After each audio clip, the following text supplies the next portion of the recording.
are special here in NASCAR. This one is unique and special. Welcome to the only street course on the calendar. It's round 20 of the regular season, and we're here at the Chicago Street Circuit for the Chicago Street Grand Park 165.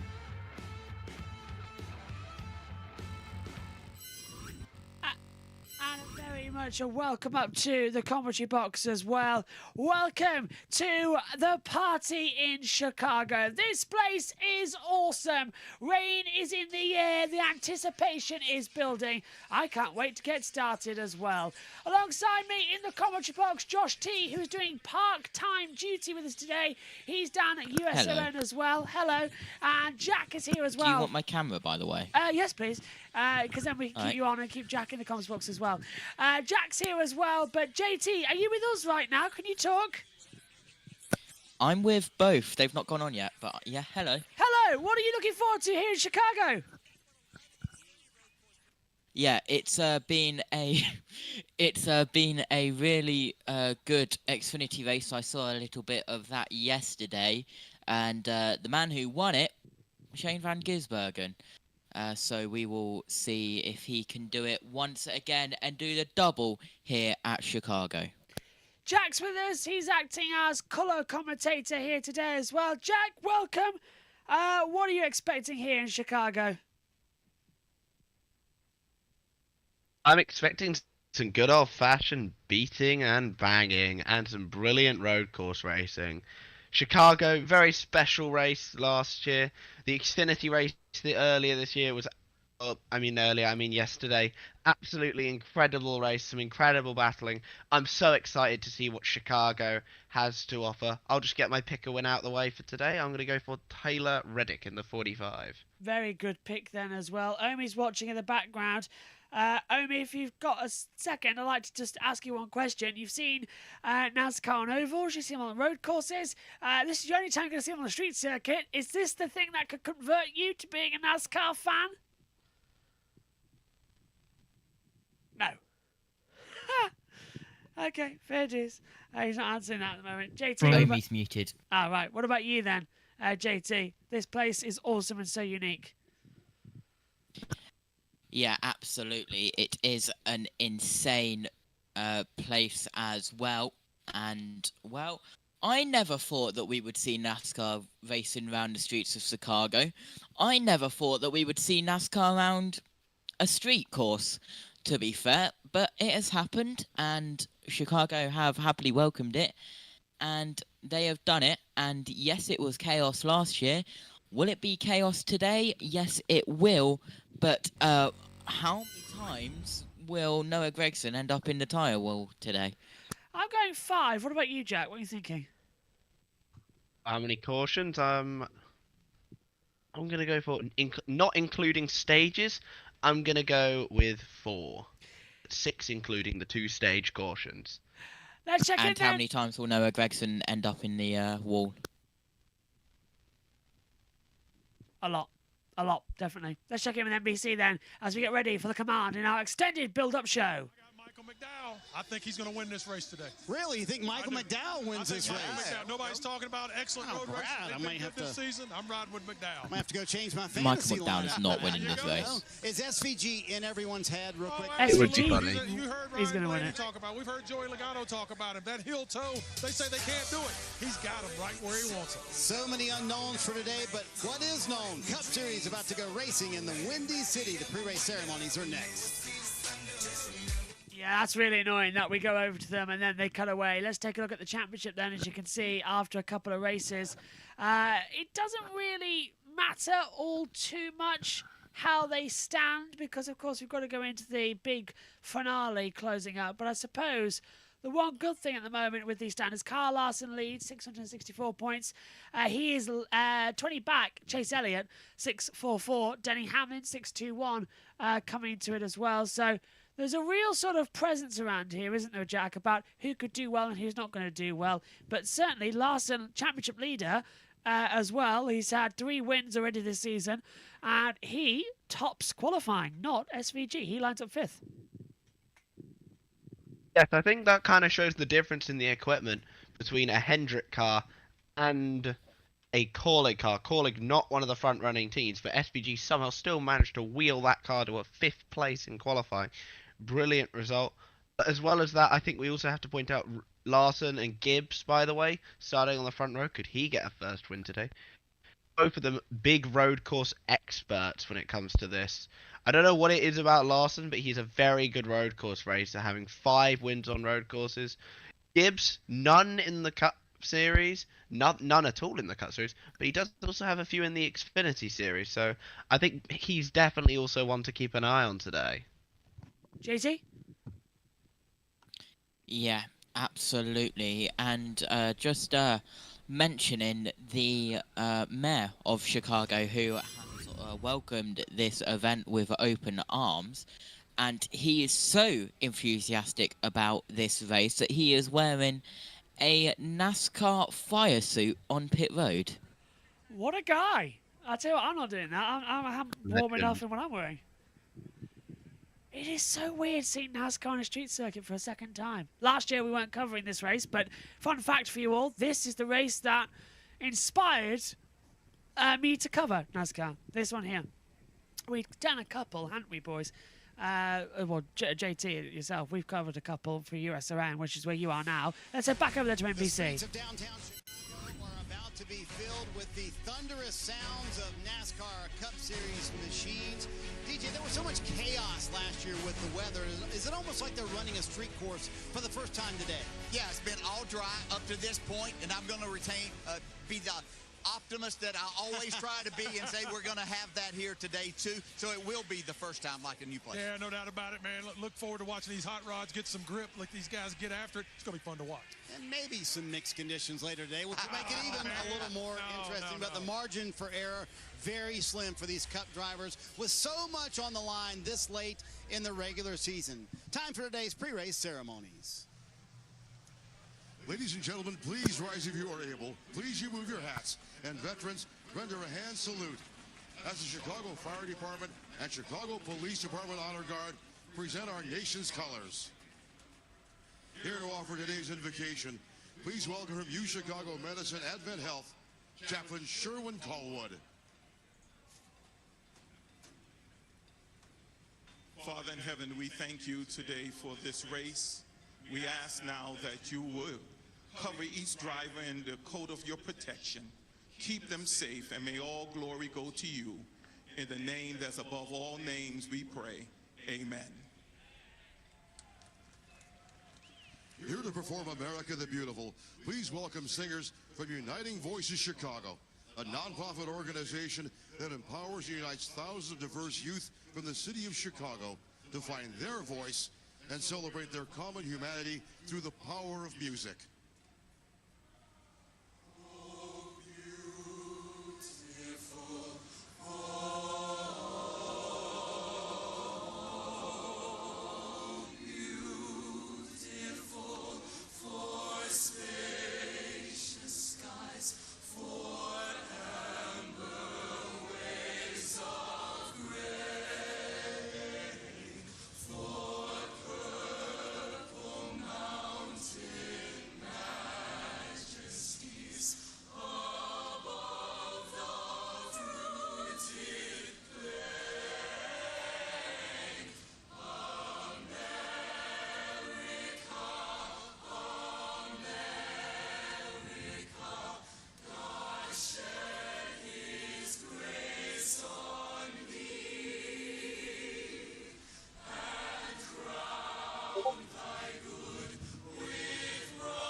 terrific anthem after the break. Parker will show us the toughest spot on this street course, up close and personal.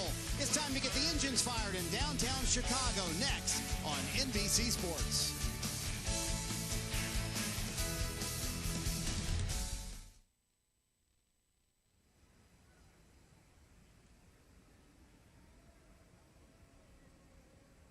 Absolutely have to run back in and out of the box. How's that, JT? Is that pictures better?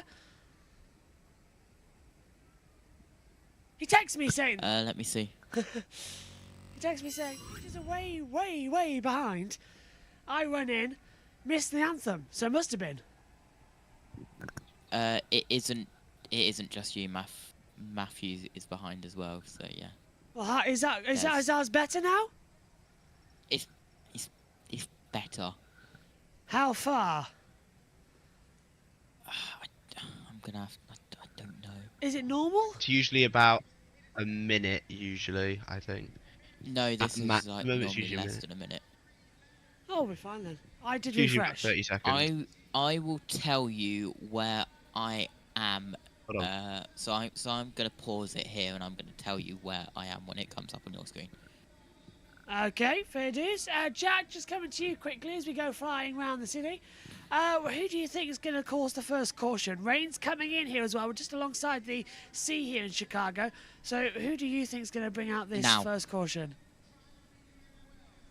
I think that our first caution, you know what? I'm going to go with the man whose favourite location on the track is turn 6. I'm going to go with Noah Gragson, unfortunately. And JT, you're going to say? This is pretty cool because I can sync my TV picks up with yours and Matthew's, and they are all the same. Oh, so we are the same. Oh, so we're not that far back. Brilliant.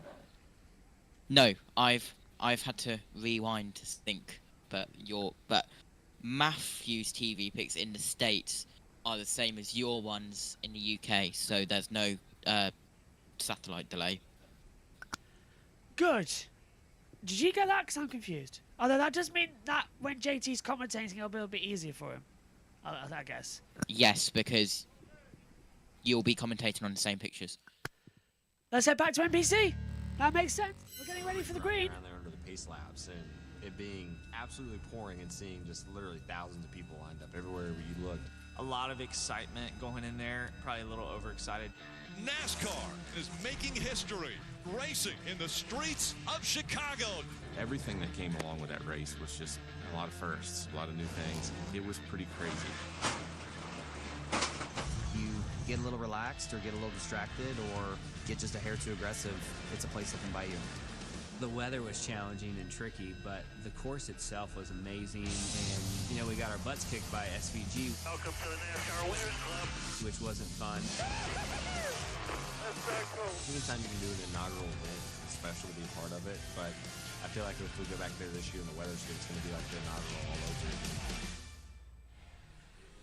I am standing right now at the end of Lakeshore Drive, specifically down in Turn 4, because I believe this is one of the greatest examples of what makes street course racing so tough. This braking zone, to me, is the most difficult braking zone in all of American motorsports. You'll head down Lakeshore Drive and through Turn 3 at 140 miles an hour in a Cup car, and then you'll have to brake before the car ever even gets straight. You'll start that braking on brand new grippy asphalt, but you only get to brake on that for a second before you hit one of the largest bumps you will ever hit in a race car anywhere in the world.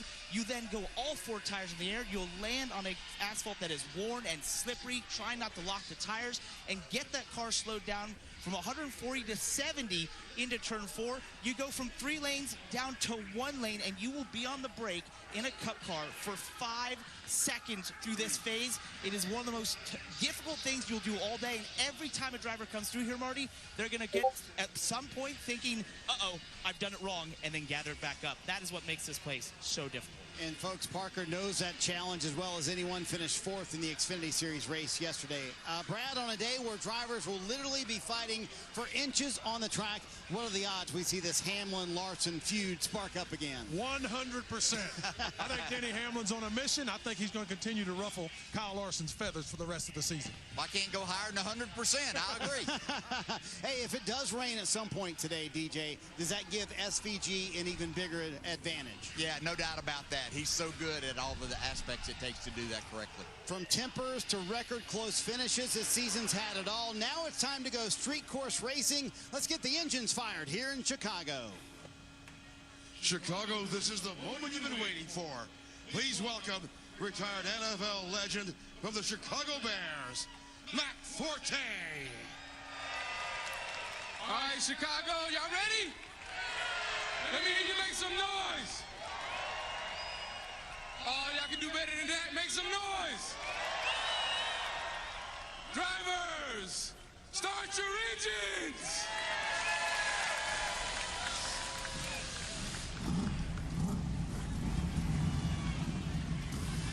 Engines are fired in Chicago. Who's ready for a little street course racing, NASCAR style? It's coming up next right here on NBC Sports. Oh, it is the big one. We can't wait to get started here. 75 laps of the Chicago street race. And this place is awesome. Let's take a look at the Grant Park 165. It was inaugurated in 2023, 75 laps ahead of us. It's 165 miles as well. Last year's race in mixed conditions saw it eventually run out into the darkness as well. But it was Shane Van Gisbergen who won last year for his first ever start in a NASCAR. Why? Because he has track experience on street circuits. The NASCAR guys didn't, and Jack last year was absolutely insane. Drivers into the wall everywhere. It was sheer brilliance for NASCARs. What are you looking forward to about this year? Hopefully more chaos, less chaos, since I don't think we're going to get too much rain. But it's going to be very interesting. It's good to see some drivers on the grid who don't tend to race like typically regularly in NASCAR. I was really happy to see Joey Hand back on the grid personally, because I just really like road course guys racing in NASCAR. It's great to see.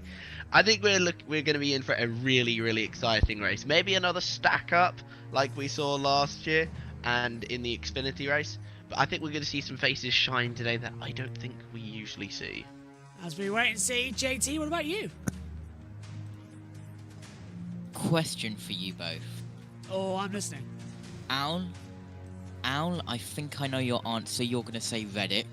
Josh, yep. I don't know about you. Pick a driver for in-car onboard on my screens, not McDowell, SVG, Haley, or Gregson. Al, you want Reddick, don't you? Of course I do. My goat. Awesome. I'd go Bell. Good pick. Awesome. I mean, we're getting it all here, aren't we, as well? This is the content you subscribe to. We'll be hearing from JT throughout the race. He'll be running in pit lane. We are under a hold. We are under a hold. What do you mean? What? We are under weather hold, I'm told. Where? On NASCAR? Where? That's according to Bob Pockris on Twitter. Oh, are you kidding? We're on a street circuit. We're still holding for weather. I think they're maybe going to give the teams time to change into some wet tyres, I assume. It's rain on and off. That would be typical if we went to that condition, like, really. It really would. Like, it would be insulting if we had to reserve to that type of weather. Great. Well, I suppose. Fine. Yeah, we're in a weather hold then, as we wake up with our battle screen that is working. No, well, lightning delay. Lightning delay. Lightning delay. Yeah, within 8 miles. Great. So, well, there was us hoping we might get out of here by the 1:30 a.m. and now we are not going to. Engines supposed to be fired here in Chicago, but hold a moment to the rear. So, yeah, NASCAR says they're going to into a hold. I assume weather, so we will keep an eye out. JT, I presume you're going to be across that as we wait now for a lightning hold. That is always going to be great news. Are you on thingy, or are you talking to Matthew? He's talking to Matthew, isn't he? Webcam. To Matthew, yeah, right. Okay, well, why wouldn't this... Yeah, whiteboard. Yeah. Well, we'll head over back to NBC then and see what the hold is. Yeah, it's a beautiful setting and one that we are going to enjoy this entire afternoon.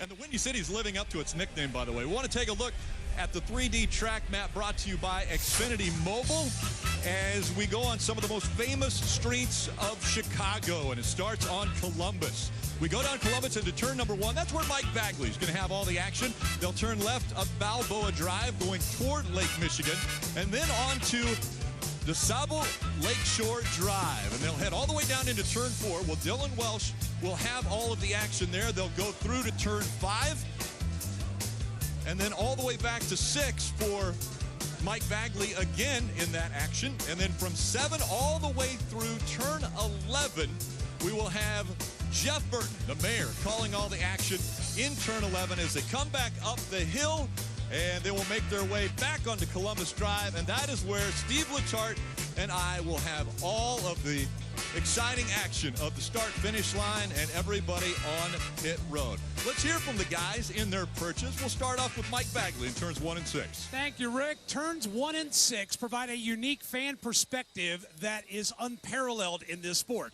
This is where the turns intersect at Columbus and at Balboa. The fans have been lining up on this fence line since 9 a.m. this morning when the gates opened up.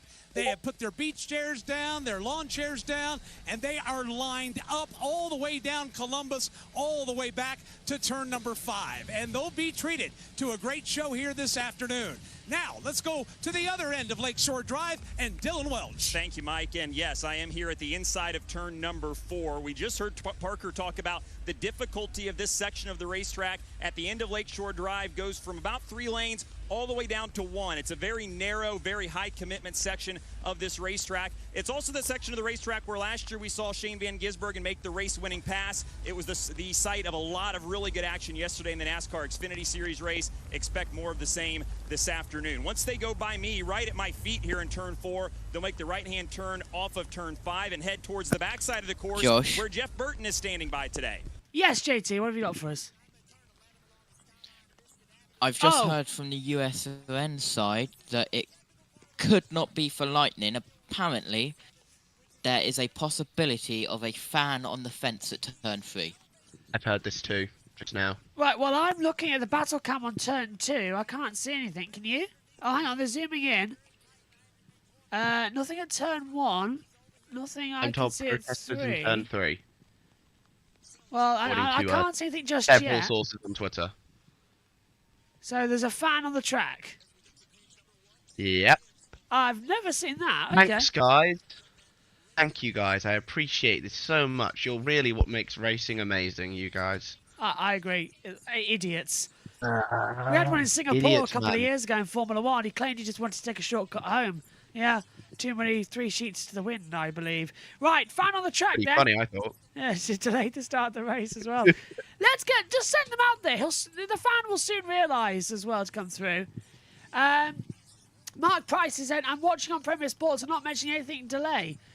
I can assure you that the rain has started, and this delay isn't because of that. It's because there's a fan on the track, on the fence. The rain's just coincided, but that is why we're under this delay at the moment. To be confirmed, though. Yeah, TBC. Let's go back to NBC as they've put the covers on the cars. It is raining, but on a street circuit, we've got rain tyres. Well, you just go for it. So it's a repeat of 2023. Yes, the rain covers are on, but let's head up to the gentleman who will call the action today. Rain or shine here in Chicago, Rick Allen and Steve Letarte. Yeah, well, we're not going to get 8 inches of rain like we did a year ago. At least I don't think we will. But a little bit of rain isn't going to hurt anything. We have wet weather tires here, so we can see these cars making laps here very shortly from the streets of Chicago. Oh, so when NBC said let's go upstairs, what they really mean is let's have 2 words and go to a break. May I just point out that my onboard cameras are the best coverage they have ever given us. It's a 4-screen of black and a 2-screen with black with a battle and an aerial cam because of the covers. Well done. We're on board now is one of them. Let's put the wipers on the circuit as well. Designated as wet, according to Bob Pockris. We got rain and reports of protesters. Oh no! Get off! Get off the track!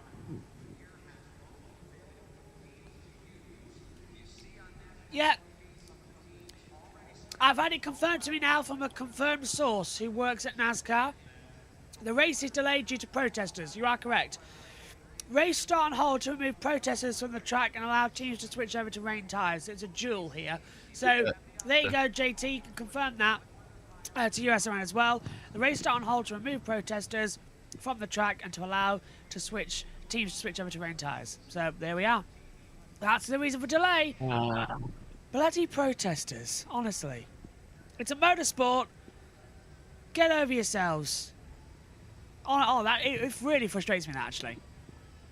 I think we're also switching to rain tyres, it looks like. Oh, yeah.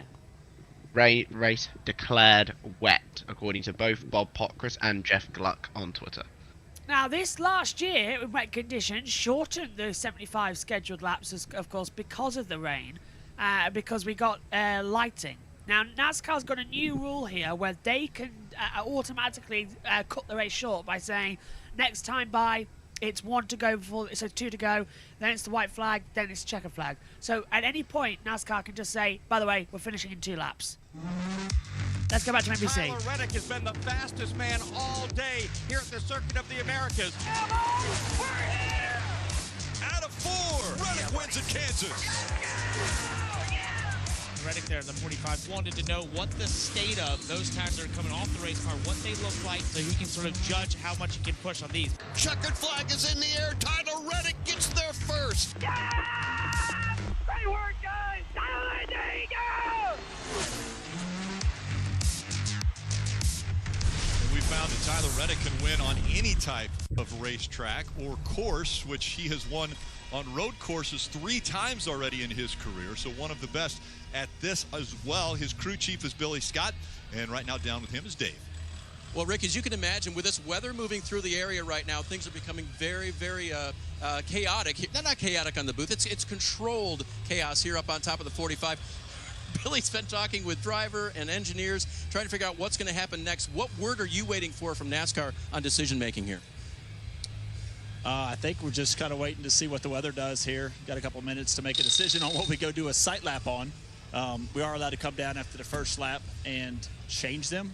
That's where we're at right now, to go out there and not lose position. So now it's just debate going on the radio on what we want to do the sight lap on, and yeah, a lot of it's going to be up to Tyler when he gets out there. Billy, once he is racing, what are the biggest pitfalls, or I guess you should say potholes on a street course, right, that you face as a crew chief in decision making? Well, before it was just a matter of maintaining track position and making sure that we are got enough fuel to get to the end, and looks like a one-stop strategy. But now this is obviously going to change stuff, and it's just a matter of adapting to the situation. All right, Billy, thanks very much. We'll let him get back to work. He's looking at everything, talking to everyone that he can talk to. And, of course, Marty will be up here a little bit later, checking in with them periodically on what they're doing as well. We'll have the Xfinity 360 cam in Tyler's car, so we'll be able to ride with Tyler and watch him progress from just inside the top 5 in this race. Yeah, Dave, we're embedded with that 45 team today in Stage 2, which is great, that all access to the team. Steve, we just heard Billy Scott mention his situation. NASCAR has told them if they want to change the tires right now, they can, or they can do this inspection lap, go around, get a feel for it, change tires then, and they don't lose their starting position. Well, you're going to do the inspection lap either way. In my mind, you would absolutely put rain tires on now, just to make sure you don't go out on slicks. You don't know what it's like all the way at the end of Lakeshore Drive, right? I mean, that's quite a ways from here. There could be more puddles. There could be slick. You know, these slick tires have very little grip in the wet conditions. So put the treaded tires on now, and you can tell they're treaded because of the white Goodyear. That's a slick. That's a yellow Goodyear. That's how you tell the difference. They're going to allow them to make a lap at slow speeds behind the pace car. That will give the driver the ability to see the track firsthand. And then the teams have the option. You can stay on the slicks. You can go to the treaded. It's free. You line up in your original starting position, and then we're going to see racing. Which we're looking forward to. Let's listen into the 11 radio of Denny Hamlin here as he sits in the car. Right now, I think if we were dropping the green right away, you would need them for a short period of time, then not need them anymore. It is super splotchy. another cell about 5 miles out that might flip us again. Currently, it looks like we're in the dry whenever it quits fully raining. So that's crew chief talking about what we need to do here as far as Denny Hamlin. Yeah, so what I love about, NASCAR on the road or now street courses is that the amount of confidence in these rain tires means it's really up to the teams, unlike New Hampshire where there was kind of a mandated situation. You see, we're at the white dot. You see that cell just to the left of it. I think that's what the 11 team was talking about, that one could also hit. I'm a big fan of putting it in the team's hands. I know at New Hampshire on the oval, not a lot of experience, high-speed oval. At the road courses, just here a year ago, we saw a ton of wet weather action. So I just think this right here is going to make what I was already excited to see even more exciting. This was a year ago, Rick. Yeah, this is what we saw a year ago. Again, it had rained 8 inches of rain in less than a 24-hour period. The people here in Chicago did an amazing job getting the track ready, or the streets ready. And ultimately, some were able to navigate the streets, and some weren't. Yeah. And then you had mentioned New Hampshire, one of the first times that NASCAR has ever finished a race on wet weather tires. Yeah, the first time ever to finish. You see the heavy rains. The big difference is this is a 1-mile oval. So this is a very high-speed oval. We didn't know what to expect, but look how well the drivers did. They used the entire racetrack top to bottom. We saw a few incidents, but overall, it was really, for me, yeah, I left been around that the box. sport 30 years. That was shocking how much grip the drivers had. And Steve, the uniqueness about the wet tires is the drivers will actually seek the wet weather part or the wet of the racetrack or the streets to keep their tires cooler. Yeah, they have so much grip that they can actually overheat. So you're going to have to try to search out some wet spots on the straightaway. Parker, what's it feel like out there? Well, this is why I think this is an interesting decision for these crew chiefs. If you look at the 7 car here, look underneath it. It's dry underneath this car. It barely rained here. Just enough to get the asphalt wet, but underneath the cars, it's still dry, showing you how little it just rained. It's going to be enough to maybe want to be on wet tires for, I don't know, a lap, maybe max. If it stays like this and doesn't rain again, that's why this is such an interesting decision for these teams. It's real easy, Rick. If it's too wet for dries, you're going to wreck. And if it's too dry for wet, you're going to be really slow. So you're going to have to decide which one you want to be on. You know why it's easy? Because I'm in the TV booth. Yeah. I would like to have known if Parker Engines would like refired. to be on slicks or if he would like to be on wet weather tires right now as they get ready to fire the engines once again. And the crews are helping them put the window nets back up. And the engines are firing here momentarily. We make a lot about the size of this event because it is such an unreal setting. Basically at the foot of these side scrapers in the middle of Chicago. But this development by NASCAR and Goodyear and the commitment by the teams to be able to run in these passing showers, that's what makes this all possible, right? I mean, if you win here and you try to shut down these streets and Grant Park and we had no choice but to wait for perfect weather, that would kind of take it out of the hands of this opportunity. I didn't expect to see it, actually, looking at the forecast. Yeah. But I agree with Parker. I think it's going to be a short-lived decision for those that stay on wets. So right there, you can tell the white Goodyear lettering, Ryan Blaney sitting on treaded. Now, this would be my decision because remember, we're going to go out, we're going to go slow. We can come down pit road and change our minds. Let's not assume the kind of grip level. Now, Bell, they feel really good. You see the yellow lettering. They're still sitting on the slicks. And again, a reminder, NASCAR has told these teams that they will be able to roll around one lap on the track. You had mentioned it, an inspection lap, kind of get a feel for it.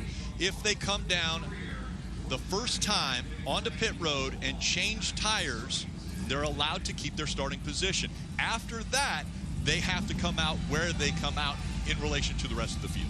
And there's a few other things that go along with these wet weather tires. You see the windshield wipers, they stand right out at you. Busher has stayed on dries. Busher dries. So watch out for Busher then. That could be interesting for Chris, couldn't it?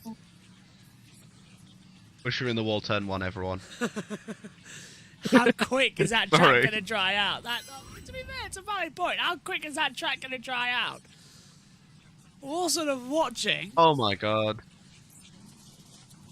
I found out the protesters handcuffed themselves to the fence. That's why it took so long. Oh, for God's sake. Guys, you're not just Stop Oil. Stop trying to be just Stop Oil. It's a NASCAR race on a street circuit. Yeah, we get it. Deal with it. Yeah.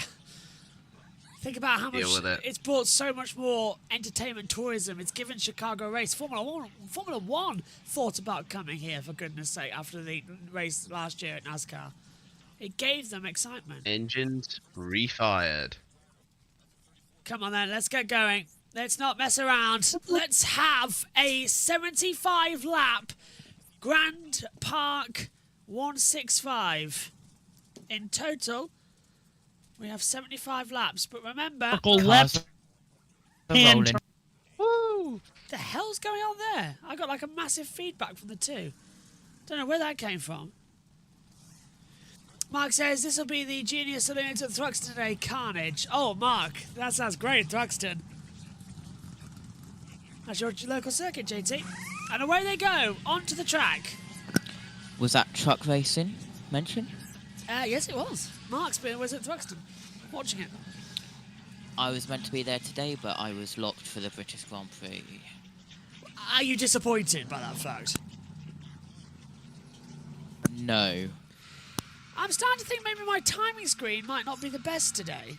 I might, because it's street course, I might have to adjust our graphics slightly. Like, I'll wait to see if they come in, but I'm slightly concerned about it. We'll see what they get after sectors and that lot come in. Because there's no sector times, I've noticed. Have you noticed that, JT, on Timer 71? That's the one we use up here in the box as well. There's no sector times, so all the grid graphics are wrong. So, yeah. Hang on a minute. Configure columns, number. Take the number off. Look how dramatically it changes that we can have it on. So, we might have to... We'll keep the... Hang on, if I put number and state on...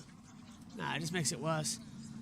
So, we'll play around with that, see what we get after lap 1, but to read a timing tower, I'd rather you read the names than the numbers. So, we'll play around with that, see how it works out.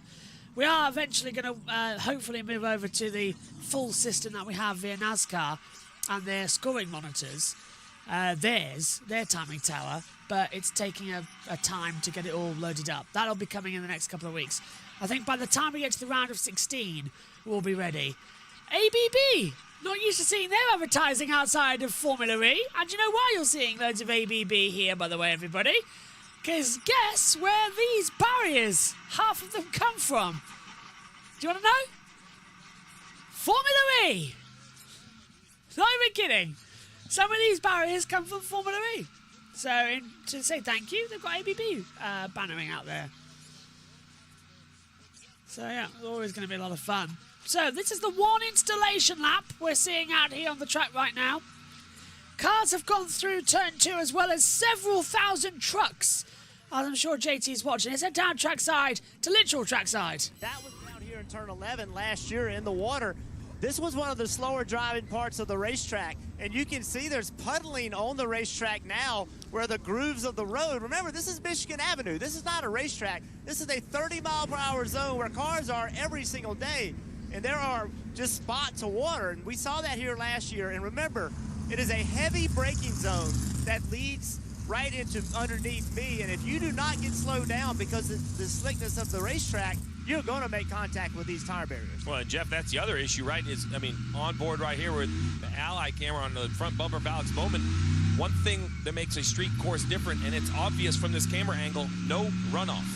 Barriers on both sides. You know, you make the wrong decision at Watkins Glen or Sonoma, you might just slide off into the grass or slide off into the sand pits. Not here. If you slide here, you're going to make contact. You mentioned those barriers. Yeah, so we're watching around the circuit. Jack, what do you think of the conditions? They look okay to me, personally. I think we could go racing. They're not too bad out there. Wet, but not too wet. And wet enough to make it an exciting race. I am very, very excited to see... I don't know, what's the procedure for single file restarts? Is NASCAR going to do double file or single file, do you reckon? I think it's double for the start, single afterwards. Into the pit lane they come. Well, this is going to... So Chris Buescher, I think they're all going to dive in. No, Buescher continues. No, comes in last second. And they're all going to dry tyres. So wets are not the call. Everybody diving in to change over to dry tyres. So they were given the option, and they've said, nope, no thank you very much. We will have the full shebang, thank you very much, and go from there. Well, that's saved us some time, hasn't it? I don't know what... JT, who's on, if you can talk, who's on USON? with you and Matthew? Is it just you two? Myself, Matthew, Seth. Okay, not too bad a team then. Now we know why they didn't want to come over. I can't get to my DMs at the moment. Pace car's gone through. So now we've got the annoying job now of reorganising the field. Because some of them have gone through. Huh.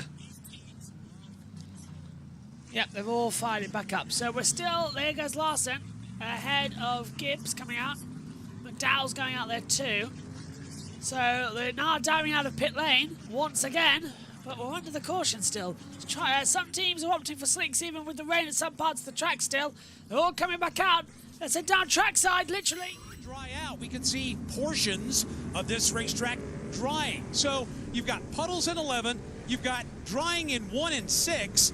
I don't know how these crew chiefs are going to make this decision. Dylan Welch, what about you in turn 4? Yeah, this is one of the cool things about doing radio style on a day like today. We're getting the real feel for the elements out here. It was dry over here on the inside of turn number 4, but like you, Mike, it has started to sprinkle just ever so slightly, not even enough to dampen the racing surface over here, but it's raining enough to where these guys are definitely going to see it on their windshield. And we talked already today about high commitment and the nature of this corner and what that challenge presents. I would not want to go through here with it being a little bit wet like it is down here right now on slick tires. It is going to be interesting to see these guys come all the way down Lakeshore Drive and get this car slowed down and turned down here through turn 4 and 5. That's a great update from all around the race surface.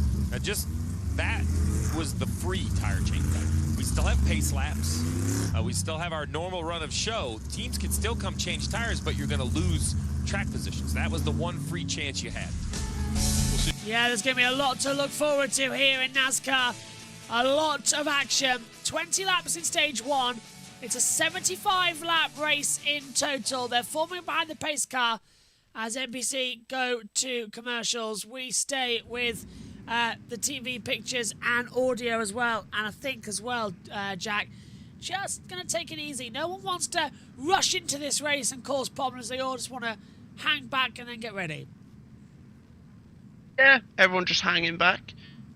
No real rush to get this race underway because, of course, it is a little bit wet. Even with rain at parts of the track, some people are on slicks.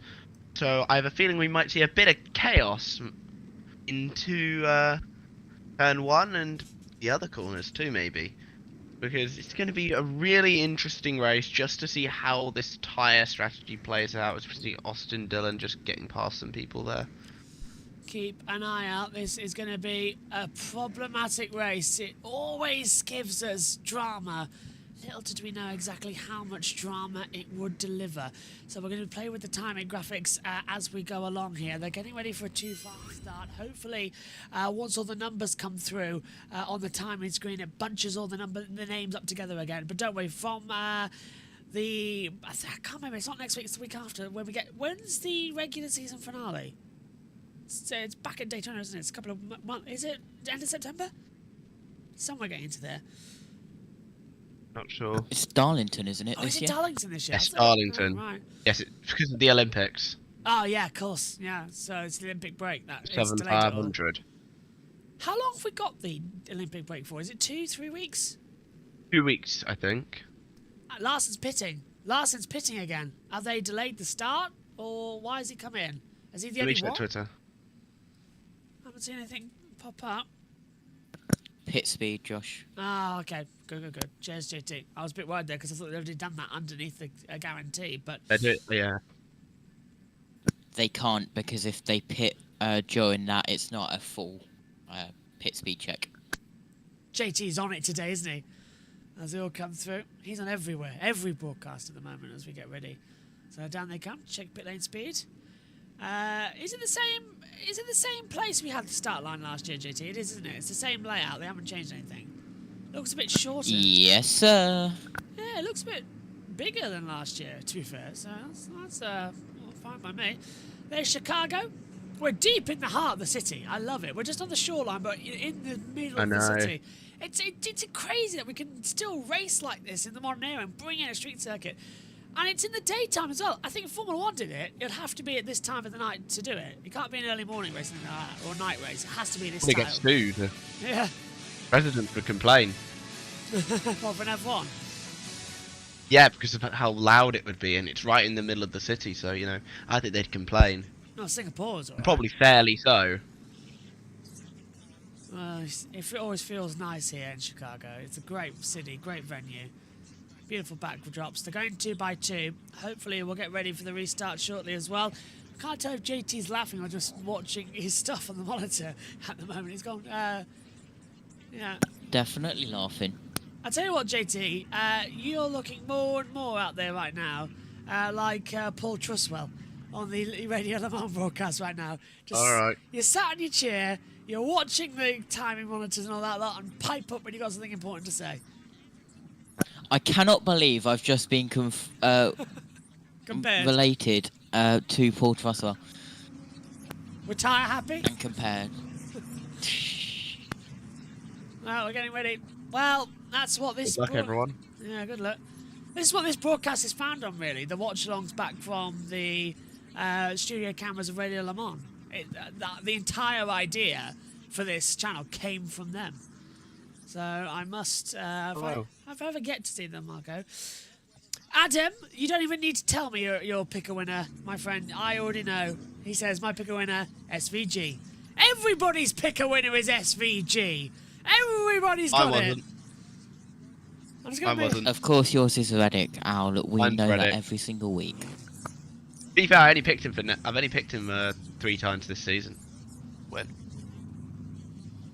Is that it? He didn't win any of them. Well, the one I didn't expect him to win. Come on, are we going green yet? There's more rain coming in. So this is going to be like last year. All over again. Another repeat. This, of course, was why we cover NASCAR. Am I regretting... I don't mind this. What was it? We're 23 races into the season now. 23 weeks in. This is round 20. Am I regretting my choice to cover NASCAR? Slightly.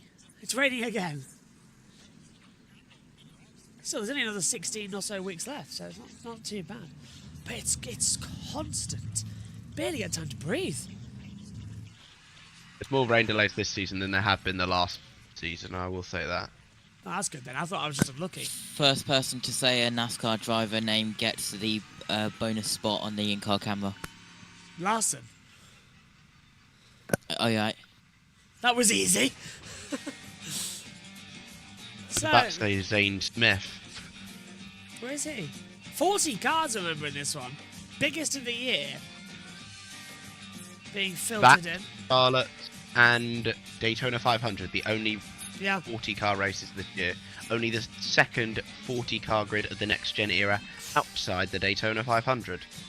Ooh, and we're putting on Lights are out on the pace car. 1 to go. Thank God for that. There's the start zone. They're going to go 2 by 2 then. Give us another lap. I've got 9 cameras, guys. 9. Well, that's going to be good, but you're about to get busy and start calling the racing on. I am indeed about to get busy. Also, if I lag out a little bit, it is my fault. This is how much my laptop has been on so much after my laptop not being turned on for like a whole week. That's how busy I have been. I've not been time for my laptop, so it needs to restart. But there's a NASCAR race. Fair dues. Fair dues. Just seeing them go through turn 2 on the battle camera. My God, that's going to be fun watching that this weekend. There's an aerial cam as well, which JT is very addictive, if you want to know, because we're seeing it now. I have, I have some drivers. I have. Let me get the list up. 2 seconds, SSVG. Yep, go on. Good luck, guys. Thanks for doing this with me. SVG saying, thanks, guys, the 16 squad. Thanks for doing this with me. And he's lined up, ready to go. I've got Battle full screen, then I've got McDowell, SVG, Haley, Gregson, Bell, Reddick, Larson, and then, yeah, that's it. Anyway, we're coming to the green. Off you go then. JT's at turns 2 to 6 on USOA, and he'll be popping up with us throughout the broadcast as well. So He is on everything today. He's got 2 microphones. He's got his headset. He's got a handheld as well. He's talking to us on the handheld. He's talking to us on the headset. Up here in the com box with me is Jack as well. The little Jack last year. Look at that. SVG won comfortably as we went towards darkness and did the burnouts. Of course, SVG won, and he's a good spot for this one as well here today. We're in for an exciting time. He could do the double today. He could definitely win the Xfinity race. I think most people predicted him to win the Xfinity race. Most people predicted him to win the Cup race. I'm not as optimistic as most, but I really do hope that SVG can once again show some of these guys who maybe aren't as good at road racing how it is done. 7th driver to win in a Cup debut in history. Won 3 straight NSX races, road course races, Portland, Sonoma and Chicago in the Xfinity Series as well. He's a 3-time supercar champion. He knows his way around a street circuit, of course. Remember, restart zone is around turn 12 today. Right, is that when we're going to go green from as well? Correct. Right, okay, so through Heavy turn 12. rain on the way. Heavy rain on the way. Here we go then. Stand up and ready to be counted. Because for the 2nd time, we go street racing here in Chicago. It's the Grant Park 165. It's all eyes to the green flag ready to be deployed. Kyle Larson versus Ty Gibbs as we get ready to go racing. Gibbs v Larson into turn 12. The green flag drops. The Grant Park 165 is go here in Chicago. Good start from Larson. He'll immediately defend that inside line. Ty Gibbs and Michael McDowell coming into it. Yeah, who's coming in? I didn't catch who came in, but I saw some people in the background are pitting. I think they're putting wets on. Jones, Byron and Berry, they've all dived in. Look at that from Bowman up the inside already of Michael McDowell for 4th position. SVG, I can't see where he's ended up, but on the back, Reddick already closing in on Larson, and there, is that SVG up into 3rd place already? Has he dropped back? Can't quite tell. But look at Reddick. Maybe your pick's right. He's right on the back of Larson as we come through 3. One of the best next-gen road course races, Reddick, having, I think, 3 wins on road courses in that next-gen. He's never really emerged as a road course specialist, but in the next-gen it just works for him.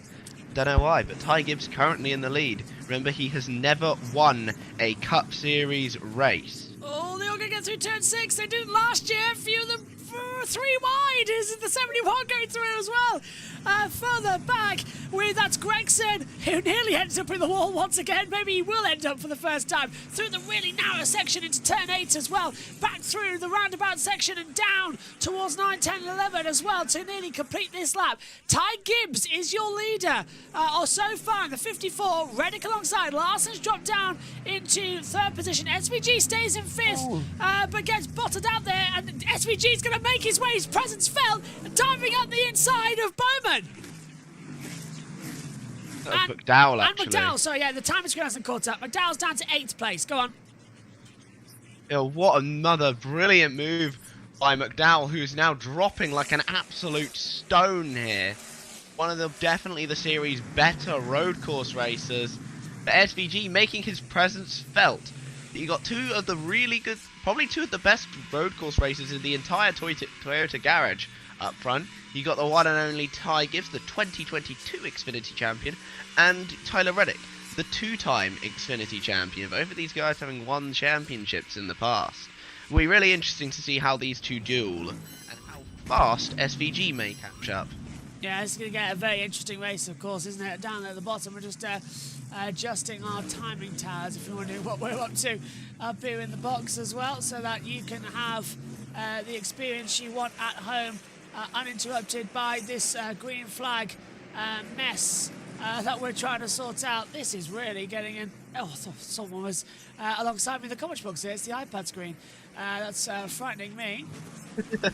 Honestly, I look down and it's the turn 2 drama, but still, SVG's making his way through there, Jack. He's just having a few more positions. Another play for the Kiwi. He's going to be on the mark, isn't he, here today? It's going to be one hard cookie to stop. Look at this. Yeah, still battling hard together, isn't he, as well? Come on, guys. Just stay. Just to add to this, Go on. the people who pitted on lap 1 Byron, Jones, Berry. And also Bilicki's just pitted for his pass-through. Right, so they've changed it over as well. Larson stuck behind Shane Van Gisbergen already. So here we go. Gibbs, Reddick, Larson. What are we lapping at? Lap time 99 seconds. That's a 1:39.393. That's the best lap time. So 1 minute 40 laps would take us 2 minutes per lap. Well, for about 37 minutes to complete stage 1 at this rate. That's quick mental math for you to try and work it out. Through 2. Oh, the battle cams. Perfect. Look at the 11. Having a go there as well. So that is going to be Austin Cindric side by side with Denny Hamlin. Chase Elliott involved there in the battle down for 15, 16 and 17 positions. So they're closing. Look at that. Side by side. Cindric's through. And that's also going to allow just behind Dillon. Austin Dillon to try and slink through as well. And Kyle Busch has come out of nowhere and has jumped up the field as well. Hamlin's dropping down like stones, Jack. He was actually one of the drivers who was fast here last year. So it's odd to see him dropping like a stone. So you see him battling with Austin Dillon, who was on course actually for a second. But whoa, there goes not Hocevar, Zane Smith. What a move! Yeah, sorry, yeah, you're right. It's not the 77, it's the 71. Good spot. That is Zane Smith on the inside, the rookie making his way through. Hocevar stuck behind the yellow-topped livery 77. It's hard to tell that 71 looks like a 77 from the aerial angle that we came through. But that was a dive bomb and a half. Through turn 8, then we come. Lovely. I think this is now, it's just settling down, but there's rain coming in, as you said, so they've all just got to be sort of careful and get going. There goes AJ. Is that AJ or is that Hemrick? I think, no, that's Hemrick, I think. I think that's Hemrick on Hocevar just there. AJ Allmendinger. No, it is AJ, never mind. Yeah. I was right first time. AJ Allmendinger in the 13 car, slinging it through on the inside line then, so the order's updating as we go. And just holding it together, moving the inside as Smith gets ahead of Dillon once again in towards turn number 1 this time around. So it's still lap 4, 72 to go in total. As we come into it, Gibbs leads. There's the wipers on the course here as well. Must feel like Need for Speed, this place. It looks awesome. I love this race. I'm so happy. I've wanted to call this race last year. I love Need for Speed. I do. Unbelievable. What a game. Undercover. All right. On the PS2. I think I might have to give a hot take here. Go on. I'm going to say that Need for Speed's not released a single good game since 2013. I'm going to annoy people in chat now. I'm with you on that. I'm with you. Drivers was the last good one. Yeah. I liked Need for Speed Undercover. I liked the city. I liked it. I would drive that city for hours. I would honestly have a PlayStation 2 with a wheel. I'd drive it for hours. It was one of my favourite games. Often, I tried to get it back on an emulator, it hasn't worked. I'm honestly looking at buying a disc cleaner to get it back and play it again. And just spend hours driving it. Even though it's PS2, it's the cities you love. And it was not, the PS2 was better than the Xbox 360. I got the Xbox 360 version thinking, yes, I'm going to play it again. It was terrible. It was worse. The PS2 was way better. I have an Xbox, so I've never tried PlayStation version. There's Michael McDowell there, pits. And also someone was pitting behind him. I didn't see who that was. I think it might be Ryan Priest. 3 wide. I'm told that these are the people. 3 wide into turn 2 as well. So could have caution there. AJ Allmendinger getting ahead with Zane Smith and Austin Dillon. Dillon tried on the outside. Allmendinger passes Smith though. There were 3 wide down to turn 2. I noticed on battle cams. Yeah, I think the people who started on wet tyres are going to be pitting. Although the rain, I'm looking at it, it might just miss the track, I'm told. It might just miss it. Keep our eyes So it's focused. going to be interesting. Turn 7, little bit of a slide there as well. One ball with the Wendy's Saucy Nugs, and that's going to be SVG's car as well with the Wendy's sponsorship. He nearly put it into the wall. He nearly had an accident, but he's kept it together. Alex Bowman's got the fastest lap of the race so far. He's moved up the timing order here. And now, down Michigan Avenue, over the bump into turn 12, the last corner on the track. And then over the control line once again, we are restarting and racing here. It's lap 6. No, hang on. Yeah, lap 6 of 20. Oh, take a breath. Timing towers annoying me because not counting them up quick enough. Yeah, they do it as they cross the start-finish line, because usually NASCAR races on ovals, but since it's a road course, it's a bit more laggy. So you've just got to go off of car number, which I'm usually pretty good at. Going off of car. I revise the entry list daily, pretty much. You've got some love in the chat there, Jack, as well. Kenny says that is by no means a hot take. Adam says, I agree, love Need for Speed Undercover. Adam loves Need for Speed Undercover as well. Top game, loved it. The original, yep. Hot Pursuit was a good game. The original Need for Speed Hot Pursuit, that was a good game. I've got that, actually. Driver, San Francisco, another awesome game. That was brilliant, that one. Where you could take control of Tanner and put him in different cars. Oh, awesome game. Awesome. Also had one of the most hardest and bizarre missions in history, where you're sat in the driver's seat of a car, but you're controlling the car in front of you. Driving that one. It was super bizarre trying to do that. Let's have a replay. NASCAR. This is a slide from this 23, so that is going to be Bubba Wallace sliding and nearly Bowman hitting him, but Bowman has gone through and Bubba's dropped down to 8th position. Bowman's got up to 6th place as well, so yeah, just a slide and a little tap of the wall. It's coming in. Yeah, for wet tyres. Wet tyres. Yep. Oh, contact. Oh, I can't tell we're on Oh, board more with. contact. Yeah, loads of contact down there. That was Hocevar coming in there as well, I think. Diving through on the inside line, having a bit of contact further back. 7 of 22. Sorry, 7 of 20 in this first stage. 75 overall. 14 laps to go in stage 1. 69 laps to go overall here at the Grant Park 165 here in Chicago. Kaz Grala's moved up a couple of positions as well. He's up to 22nd. Joey Hans in 21st at the moment. Gibbs still leads by 0.3 of a second to Tyler Reddick. Gregson gets ahead of Blaney down in 31st position as well. So, okay, now we're starting to see a little bit more of what we need to be seeing and having the exciting racing as well. Do we have... Go on. Driver, says Mark. Yeah, Driver was a great game. I've got the original Driver on PlayStation 1. I love that one. Bubba Wallace is having rain problems. in 10 minutes. Bubba Wallace on the outside line getting forced out again by Bowman. This time Bowman's on the inside as we come down towards turn 8. Did Bowman get through? I can't tell. We cut camera angle. I think he did.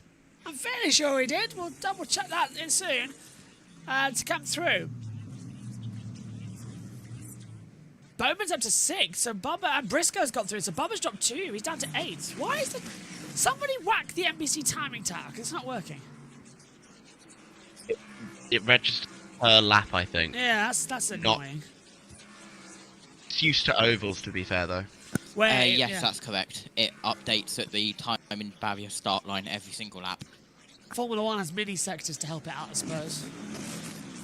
And these go on GPS more, so there goes the 16. SVG is up into 2nd position in this race. It hasn't taken him long. He's from 5th up into 6th. JT was talking to his own, enjoying his own session as he got down into it as well. And the 20, that's Christopher Bell getting through there as well, making the move on the 45. Tyler Reddick now dropped down 7 places, Jack, there as well. Not great. Alright, well, my picker win's dead. Anyway. But... yeah, I think it's just some people who are wearing out tyres a bit more. Oh, Bubba's on the bumper! Bumper to the back of Alex Bowman. Oh my God, that nearly sent him into the wall down in turn 6 as well. Oh, and more bumper. Oh, here we go again. Oh, and now he's paying the favour back as well. Is that Hunter? Yeah, he's paying the favour back. Is that John Hunt Nemechek? I love this. Into the pits. Car 7 of Corey LaJoie. He was down in 32nd position. Adam says, do we have Wendy's in the UK? We don't have Wendy's. We would love a Wendy's. We would love a Denny's. But we have Frankie and Benny's. We have Wendy's. We do have Wendy's now. We do have Wendy's now. Where's the Wendy's? And we do have some Wendy's, yes. There's one in Kingston near where I live. So. Meep, off I go. It's pretty nice, actually. I'll give it that. It's pretty nice. It's not, like, incredible, but it's pretty nice, and it's definitely worth the price. Do we have one in Nottingham? Is there one in Nottingham? I'll have a look for 'cause you, I'm off- actually. Let's get Google Maps up. Thank you, because I'm off there, aren't I, for Donington? And I was like, I'll go and have Wendy's. Oh, that'll be fun. I love how here in NASCAR, it's like, do we need any Tech Pro or safe tracks? Nah, just put some tyres there. That'll stop them. It'll block the track if there's an accident down there at turn 10, but still, yeah. Get tyres. Into the pit lane, in the Stars and Stripe livery as well. Car 19. Boxes as well. Nope, no Wendy's in Nottingham. Damn. Trix is in. One in Derby, though. Ah, it's half an hour out of the way. It'll take me 20 minutes just to get to central Nottingham anyway. I'm finally doing the City of Caves as well. Hopefully. Otherwise I really am losing out. So, Gibbs, Van Gisberg. 1 and 2 at the moment. Larson in 3rd position. And a bit of rain coming in over the... You can see it rolling in. What is it with us today? We just keep having races affected by rain or no cautions. It's ridiculous. Lap 10 of 20. And we've been racing for 15 minutes. Yes, it can take about 30. So they're coming into it. And that is the globe view as well. Looks a bit choppy out there. NBC have done 9 laps without a commercial. Good for them. But the commercial's coming out as they all fly through. Look at that. The yachts are in alongside the circuit here as well. Everyone getting ready. Don't know if there's sunbathing or not in these weathers. Gibbs leads. Van Gisbergen is in 2nd. SVG is going to be right on the mark here. I love how last year everyone was on NBC was like, Shane Van Gisbergen. Shane Van Gisberg. Shane Van Gisbergen. And then they just said it went with SVG. Look at that. Mistake as well from the 21. Getting it sideways almost into the wall. Oops. Getting lapped. Yeah, lapped it goes because here comes Gibbs. Right at the back is SVG. Mark says, unlocking high-res mode on Gran Turismo PS1. Learn to race on that game. Oh, I know. Oh, Gran Turismo, the first one. Oh, do you know, I've often thought, does anyone remember Classic Game Room on YouTube? He's still active, he still does some stuff, but Classic Game Room, awesome. Oh, and that was nearly Gibbs into the wall, Exeter 2. Got so close to throwing it in. And that's going to allow SVG to really have a mark at the exit and the run down towards turn 3. Closing and closing and closing. What a fun battle we've got going on. This is epic. I'm loving this. More street races, please. No, I think just the one every year. Really? 'Cause it's just too good. Yeah, I just want the one every year, to be honest. Because I like how the variety of tracks that NASCAR goes to. Yeah. You've got the short track, the intermediate, the road courses, the super speedways. Pocono is just its own unique little thing, to be honest with you. Which is next week, by the way, and I love Pocono, so... I'm not here. US Arena calling that. I'm commentating on it in the car. Have fun with that. Get ready for your another Denny Hamlin win, is all I've got to say. There's the rain. Yeah, but in a week's time, boys, we could be saying, England champions! Unlikely, but still could well, be. we're not, are we, Josh? No. Why? Can I point out, we've been rubbish, and somehow we're in the semi-finals. For only the 2nd time. Yeah, but we're actually... It's England. All 3 Oh, wides. goodness me. Contact! Oh, contact. That's Joey Logano touching the side of Corey LaJoie, and that's it's Aaron Jones in there. It is. So this is all for position, and Dylan's coming through, and then that's all for position. Look, Joey Logano's only in 35th position. What a contrast to 20 weeks ago at Daytona. It's scary that was 20 weeks ago. For real. It feels like yesterday. Every race just feels like yesterday to me. Welcome to the bandwagon on JBMotorsports, Jack, because we honestly forget where we are. We cover so many different series, we forget. I think it's 16 that we've covered this year now, series. And some idiots decide to make it more. As to lap, Truex. Oh, and SVG hits the back of him. This is going to help SVG get closer.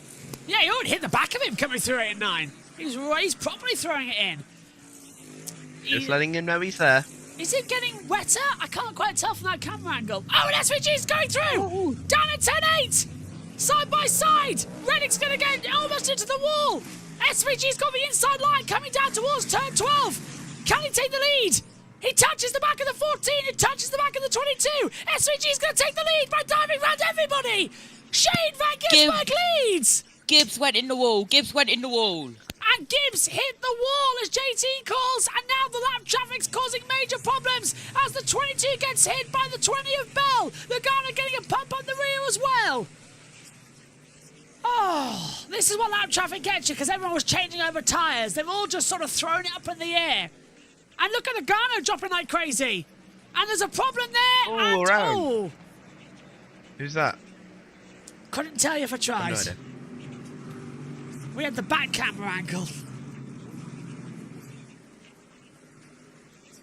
I think it was a spin for Harrison Burton. There you go. Oh, well.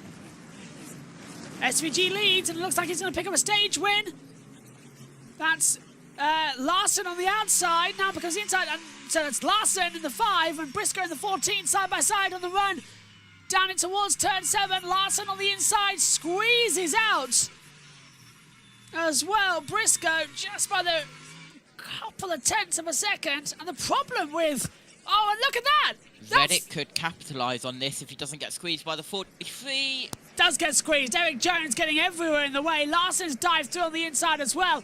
And Jones needs to get out of it. Bowman goes through. He's been caught with Gilliland just behind. Todd Gilliland is coming through.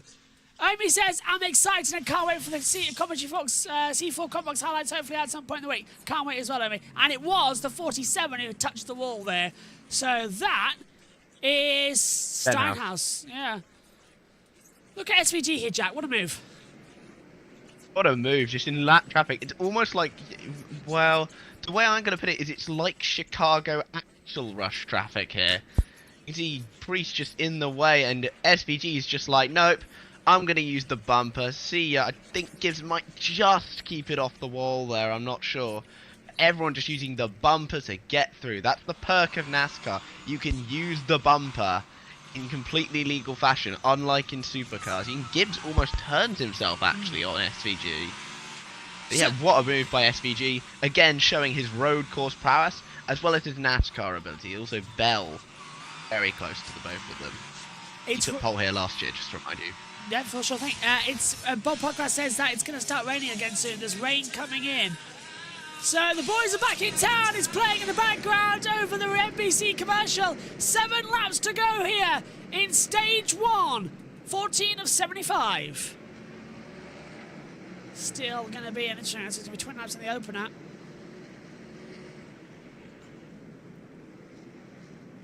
Oh, it's going to be a good end to this one. This is so good. Average lap speed, by the way, 84 mile per hour. Oh, hello. That's Logano getting past. Is that a replay? Yeah, that's a replay. That was Logano being passed by the 60 of Joey Hand. Joey Hand, by the way, has lapped Joey Logano. Oh, wow. Yeah. Just as a heads up. He started on wet weather. Yeah, Logano started on wet weather tyres, by the way. Right, so that's why he had to box them. Who we got here? This is that. Well, that's Byron. Being. I want to say that's Hemrick. I'm going with you on that one. I'm trying to look at the time screen. What Hemrick? Okay, it's going to be AJ, I think. Where is Byron on the order? Billick. Blicky. Oh, Blicky. Bilicki. Bilicki. I'm a big Josh Bilicki fan. I always will be. I'll go with you on that one then, my friend. Bilicki. I like Bilicki. He's amazing. Hey, it's another Josh. I'm taking it. Oh, there we go.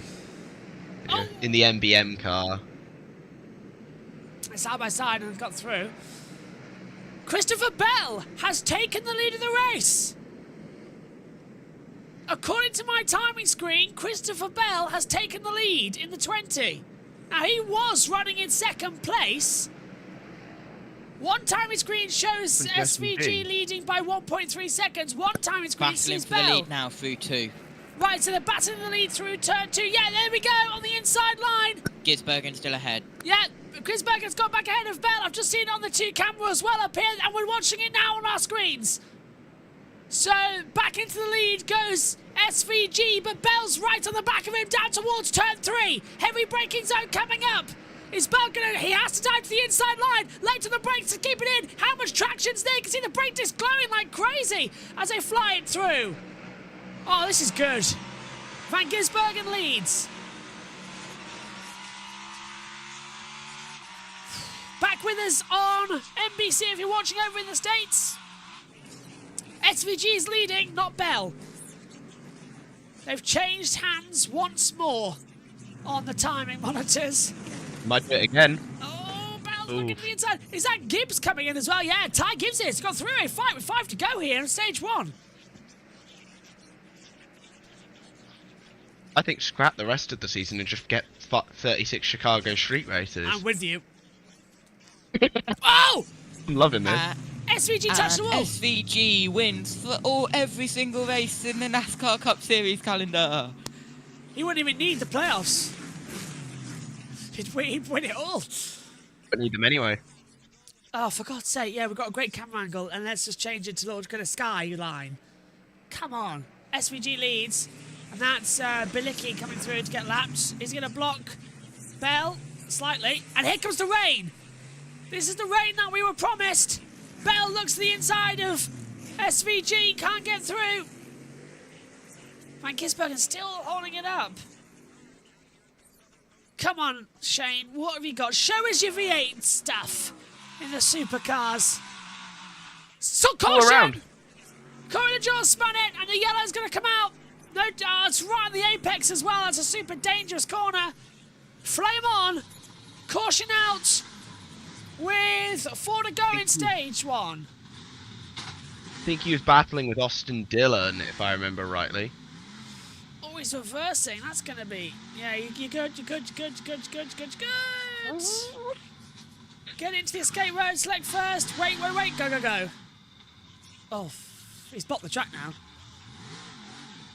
It's a dangerous rejoin, but yeah, Corey LaJoie gets going again. So they're throwing the caution, but it might be a quick caution. I don't know. What do you think here, Jack? Oh, let's have a look here. He just spins it by himself, I think. Yeah. Yeah, he just spins. I thought there might have been contact, but no, he just has, for lack of a better term, just a bit of a skill issue, to be perfectly honest. LaJoie has just been struggling here all weekend. Yeah. He hit the wall in practice, I think, and he now has spun like. I might go on a bit of a rant here. Can someone please tell me why Corey LaJoie still has a cup ride? Like, he's done nothing. We know. In his time here. It's like, well, maybe not. You know what, I'm going to say it. He's like Lance Stroll in Formula 1. I don't get... He's on a multi-year deal with Spire, by the way.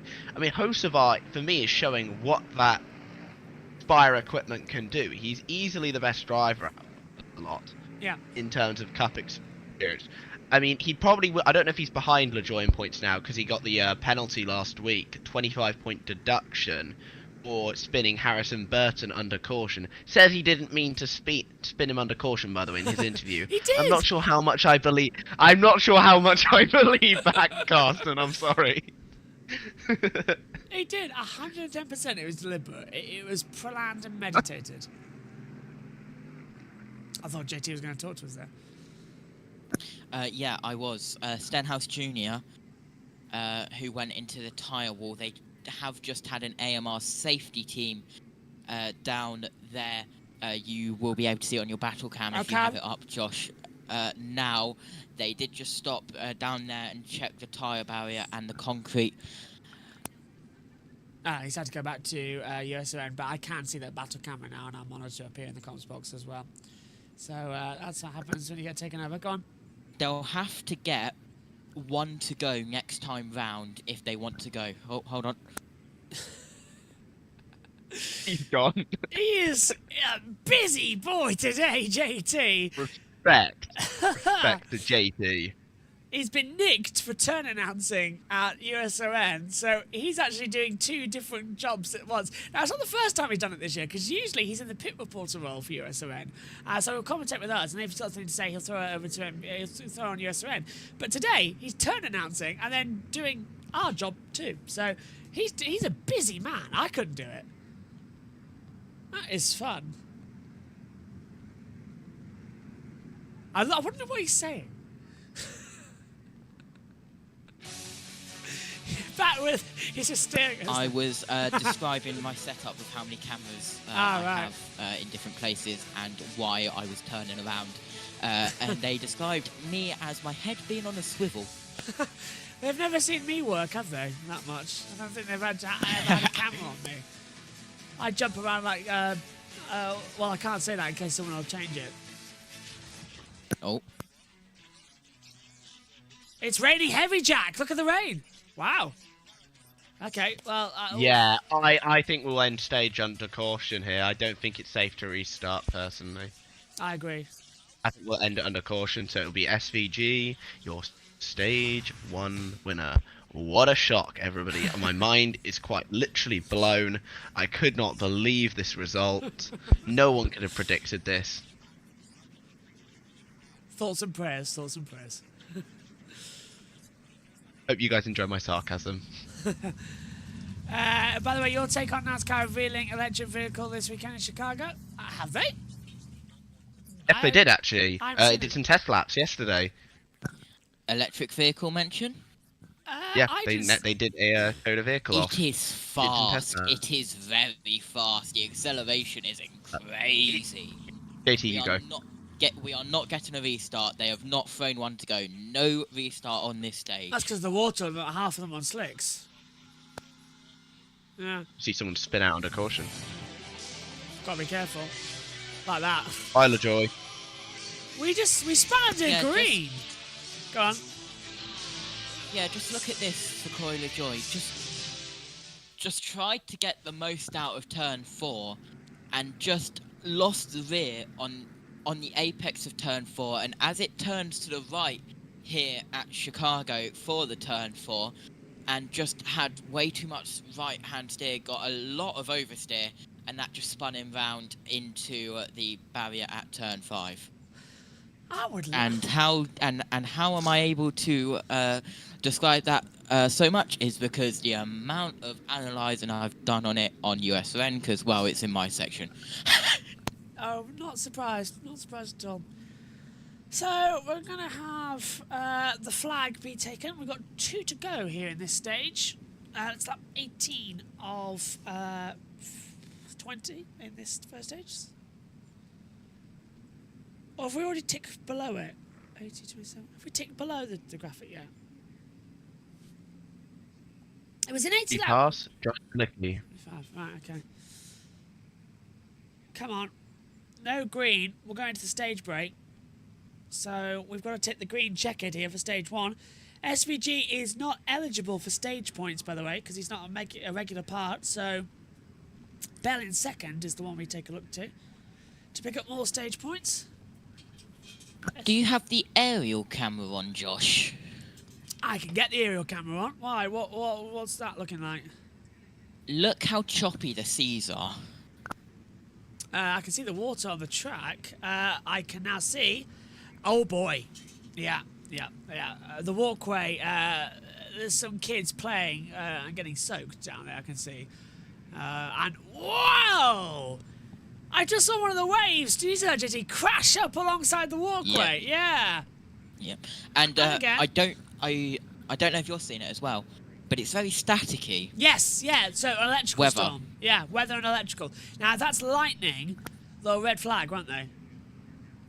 Correct, yes. 8 miles, of course, in the States and in Canada, and we even have that when Formula 1 come to town for the Canadian and the Free America's Grand Prix. There is a look at the Choose, which we don't normally have on street and road courses, but that was introduced a couple of years ago, of course, and it is funny that it's got the choose arrow, and then it's got the word only on the top of it, which means you are only allowed to choose here.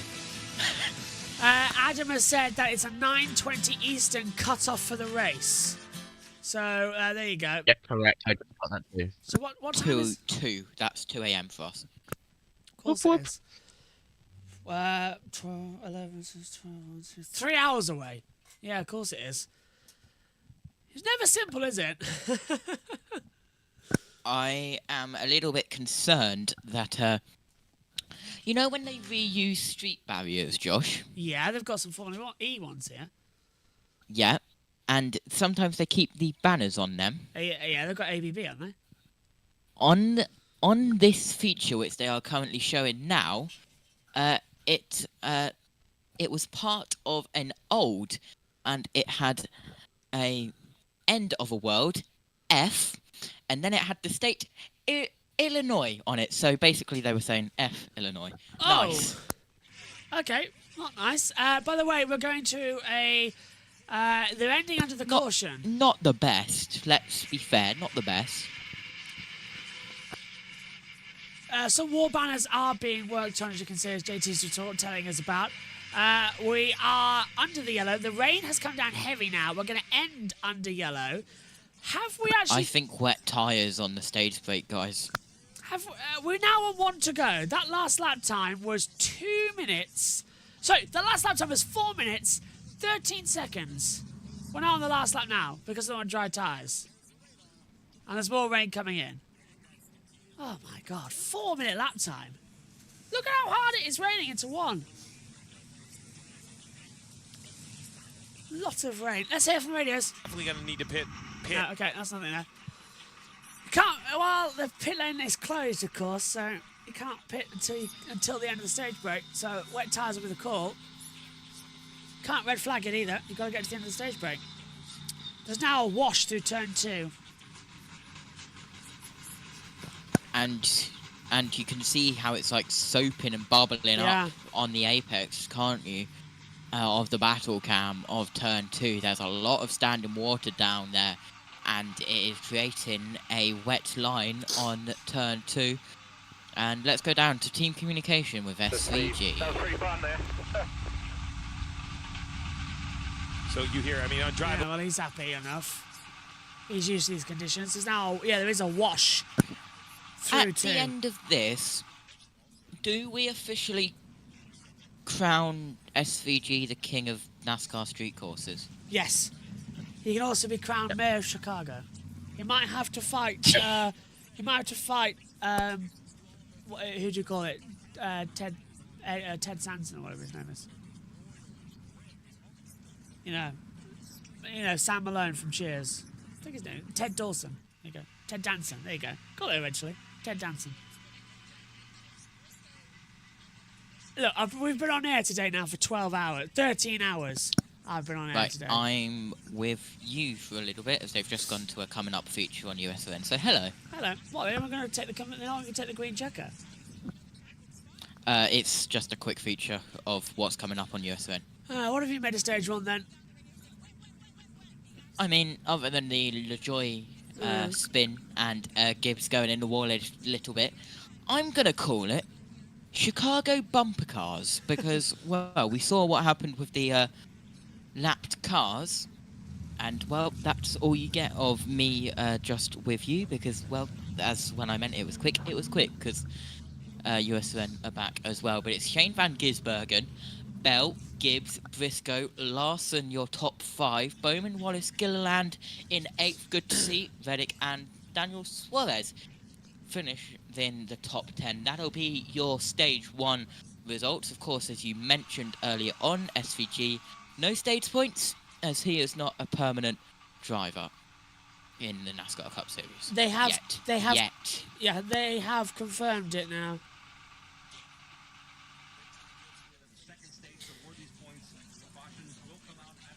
Yeah, so they have confirmed that it'll be a 9:20 finish Eastern. NASCAR is sending dryers out onto the track. Sudsy on the start finish straight there. Ty Gibbs is reporting. We could see it. So definitely need some work going on there. So they've got to improve. They've got to change it.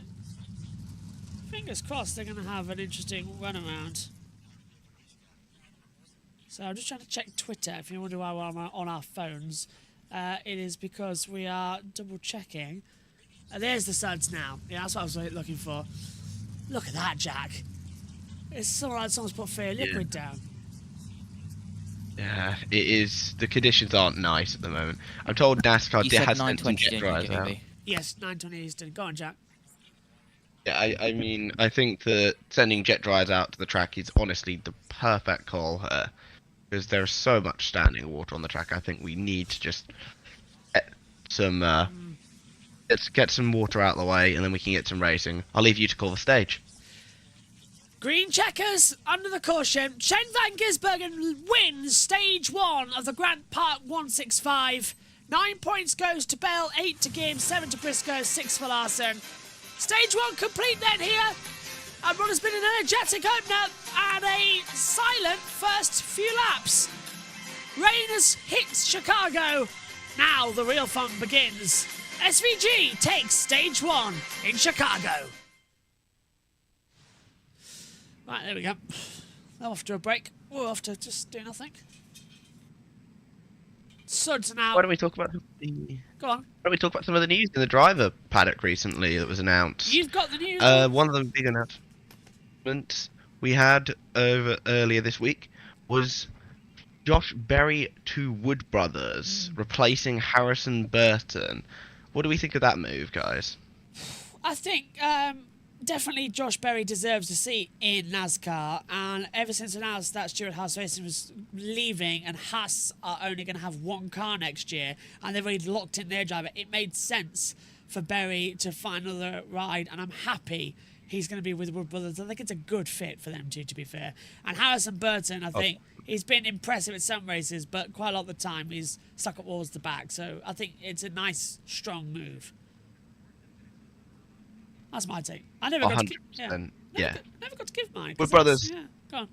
Yeah. Wood Brothers, I think they're a strong team. They just don't have a great driver. Yeah. Sorry, Harrison Burton. But I think he got rushed up the Cup far too quickly. I think he needed another year or two in Xfinity for sure. He got rushed up, and unfortunately we're seeing it here. I think he'll be back in Xfinity next year, personally, because he's not got a ride currently next year. I don't see any Cup teams. I've also recently been told that Gragson does have a Cup ride for next season. I don't know, we don't know where, but he confirmed in an interview that he will likely be in the Cup Series next season. I think it will be Front Row or Richard Childress. They're the main two teams I'm hearing, but I think it will be Front Row. We'll get Kirby Lambeth on it as well. Who writes the scripts. The Grid Tonight show is always the place to be. As you know, Jack, as you wait yourself, you're always a viewer alongside there. Every now and then. I'm not on the next 2 weeks, of course, because I'm on holiday after this. Yeah. This is my last commentary, this one, until Hungary practice for Formula 3 on Friday morning. There's the jet dryers. Blimey. Big, powerful ones, aren't they? Where were they in the British Grand Prix this weekend? Off they go. I mean, Formula 1? Formula 1, guys? You got any idea? That is unbelievable. They are proper jet dryers as well. I know, it's amazing. Keep saying we should have those up in Formula 1. It's raining inside the car. I'm just noticing now. How's that even possible? For SVG, a little bit of rain coming through. Bell too. So, yeah, a little bit of rain flying through. They've got, don't know how, but yeah, it was dripping. I just on the camera lens. Don't forget these guys have only got one window open. We hold back. So stage 2 hasn't updated yet what it's going to be and how long. As if for anybody else, I'm still stuck on stage 1. 55 laps to go. And pits are open. Let's head down to pit lane. Tires up and down pit road, but these will be live pit stops. Slow stops will cost positions. Let's see what happens when everybody chooses to do for adjustments. Dave. In a football game or maybe even a rugby match, they change cleats at halftime if they don't like what the field has done and the weather has changed things. These pit crews cannot. They're in their tennis shoes that they plan to be in, so they've got to be very careful as well. The front three and the rest of the field are on those slicks that they were on, so very gingerly, Shane Van Gisbergen brings the field to pit road. You see the 3 pit stops happening there. Let's head up pit road to Marty. Dave, the big debate on the 5 radio for Kyle Larson. Were they going to pull a tear off or not? As you see Christopher Bell leave his pit stall, they decide not to pull a tear off because that's the only layer of Rain-X they have on the windshield. Larson wanted to leave it, and the 5 team with a pretty quick stop. I believe Larson gained a couple of spots here going to those wet weather tires. You see SVG lost 3, and we're going to have a problem here. We've got a... Oh my word! There's a huge pile-up out of the pit lane and straight into the barrier. Pit exit is under massive. So who kicked all that off then? Bowman. With Haley Oh and my Reddick, God. Gilliland, and everyone concentrating up. It's too wet down there, Jack. It's just too wet. Pit lane exit's just so tight. Like, oh God. Well, Josh. Yeah. NASCAR. If you want another track camera, the aerial camera has switched to the inside turn 6 camera, which has views of turn 1 and turn 6 due to them grounding the TV helicopter. So Reddick and Wallace made contact, and that's what kicked it all off in pit lane exit. Oh dear. Teammates. Oh, for God's sake. They never learn. They never learn, them two. Those two get on fairly well usually, so. That's the problem. They do, don't they? You're right. Pressing 8, think it's IndyCar. If you're wondering why we're having views of Texas Motor Speedway. Couldn't be me. Well, that's... I'm gonna use... Go on. I'm gonna use this break quickly just to shift downstairs onto my other computer. No worries. So I'll be right back. No worries, Jack. Try and waffle in my absence. Right, we've got a waffle.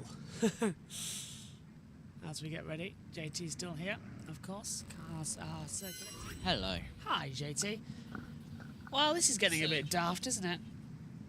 This is even better though, Josh. Than last year? No, because how I've got... So, as you know, I've got 9 cameras. One of them was the aerial camera, one of them was the battle camera on full screen. The battle camera is at turn 2. Yeah? Guess where my section starts? Turn 2. Oh, well, this is perfect. Now, they have replaced the aerial camera with a turn 1 and turn 6 camera. Guess where my section ends? Turn 6. Turn 6. So you've just got action everywhere. Correct. With the 7 onboards I have alongside that, when I can be bothered to refresh them, because having multiple live streams running on one computer with a Skype call is not the best. Everybody, this is why we see JT is a master. He knows exactly what to do. Still some puddles going into the McDonald's section of the track, guys. Down at turn 11, and of course, just before turn 12 is where the restart zone is, which is where Bell and Gibbs are now, and the leaders, Larson, Shane Van Gisbergen, has dropped down a couple of places as well. Lap 22 of 75 of this Grant Park 165, Josh, under caution, state 1, end. Jack's back. Let's take a look then at how that all kerfuffle happened in exit pit lane. So there's the jet dryers going through, and there goes everyone dialing on pit road into the path of the jet dryers, and the jet dryers block the track. So everyone concertinaed up. NASCAR. Yeah, Jack, that's what happened. What do you think about that one, Jack? NASCAR. That wasn't the smartest move. You could let the guys know beforehand. Right, well, let Jack get his mic sorted and everything set up. Let's head back to... Someone stopped at turn 1. Someone stopped at turn 1. Logano, I believe. Yeah, Logano's in the wall. Logano's in the wall at 1. I can see the top of the hill. I'm watching. Is Has he stopped to go to the rear of the field?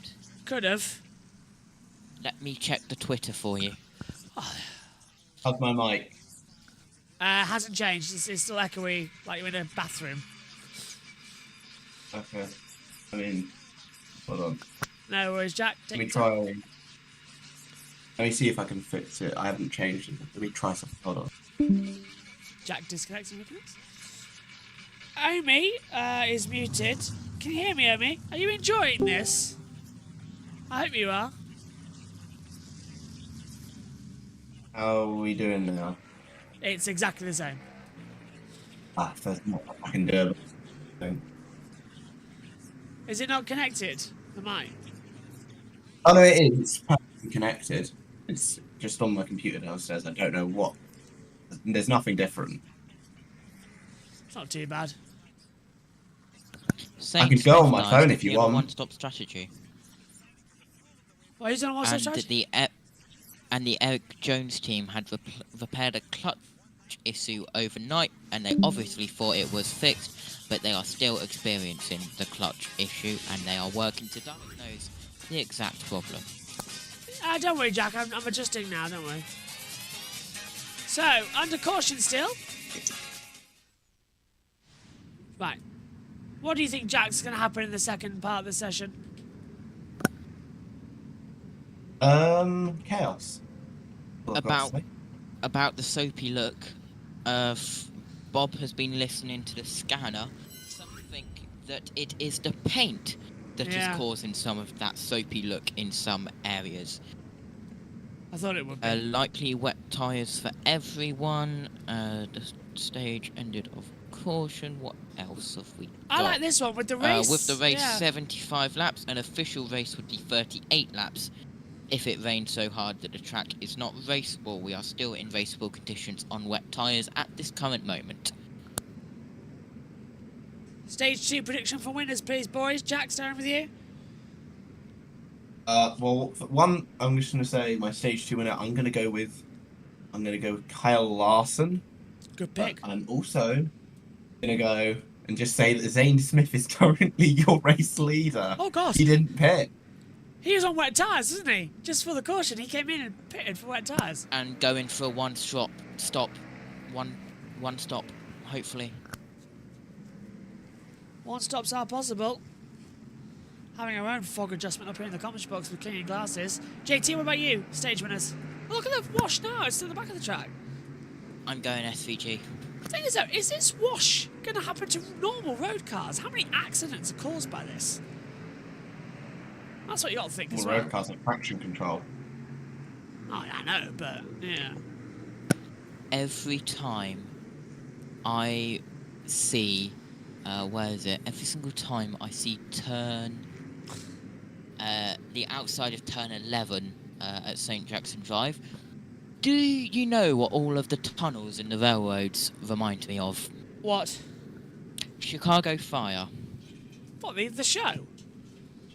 I am adamant that they have recorded an incident there. I don't know what series, what episode, but it looks completely the same. Oh, they do the shows there, but yeah. I wouldn't be too surprised. That's my point. Keith Urban is now presenting the stage 2 introduction here. Who's Keith Urban again, just to remind me? Oh, no, you're wrong person to ask me. I'm searching this out. Hold on. He is an Australian musician. He's an Australian I can barely hear Jack, by the way. country musician. I can hear Jack fine, so maybe turn him up, JT. Let me listen. Hold on. Let me go onto the stream and see how I sound. Echoey. Terrible. Echoey, Jack. But I've got headphones on, so maybe I'm hearing you clearer because I've got the I've also got headphones on, JB. That makes no difference. Yes, but I have on the stream I sound fine. Yeah, I have Audio Technica BPHS1s. You have what? Sennheiser? Correct. About equal then on audio. I've heard my name. Hold on. That is the 45 with some front bodywork damage. hanging around there as well. So that's Tyler Reddick. I think the echoey stuff is to do with the fact I'm in a much more echoey room. Yeah, yeah. I'm in my living room now, so whereas before I'm in my bedroom. Your front room, is it wooden floor by any chance? Yes, it is. Ah, I thought so. My bedroom is also wooden floor because I haven't installed. We haven't got any carpet in there yet, though. Ah. It's actual like planks, not like wooden floor. It's actual like the planks. See, I always know because wooden floors create loads of echoes. Yeah. In front of me. Carpeted floors don't. So, but you had a mic on before that was working a bit different. To the choose rule, we come. Yeah. I'm using the same headset, so. Really? The other one sounded like you were coming through a phone. I don't know. Same headset. It's like the mic's maybe not... it's just the computer. Yeah, it's like the I mic... don't know. I'll have to solve that. It's like the mic's not connected to it.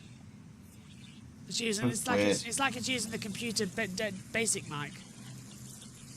I have no idea why. I can hear you fine. Just leave it as that. It's I better can than... use my phone for my mic if you want. Nah, it's fine. What? You can use a mic separately. What about TV pictures? I've literally got your stream source for that. Oh, alright then. Because your stream's a little bit laggy, so I'm using the actual source for your stream. Officially part of US Fans Gets Showville with a quote which I just did, which they found very funny for some reason. Coming to the restart, and that is the shot that I'm talking about with Chicago Fire. That looks cool. That one. Stage 2, getting ready to head to green here. As they come out, it is Zane Smith leading, and Ty Gibbs that was Bell nearly put in the wall. We're racing again for stage 2 in the ultimate wet of Chicago. And who's going to be on the brakes into turn 1? And they're going to go straight on. No brakes, no brakes. Come on, guys, get it stuck. Yes, well done, boys. Guess what? They can race in the rain. They can. We got to Dakota a few years ago. Yeah, God, they were everywhere. Ty Gibbs leads the race. Contest! All round pile up. Bubba Wallace is out. He's hit the wall. He's going to get inside race. And there's Crane, a pile up out of 3. Can't see who he's stuck with. Bowman! 99, Dan Suarez. Oh, Suarez too. Bowman was involved in there too. I think he kicked it off. Let's take a look. So, Bubba comes in. Yeah, Bowman tips him. Oh. Gets going, and then it's Suarez who gets hauled up with him. Caution's out, caution's out, caution's out. Not sure why yet. Into 7. Oh, that's why! Ooh. 14 hits the wall, but the caution was out before that. I think they just saw him sliding and was just like, no, we're not doing this. Yeah, it's too wet out there. Yeah. He's got going again. He's just bounced off the tyre wall. So he lives to fight another day. At the moment, but yeah. I don't like this. Oh, it's so hard into the wall. For Chase Briscoe. I love how you say Bowman 4 incidents as it's always Bowman. It is always Bowman. Briscoe looks like he might be done for the day, unless he's going to the rear and following the rules. He's got going. It looks okay to me. Just making sure it's all good. He's gone to the rear. Yeah. Oh, hang on. Oh, we got a car stop. Who was that? Was that SVG? That's SVG! SVG, yeah. Shane Van Gisbergen has stopped! SVG is out of the Chicago Grand Prix! Park 165! His car's overheating like crazy! What's he done? Oh, he's hit the wall! And he's drifted out and hit the wall! SVG is out! I do not believe it! Is he out of the... He's out of the car! Shane Van Gisbergen is out, and suddenly Chicago turns on its head. Who's going to win now? And Reddick. I can't believe what I've just witnessed. What the hell is going on here tonight? a rare mistake from SVG there. Very rare mistake. I think that's why the caution came out, was because SVG hit the wall. Yeah. And that's concrete, that's not tire. He's done. Really unfortunate for the stage 1 winner. Yeah, I think we're going red flag because of weather. I'll wait to have that confirmed. I just heard a brief flash in the air there, but the lighting is getting poorer and the rain's getting heavier. 50 to go, 25 complete, lap 26 of the day, and that is Bubba back in the pit lane as well. My God. Damage. This... Nothing about red flag so far. Nothing about red flag so far, yeah. Nothing I've got on Twitter yet. I'm looking at all the boards, waiting to see. Logano is passing. He's got the free pass, so Logano's going past the safety car now. SVG out, and Chicago delivering a fire. Well, Australia, I know it's early for you, so on Monday morning, go get some sleep. Happy New Zealand is wrong. And New Zealand, yeah. Saucy nuggets off the menu, says Mark. And I just ordered some. We're an hour in. We've completed 25 laps. We've got 50 to go. At this rate, we're going to be here for 3 hours. Oh. We have got that distance, by the way, to cover it. So we probably will be here for a while. Strap yourselves in, everyone. We've been on 12 more laps until the race can be called. 12 more laps. We've been here for 2 hours already, I'd just like to point out. We've been on air now for 2 hours. We were supposed to have a half-hour build-up. It turned into a 45. And it's taken us an hour now. We were 52 minutes with a build-up. We're an hour just ticked over in the race. We have done 1/3 of the race. 1/3. What did you say was the distance, JT? 38 laps. That's the way it can be called. 38, yes, because 38 times 2, well, Yeah. you can do that. Would take us 76. 75, yeah, past the distance. So would that give us? Would they call it? They probably would, wouldn't they? They could if they want. We'll see how conditions improve and continue, but drama SVG. I am now going to throw it to you. First name to be... Wait, no. Maybe I should give it to USN because you did the first one. Next driver goes out. You'll have the choice, guys. Sorry. I no traitor. What do you mean, no traitor? You've left JBMotorsports to go to USON this weekend. Yes, I know I'm a traitor. Well, technically, we're all going under one, so that's fine. Red flag! Red flag's out! Red flag is out! Race stop for weather. Red flag is out.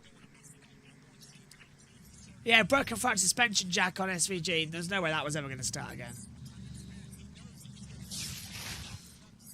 So, red flag is out for weather. There was contact with Chase Briscoe that sent SVG into the wall. Oh. But I will say this red flag. It's just me, isn't it? Every time I'm here, there's a red flag. Oh, no, me too. Me too, Jack. Me too. I've been running. There was a red flag last week when neither of us were here, when USON had it as well. It's our 4th race running with a red flag now. All for weather. God's sake. So, red flags with 50 to go. We've completed 1/3 race distance in a total of 1 hour, 2 minutes.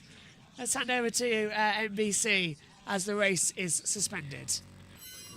So I believe that air tundras can blow it off relatively quickly. We're also here at single file restarts. Anything to get back racing, I'm on board with, because the crowd is here. It looks good. I'm ready to see some racing. They did a really nice job, to be quite honest. Turn 2, there was a little bit of contact, but... Well, let's go over to Buckingham Fountain and the Peacock Pit Box. Dale Jarrett and Brad Doherty. All right, guys. Well, we've seen already 25 laps complete of the 75-lap race, and the conditions have gotten a little bit worse. Now they've stopped the field on pit road. What do you guys think about this one so far? We might have should have brought the Air Titans out before. Yeah, maybe should Groundhog Day. That's what I was thinking. Yeah, Chicago chaos once again. Yeah. Outstanding racing that we were seeing in that first stage. Just everything that drivers and teams went through there, having to make decisions on the tires, and then the drivers staying out on the slicks, having that huge advantage. Yeah, I thought everybody did a great job of trying to figure out what they needed to do, whether it be on slicks or being on the, the wets, looking at the weather. So it was a great cadence of rhythm building up, but man, it's just gotten a little bit chaotic, and I hated for Shane, for SVG. I thought that he had a great chance to win this race today, but he's on the hook now. Yeah, and you know that other drivers have to think as we look at just how hard it is raining right now. Yeah, and that's the one thing. I don't care what kind of tires you have, wet weather tires. You can't have this standing water. It doesn't give the drivers a chance whatsoever. But the thing that does give drivers a hope, this is going to stop at some point. They're going to get it cleared off, and they know that the man to beat is now a part of the race. So a lot of guys thinking that, hey, this could be my chance to win at Chicago street races. This is their opportunity. Guys are going to wait through this, and somebody's going to have a shot at winning a race today. You see the teams going out. They can cover the cars up. The drivers can get out if they would like. You're watching now a wet NASCAR Cup Series Chicago Grant Park 165 for the Bikes Xfinity. Well, red flag is out, but this rain has opened up, increased, and has turned up to the maximum here at NASCAR's Grant Park 165, and we are under a red flag rain delay, which is always nice to see. And I'll tell you what, though, Jack, they wait for the rain band to clear, but they didn't see this bit coming, so we might be here for a while, but they might just call it. I don't know. They might want to get 12 more laps in, then call it. What do you think? What would you do in this situation? I think personally, just clear some standing water, and then just get it going again. That's what I think NASCAR's plan is: clear the standing water, get going again. I mean, they wouldn't call this yet. You got to remember, NASCAR normally they'd have the option to move it to like a Monday or a Tuesday or whatever weekday they want. They don't have this option here. Yeah. They have to get in as much as they can. Yeah, and he got this until tonight. It gets already starting to cars to be covered and drivers to stay in cars. Okay, so the drivers are going to be cocooned. Sounds like they wanted.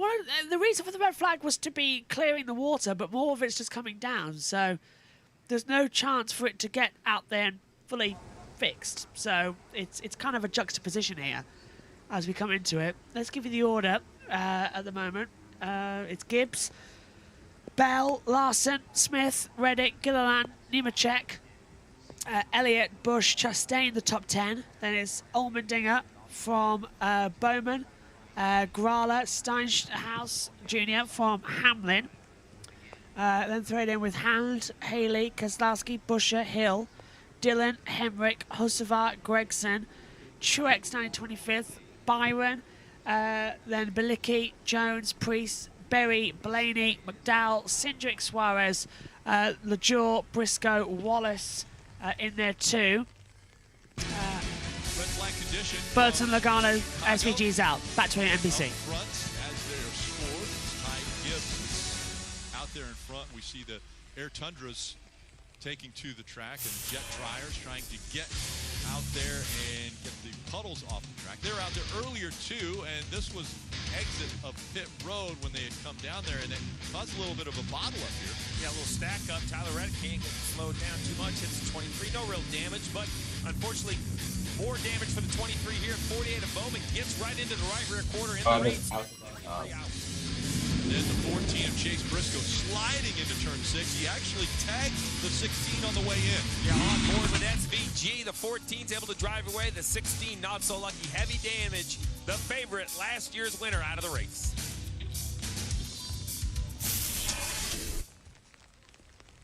So again, a red flag condition, and with 7 races to go until the playoffs, we look at the playoff standings and where everyone sits. Kyle Larson right now the regular season points leader. Bell, Larson, Hamlin, and Byron all with 3 wins already in 2024. And you see Ty Gibbs while leading the race currently there in 12th. That would lock him in if he's able to pull off the win. And at 69 points, Bubba Wallace, Briscoe, Busch, it's not a mathematical situation where they can't make it on points, it's just very improbable in my opinion. We've only ever seen like single digits made up at this point in the season. But with the racetracks we have coming, you know, we have Pocono, we've seen crazy All fuel the miles crane finishing cameras there. are coming We down, have back guys. to the oval at the Brickyard, we have Daytona on the horizon. There are a lot of tracks where we could see a winner that perhaps it's hard to predict. Think about Kyle Busch. I'm not even sure it's the playoffs for Kyle Busch back there in 19th. He's 19 years in a row winning a race. If he could extend that to 20, it would also fix the playoff picture. Yeah, he's mentioned that he thinks it's great if he could get a win prior to the playoffs to get back in there and try to win a third championship. But ultimately, he wants to keep that win streak alive that he's gone for 19 consecutive years. And remember, the line moves. So just put any of those cars below in victory lane. And now instantly, Buescher, Bowman, Chastain are locked in a points battle at the bottom of that leaderboard. All right, let's listen in and actually hear from the guy who won stage 1 and the favorite of this race out of the car. Shane Van Gisbergen is with Kim. Yeah, and Shane out of the care center after getting tagged by the 14 of Chase Briscoe into the wall. Walk us through the incident. I don't know, I just sort of turned in, looked pretty good, and then just got smashed by someone, 14, who said, gutting. Wendy's Saucy Nugs Camaro was really good. We were in the lead for a lot of that race, and, you know, it felt good taking off in the rain, and, oh, yeah. Yeah, nice one. But, so that sucks, but, you know, it's an unfortunate mistake by him. I'm sure he didn't mean it. But, yeah, when he just clipped me, it just, nothing I could do. Is it disappointment? Is it frustration knowing you were the favorite now that you're out of the race? Or is it just a racing incident? No, of course I'm disappointed. We had a really amazing Camaro there, and Paul Racing Trackhouse, they gave us a great car, and we were able to lead, and I felt like I was driving well within myself. So, yeah, it's a shame to be out so early, and shame we couldn't have a proper crack at it at the end. You were the measure of what could be done on this racetrack. So you've seen the guys out there. Now that you're out, do you have a favorite looking at the field? Any of the top three. Those guys were all racing well. We had some really cool battles with them and respectful, really fair. So any of those top three, I think, are the favorite. And some heavy rain. How was it racing before the incident? It was fine. On slicks, it got a bit dodgy, and I hated being the leader, and whoever was the leader, you could see them slowing up, not sure what the condition would be. So as soon as I got to the front, you're always unsure of what's happening and have to take it a bit easy. So, yeah, but I had a lot of fun until then. So. Thanks for the time. Cheers.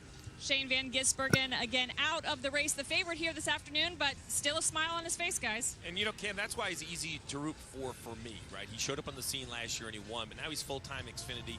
When he goes to the road course, he's spectacular. Is it he goes worth? to the ovals, he'll sell. He's humbled himself at how good these stock car drivers are at the oval, yet he always has that smile on his face. Say again, JT. Is it worth mentioning the SVG's tone where he said, yeah, nice one?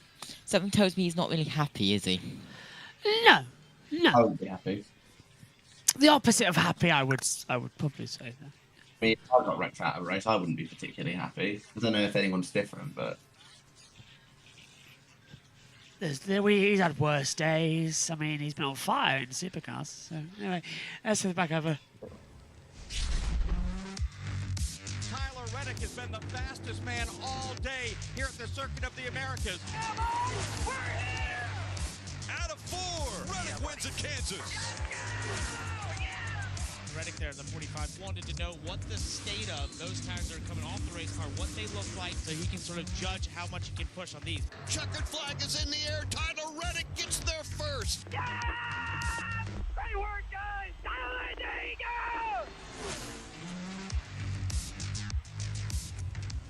Tyler Reddick, Billy Scott, this race team's in the playoffs for that big win at Talladega, and normally you guys are excellent at the road courses, but I don't, when we talked about this embedded thing, I don't think we planned this kind of day, did we, Billy? How have you managed all the chaos of this day? Rain, no rain, and all that's happened? Yeah, we're getting all too used to it here in Chicago, unfortunately, but yeah, it's just a matter of letting the drivers decide what is best for them and what they feel out there, and yeah, it's a little bit chaotic with wets on and slicks back on to start. It looks like this rain's going to be here for a little bit. You can see Tyler has joined us here on the front bench having a conversation with your engineer. What do you want to do under a red flag like this when you have the rare opportunity, almost a halftime break, to talk to your driver? Yeah, just going back and understanding the data and knowing how hard to push. We're in mixed conditions, presumably might be the whole rest of the race, and it's just a matter of evaluating risk versus reward and then knowing how hard they can push and how soon. You tried to game plan for everything, Billy, but did you come up with a plan of what to do if it rains today like this? Really, it's just adapt. That's the biggest thing, is we all came in here with what seemed like a pretty simple plan. I think, most of the field knew it was going to be a one-stop and very low fall-off here on the street course, but certainly Mother Nature has other ideas, and yeah, just got to adapt to it and just be ready for anything and hope to work out on the right side of it and keep good track position. Obviously, SVG out of the race now, and he was in that group of favorites along with you guys. Does that change the game at all? Does Tyler play it a little more aggressive now, knowing, hey, it's a wide-open game? I think it's still a matter of evaluating our risk versus reward. Like you said, there's several guys that we know are in contention, and many of them are still out there. You hate to see him get taken out like that over something silly. And no, we still have to be smart, right? Because it's in a moment's notice it can bite you. It's definitely they're on the edge out there every lap. So we still have to be smart and still have to be there at the end. But yeah, just not try to take ourselves out. Still have a lot to go here in the race today. Appreciate the access the 45 team is giving us. We're going to go talk to the driver. He's right over there in just a moment, Dave. Marty, we look forward to getting back to that embedded deal with the 45 crew. We're embedded under an awning here with Martin Truex Jr., and it's still raining, so we've still got the umbrella up. Tell us your experience there as you were getting ready to, actually they were thinking of resuming things there, but it's pretty crazy racing when you got going. Yeah, just, so much rain and so much water on the track. Back where I was, you couldn't see anything. So just following the flashing red lights in front of you and trying not to hit them. That's kind of what the goal was. And then once everybody got slowed down, you could kind of see where you're at in the corner, but you're just kind of feeling where you were by the speed of the red lights in front of you and trying to follow them. It's wild, but yeah, not a good start to the race or the Bass Pro Camry. We tried to start on wets, and that was obviously the wrong move. It worked for a few laps, and then it didn't. So track position's not good right now. We need to find a way to overcome that. I was going to ask you about that because you got going. You started passing cars. Was there like an immediate switch and they fell off? Yeah, I mean, as soon as it started drying out, it went from good to bad, and it only took about 3 laps. So went forward for 3 and then backward till we pitted, and the car felt pretty good and I felt like good pace on dry tires once we got going. Just lost all our track position, so it's going to be a battle from here, but we'll keep trying. You were leading. The other thing I was wondering, when your car was in dry conditions, I know it wasn't your favorite in qualifying, and so you had to start toward the rear. Do you think there's something you can work with getting back out there? Yeah, I mean, I felt good in race trim on Saturday in practice. I never put together a good lap in qualifying, and today I felt the car felt even better in on the longer run on the dries when it was drying out. So I think we'll be all right, but we'll be on wets now, so not really sure. It's just it's gonna be hard to get track position with the track being wet. All right, Martin, thanks. Parker, he told me his car was in one piece. That's the good news. It's pretty soaked out there sitting on pit lane right now. And I've been hanging out with his teammate Christopher Bell, who's been at the front of the field here throughout this race. We were just talking about the start of it and how you at one point were getting past the 16. You thought he was giving you the spot, and then he took it right back. What happened there? Yeah, I don't know. I got inside of him. I think it was in turn 12, and he didn't really contest the position, and he gave me the way on exit. So I'm like, oh, thanks. He let me go. That was friendly. And then next thing you know, he's diving back inside of me. So, yeah, we were racing hard. It was really fun to get to have lap traffic on a road course because normally that doesn't happen. What about these conditions we just went into here, the wet conditions? You and I were just talking about how slippery it is out there. Even turn 12, where on the restart, you got very sideways. Yeah, well, I'm confused, Parker. Okay. Do we race in the rain or do we not race in the rain? I think definitely this is a lot of rain, though. I mean, I'm out front, so my visibility is going to be the best out of all of them, but I'd say ship it. All right, you want to keep going here. And, I mean, that's the question I have is just where it is too slippery. Like, where are the portions that you saw, or maybe they were standing water, or that sort of thing, where you felt like, okay, that could be the issue. Did you see anywhere? I mean, honestly, I haven't seen any standing water issues. I mean, yes, there are sections of the course that are very, very slippery. Turn 12, whenever we took the restart, that was the slickest spot that I felt on the track. But, yeah, I mean, it's the same for everybody. You just got to be smart and know not to bomb it off into the brake zone. But, yeah, I mean, it's tough out there. Conditions are very slick, and that's the way I like it. So you mentioned visibility. One of the things you and I were talking about was the visors. You guys all started this race with sunny conditions. I noticed a lot of drivers on the onboards flipping those visors up because they had tinted visors. It's getting very dark here. What was your situation, visibility? Yeah, I had a tent visor on as well, and from the drop of the green flag, I had it open because I couldn't see. So I will say visibility is very tough. For whatever reason, I don't know if it's the rake of the windshield, but any water that gets on it just makes it very distorted and hard to see out of. So visibility was even tough early on in the race whenever it was just barely sprinkling. So tough conditions, adverse conditions, and the 20 car does well in this. So let me ask you this. It's wet, it's slick, it's hard to see. You're at the front and you still want to go racing. What is wrong with you? Well, me being out front, I'm going to have the best conditions out of all of them. So that's probably me being a little bit selfish. But I love adverse conditions, whether it's, rain tires or, heck, I don't know. I guess we don't have very many adverse conditions today. But definitely the rain tires have been really good to us. Artie, I love his optimism. He wants to get back out there. Chris Bell will race in any condition. Well, he proved a couple of weeks ago he loves the rain, winning there at New Hampshire. Let's chat with Tyler Reddick. How would you describe the conditions on the track? Because Bell was saying the visibility was very tough. Yeah, when we that's one of the downsides, right? Is in a restart situation like that, maybe it's just the first lap or two. The visibility is really difficult with just the standing water on the track, but. For me, I was really surprised to see how well in fairly damp conditions we could kind of run on the dry tires. It's kind of a learning process, and the more you get running, the more the dry lane starts to really form. So, yeah, learning a lot out there for sure. I felt really good at the start and was kind of trying to figure out where I was going to get around Ty, and, Shane just did a good job putting me in a tough spot, and there was a lot of cars lined up kind of just driving off each other, and we lost a good bit of track position there. So, yeah, I feel like we got good speed. It's just a matter of not crossing that line, and certainly, in the 14 lost it there. I feel like I drove in and found my limit, and I almost tricked myself into trying to race him down in there, and I kind of realized how out of control he had gotten. So, really thankful I was able to pick up on that, miss that calamity.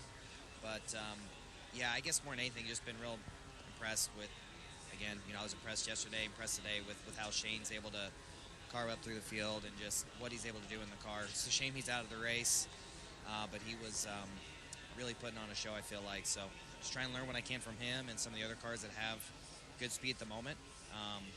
Yeah, it was real crazy to take back off there in those more damp conditions. So speaking of learning, when you came up on the pit box, there were no pleasantries. There was no, hey, how you doing, or how's the race been? You immediately went with your engineer to study SMT. Kind of walk us through what you're trying to learn, because you mentioned I'm trying to learn from what Shane did earlier in the race.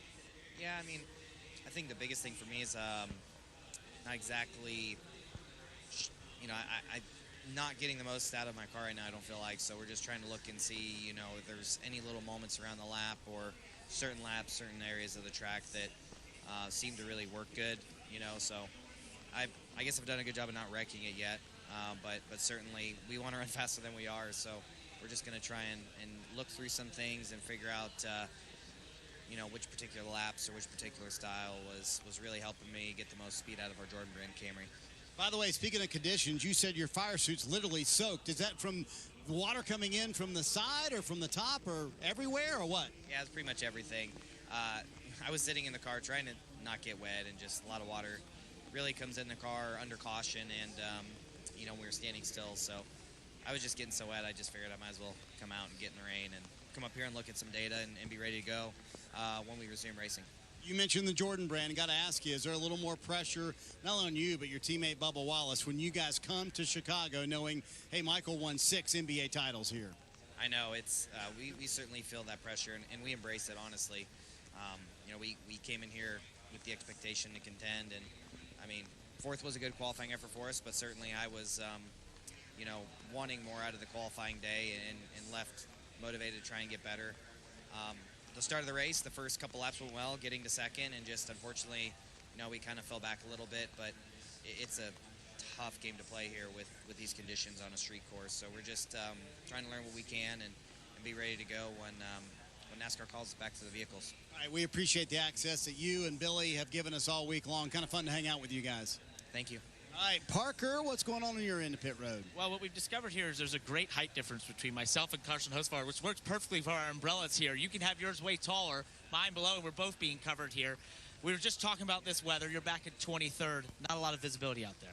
No, not good at all. I think we were like 13th or 15th or something, and my wiper wasn't working. It was going only the right side. So if you were my passenger, you could see. So not great from. That's not going to work. There's no passenger in there, is there? No, nobody that would want to right now for sure. But yeah, struggling visibility. I was like, all right, have fun. Like I'm just gonna survive and try to keep my thing straight, and hopefully they don't end it or anything like last year, the Xfinity race. So, but I'm sure they won't, and hopefully, but definitely the right call to stop for right now. But I think our Ziegler Chevy is fast. I feel good when it's dry and the wet. I'm just happy to run circles and hope to get to the other end. That's where I'm at right now. Talk about that. When you're trying to survive in a race car, that's a weird feeling, going, purposely slower than maybe you could go. Yeah, I think it's hard for people to understand. That's sometimes when the most mistakes can be made. Yeah, I mean, when you're going slow, I mean, these things are made to compress and have grip. And even when you're hauling and going 100% in the rain, right, it's still not handling great because the thing's up above the racetrack. It's not compressing. It's not having any load. But, yeah, it's difficult, and it's probably more frustrating as a driver that you're so aware and so scared and so treacherous and everything that's normally when you think about a mistake or that you can make, that's normally when you make it. So it's really difficult, and especially for me. I'm not good in the rain, and I enjoy it a lot, but I wish I'd have a little bit more practice rather than obviously driving this beautiful 77 Cup car around. I was going to talk about that. Your first season in the Cup Series, you've experienced a lot. What has stuck out to you so far as we're basically going near halfway in the season? I mean, these guys are really good.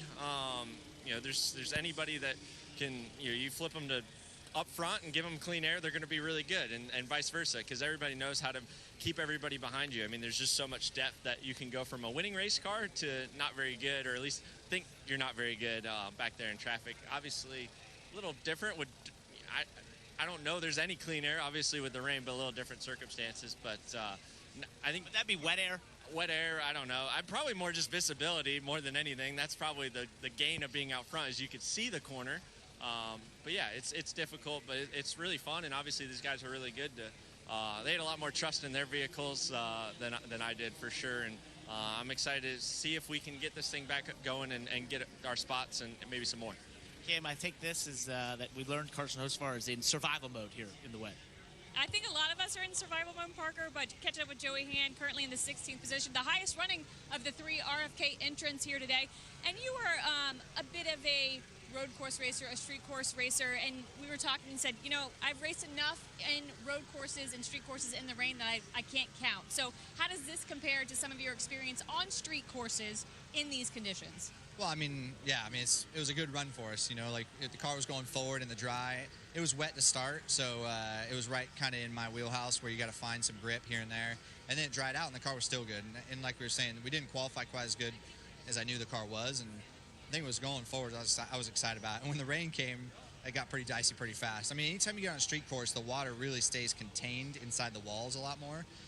It's never great with the spray and all that, but NASCAR's done a lot to minimize the spray, but still it's hard to see. You get that many cars firing off down the front straightaway, and it was hard. I think the 11 car was about 6 cars in front of me, and all I could see was flashing lights. So at some point you have to drive by braille kind of. You kind of find a wall, and so out the right side of my window I was just running along the wall, waiting for the brake markers, not looking ahead as much as you normally would. But it's hey, I've done a lot of street racing, I've done a lot of racing period, but I'm just having a great time. I'm excited to be in this RFK Stage 60 car. BuildSubmarines.com. Everybody's been so nice to me. They treat me like I've been here for years, honestly. And so, yeah, it's fun to get this car going forward for me. We talk about all the character that a street course has. Manholes, potholes, paint on the ground. We have old asphalt, new asphalt, concrete. How do those things come to you in the rain? Do they do kind of the same feedback to the car as the dry, or how different are they? Oh, the one thing you said is paint. The paint is way worse than the dry. I was testing it out there right when we got rain tires. I was they're like, save fuel, save fuel. I'm like, yeah, I'm going to save as much as I can, but I also want to kind of feel out the paint. Down in turn 7 where there's a crosswalk, and it's right in where you cross the apex, and it is pretty gnarly how you catch the paint for a long time. The key to it is you're trying to cross the paint. You're trying not to be on the paint for a long time. So cross the paint perpendicular, cross the lines perpendicular. Their dry lines is where the rubber is, trying to cross those lines perpendicular as possible. But on a street course, you don't have a lot of choices, right? So you got to drive on the paint. But I tell you for sure, I'm not going to brake on those double yellow lines down into turn 4, that's for sure. But yeah, I mean, you just go hunting. You got to find what you can. I mean, you saw everybody was pretty slow there to start to try and find their way. But yeah, I mean, no paint, no manhole covers if you can help it. But still, you know, I mean, I know we want to have dry here and all that, and it's gotten wet on us, but I'd say this is a great race. I love street racing. I think NASCAR on the streets, especially in Chicago with the skyline, I mean, it's super fun to me, and I hope the fans had fun, especially when it was dry. Joey Han, a 10-yard road course and street course racer, offering some very interesting feedback on what the track felt like under wet conditions. Californian making his first start this year, makes a handful of starts running, and we've got the fans having some fun. This is a great opportunity for them to enjoy a little bit of food, maybe, and food. One of the things that you think of when you come to Chicago, that deep dish pizza, Chicago style, or maybe the Dogs. Go to the Cubs games and enjoy a little fun, a little food when you visit Chicago.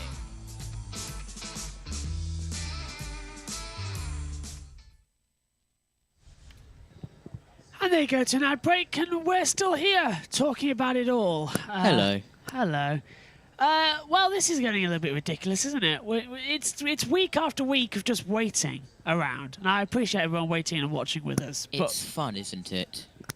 It's raining cats and dogs, and they're still sending the dryers out. I have never known a season so affected by rain in my short time watching this. It's because I said I'd cover it. Never known it so affected by rain. And also, by the way, I just want to state how unlucky this has been. Going into today, the chance of rain for the race was 10%. This all just came out of nowhere. It is just pure bad luck. Is that just the standing water we're watching right now, or is that washing the track? What is that? Correct, yes. That's the standing water? Yes. Oh, we're in trouble. When I say it's like someone's just opened a swimming pool, I've never meant it more. My God. That is just such a lot of standing water out there on the circuit, and it's getting heavier. Steady rain for the next 45 minutes, I'm told. Now, we've got this track until 9:20? Central time. That's 2 over here. That's 2:20 here, UK time. Blimey, it's going to get worse, isn't it, this one? Things can only get better. That's the thing, but yeah, maybe not. Things can only get wetter. I'll be back, guys. Matthew's being serious, which is unusual for him. Okay, one thing I'll just quickly bring up is the fact that if they do not get this race resumed, I'd imagine they'd call Ty Gibbs, who I think was the leader, the winner. But we haven't. Because based on last year, based on last year's precedent, because if you don't know, the Xfinity race got called before halfway. Yeah. Last year, and they declared Cole Custer the winner. He did get that win. But would it go to the last complete result? Because we only completed 2 laps before the caution came out onto the stage. So would they go to the last complete stage, which would give Shane Van Gisbergen the race win? I'd imagine it would be on the last completed lap. That puts it as Gibbs still. So a lot of water. Let's head back to NBC. That's not really That's how he gets his first win, man. Standing water, can't run on puddles, they'll hydroplane. Doesn't matter how good the tires are, the cars will skip across the water. So we have to get the standing water.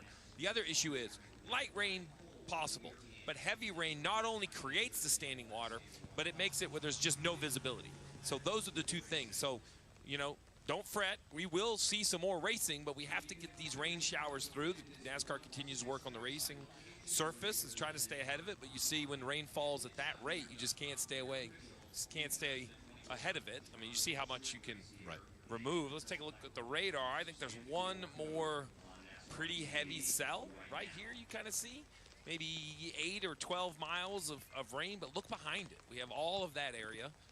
And, you know, the beauty is we don't have to dry the track. Remember, this would be a concern. Be like, man, we're running out of daylight, hours to dry the track. We're not looking for dry. We are looking for get rid of the standing water. They have drains underneath some of these walls and other areas. They'll go out and vacuum it up. week ago, Joey Logano went to victory lane. He was able to get the win at Nashville. We also were affected by weather that week. This is 4 weeks in a row. But with Logano winning in Nashville, that now has locked up all 3 of the Penske drivers into the playoffs. Logano, Blaney, and Cindric. Hustling super hard at Team Penske. One more, just you and him. You are clear. Don't know what just happened. Ryan Blaney has run out of fuel. Austin Cindric is going to victory lane. So proud of you guys. Thank you. That was amazing. He's shown speed. He's shown dominance. Blaney picks up the win. First Cup winner at Iowa Speedway. Awesome, man. Awesome job, guys. Logano is going to win in Nashville. We're out of gas. We're out of gas. We did it. Yeah! Locked himself into the playoffs. And the reigning champion from last year of the Cup Series is Ryan Blaney, who joins those 3 of you that are now locked into the playoffs at Team Penske. That has got to be a wonderful feeling for your whole organization. It is, yeah, it's nice. Myself and Joey and Austin were able to get in. Having a good month last month. So that's nice to kind of fall back on, especially where all 3 of our cars are running at this time, currently right now. So it's nice to have that win and for our whole organization. And I was hoping to be a little bit better spot today, but kind of had a little bit different strategy to get going and during the race, and just didn't really work out. And then just trying to wait the rain out. Hopefully it clears up here and we can get back racing. Let's talk about that, because all 3 of you did start on wet tires there, trying to use that strategy, and it seemed like maybe a lap or 2 it worked, and then you guys just couldn't keep the pace. Yeah, it was tricky because, I thought the asphalt areas of the racetrack were pretty wet, but then the concrete areas, the run up to turn 4, through turn 4 and 5, and all the way down to 6 was really dry. Concrete dries really fast. So, and then I think we were running just enough to get the asphalt fairly dry. So and we were waiting on more rain to come. We thought rain was coming and on the way, and just never really got there. And then we were in a tricky spot, and we were so far behind on the wet weather tires. If we pitted for slicks, we would have been a lap down, and just didn't really work out for us the first stage. So was hopeful to kind of rain or dry just to get on the same tires and see what we could do. But it was one of those things. We started in the back, had to repair our car, and just try to take a chance. Try to take a chance on, hey, maybe we'll kind of call the right strategy and be able to get through guys with their pitting on, from slicks to wets, and just didn't really work out for us. But had to take that chance from where we started. Just didn't really work out. It's always, you want to take those risks when there's a weather like this. I mean, we've now learned that all 3 of you win together over the same last couple of weeks, and now you all choose to go on this strategy. So now that it is fully wet, what did you experience? How was your car in the actual wet conditions? We ran half a lap there before we stopped it, and it was just way too much spray.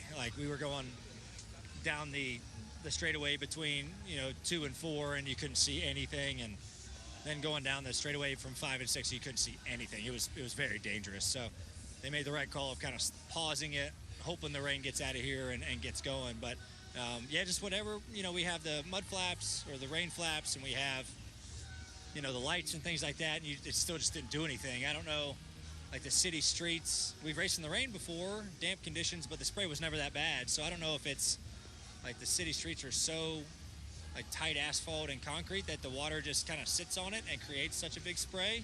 But we just really not safe conditions. So it was the right call, but it was slippery out there. And with the with the city roads, all the paint that's on them, from only left turns, only straight, all the lines on the road, there were so many more slick spots. Paint is so slippery when it's wet, and it was pretty tricky to navigate through. And if it would just stop raining and just be damp, I think it'd be fine. It's raining too hard right now to kind of get some water off the track, and so hopefully it stops and we can get going again and visibility gets better, and it's just not a death trap out there. But we'll see. Appreciate all the fans for sticking around. I hate that this has happened 2 years in a row. From a beautiful weekend already, and just unfortunate weather circumstances. I hate it for all of everybody who came out today. Just best thing we can do right now is just hope it clears up a little bit and we can get back racing and put on a good show for everybody here. Just quickly, you mentioned it, just this event. I know you love the vibe of this place and just the concerts that was happening, that sort of thing. As the reigning champ, how cool is it to see NASCAR do something like this? It's so sort of out of what we normally do. Well, it's great. I've really enjoyed it. I I had fun last year. I mean, it was a wacky weekend last year, but I think the city really embraced it, and the teams and drivers embraced it. And, you know, obviously you see the fans waiting out in the rain in their ponchos. Poncho salesmen probably did pretty good the last 2 years here.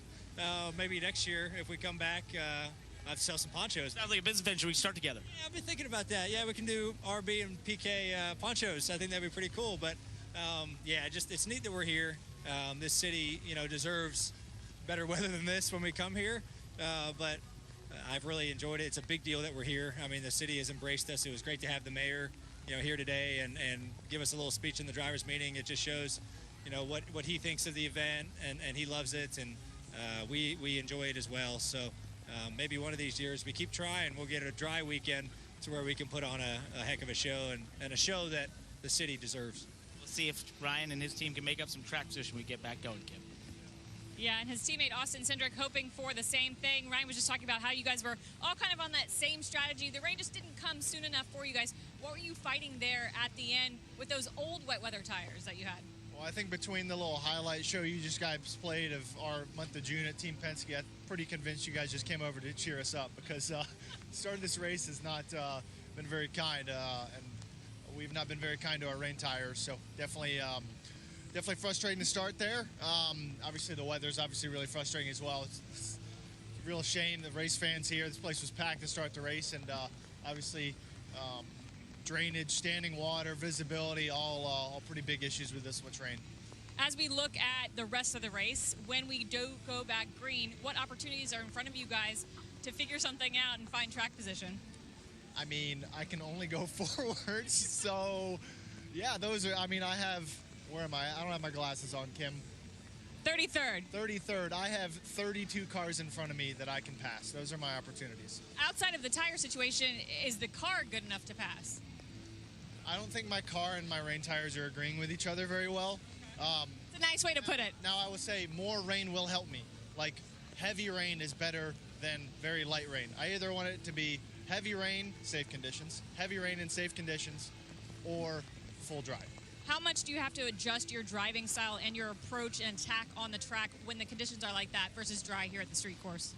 Well, it's difficult because, I mean, especially when you go into a phase where, like, okay, I'm clearly falling off and struggling more than other cars around you. It's hard not to get baited into trying to drive the car harder than what it's capable of.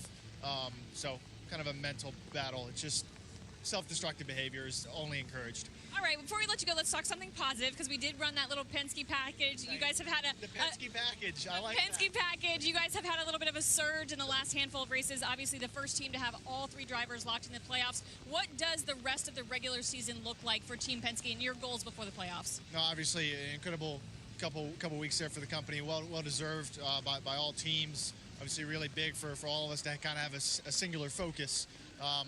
You know, heading into the playoffs and obviously learn as much as we can. I think for us on the 2-car, it's about performing at a high level on a consistent basis. Gateway was one of our best races of the year, no doubt. But to convert that to a win, I think proof in the pudding to be able to, you know, continue to apply the process. But you know, just definitely proud of everyone in this kind of tire car to get this far. But yeah, use the next couple of weeks to get ready and maximize that opportunity. Austin Cindric, a good driver, not a great umbrella holder because your height. I'm like, we're sharing an umbrella, and you are doing me no good here. Dave, on that note, let's head to you. I think I'm better off, Kim, because I am undercover with Ty Gibbs, the current leader of the race. So other than the fact that a friend of his brought food for him, which is killing us all up here right now, we're doing okay. And you're in the lead, so how's it feel to be leading at this point, Ty? Yeah, it feels pretty good. I feel like we've got a fast Monster Energy Camry. We're up here taking a little halftime break, I guess. One third break. One third. Stopping. So, I don't know. We'll see what happens. I feel like we're really fast. It was really wet when we went back out, so I'm glad NASCAR was, you know, went and dried the track, and I think that really helped. So, but yeah, we're just hanging out. How do you adjust to racing in the rain? Because one of the things that Chris and I were talking about, your crew chief, earlier today was that the thing about the rain is that then maybe the fastest car doesn't get to show what it has, and you've been one of those this weekend. So how do you make that adjustment behind the wheel? Just, you got to chill out a little bit, to be honest with you, and back your corners up and take it easy. So I feel like it's good to have, I've had rain experience in go-karts and last year and in some other sorts of racing. So it's been fun though. So I've had a good time, and we'll see what happens. So do you feel like you embrace it? Yeah, I'm wet, so I guess. We're all wet right now, so I think we all have to embrace it. Let's talk playoff a little bit too, because you guys are in on points, 13 out of 16, so it's not absolutely safe with 7 to go. So was part of the discussion this week, hey, we think we'll be good, but we can't afford a weekend that just sucks all our points away. Yeah, I mean, that's every weekend. I think we just, besides the speedway stuff, I think we just go and try to win every weekend. That's usually the goal. So, but I feel like we're really strong and we've been really fast. So we'll just keep working, and the finishes haven't really showed our speed. I feel like we've been really good about every week. So just keep hammering down. We were talking about a little bit of technique. What's it like to race on a drying racetrack? Obviously, if we get this rolling, you guys will start on the wet tires. And what's it like as it dries, Ty? Yeah, you just kind of find where the dry spots are, and you have to be very, very aware and see where you're at and watch it dry up. So that's the biggest thing, and just staying with the track and staying on top of it and be the first one to jump on whatever is going to be faster. You said you were pretty soaked. Is the car watertight at all? Huh? Is the car watertight? Watertight? Yeah. That's the first I've heard that. Not. It leaks a lot? It's hydroplaned a couple times, which is not cool. No, but where does the water come in? Does it come in through the roof or through the sides or through the floorboard? Where do you guys get the wet? I don't know. Something in mine's dripping from like the top left, so it's I kind of. thought it was during the broadcast. Like, water torture. Like I only felt one part of my suit kept getting wet, and I'm like, man, what? My arm's cold, and I'm like watching it drop right there. So that's about it. I think they can work that out. They can make that change to Ty Gibbs. Hey, he's had a little bit of food down here. That is going to help him out a lot. And, Marty, I think I'm going to run around and see what I can find to snack on during this little rain delay. Dave, food is a large topic because this has been the dilemma for Kyle Larson for 20 minutes because you've been looking for a sandwich for, 20 minutes? You finally got one or what? Oh, I mean, I ate an Uncrustable, I ate a few bars, and a banana. So I'm ready. I'm ready for whenever we go back green now. So how has it been in first of all, the mixed conditions to start with, Kyle, when you were on slicks? Yeah, that wasn't actually too bad at all. It actually had quite a bit of grip. It was just starting in the front row. I was extremely nervous and was okay for those guys to go ahead and pass me because I didn't want to be the guinea pig out front. So, and then once it was drying up, my car just didn't feel quite the same as yesterday, anyways. So. Hopefully, we can keep getting opportunities to get it better. And then the wet there, we only got, half a lap or whatever, but it was slick. So I thought Bell and I both were going to crash off of the final corner, just taking off. So, no, it was cool, and the visibility was obviously tricky even where I was at in the second row. But, yeah, I hope the rain stops here shortly. We can get the heavy water blown off the top of the surface, and we can go back green. You and I talked about this yesterday, just street course racing in general, and I asked you about the walls. You said, I haven't gone near them yet. Is that sort of like what racing in the rain is like? You kind of work your way into how far you can push it. Yeah, and I mean, there's guys that are more willing to be aggressive, and I think people would consider me one, but I don't.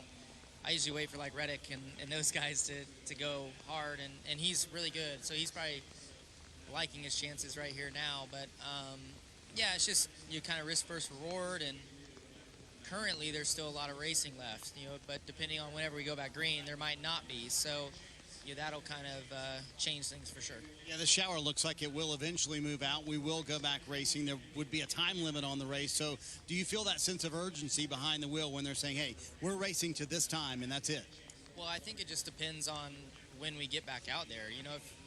If we get out there in 30 minutes and we still have whatever would be 2 hours to finish, I think there would be less urgency. But if you get in the car with 45 minutes left, then yeah, I mean things are gonna be more ramped up. So we'll see. I just hope we can get out there sooner rather than later.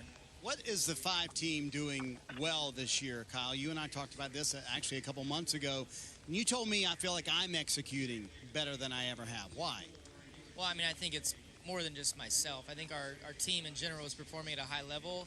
I think our race cars are consistently fast. Our pit crew's been doing a good job. And then I just feel like as a group, we've been executing great, throughout the races. Kind of whatever has been presented to us, I would say 80-85% of the races we've maximized and gotten, what I feel like the best finish possible. So just continue that, and hopefully we can keep gaining on the point lead that we have and be prepared for the playoffs. As you look into the playoffs, and obviously you could go in as the #1 seed, what are some things you want to get better at in the final 7 weeks of the regular season? I think our short track program probably could stand to be, a little bit better, considering that Phoenix is the final race. We were pretty average there earlier in the year. I think, what was it, Gateway, I think we were sort of average, and those two tracks are fairly similar, and you could see that the 20 was really good at both of those. He's been the best short track car, New Hampshire as well, so everywhere else I feel like we're really good, but that would be the one area I would think that we are probably all focusing on it to try and get better and be ready for Phoenix in case we're in the Final Four. All right, Parker, we've covered it all with Kyle Larson. The one thing we don't have is another sandwich for him, so maybe send one down here to pit box #1 if you can.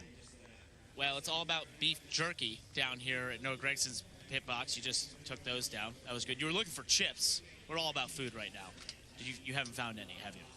No, I was looking for like a banana or something, maybe some nuts or some trail mix or something. Oh, that's right, healthy stuff. I'm super healthy, so yeah. No, it's just trying to kill some time with our guys. It's been, I didn't know how much track the grip was going to have with it kind of being wet and damp to start, and we started on slicks, and I'm the Achilles heel for these guys. Look at them. Look how bummed they are right now. They're bummed out. Why are they down? Well, I've been the Achilles heel. I'm trying not to wreck, but we're up to 24th. I struggled here last year. The turn 6 barriers are PTSD for me, and I'm trying not to wreck. So, have you approached that braking zone at all with much force? No. I'm lifting out of the gas and starting to brake off of turn number 5. But no, in all seriousness, just trying to not wreck and give ourselves a chance at the end. Last year, I was trying way too hard and trying to make something that I couldn't, and would hit the tire barrier for 5 laps later. I'm like, okay, I'm going to take it easy, and then you get racing a guy and hit the tire barrier again, and then they repair it. And so I'm trying to give these guys an easy day's work, and just trying to figure it out. The rain, I kind of struggle in the rain with just seeing the lines and how they're painted. It's really slick, the painted lines in the rain, and just trying to keep the car in one piece and have something to race with at the end. Why do you think street courses like this have been a struggle for you? What is it? What's different for you? Is it the walls being there in proximity, not being able to see around the corner? There's so many things you experience here that you just don't really experience anywhere else that we go to. It's hard. I mean, you've done it. It's hard. Yeah, there's obviously, you can run 100%, and it's a lot of risk and a lot of reward, though, if you run 100%. So I've kind of taken the approach this year of being, 95% and trying to keep the car in one piece. It's been definitely a little rough through, the braking zone in turn 4 at the end of Lakeshore Drive, and then down on Michigan Avenue through the bumps in turn 10. It definitely is challenging. So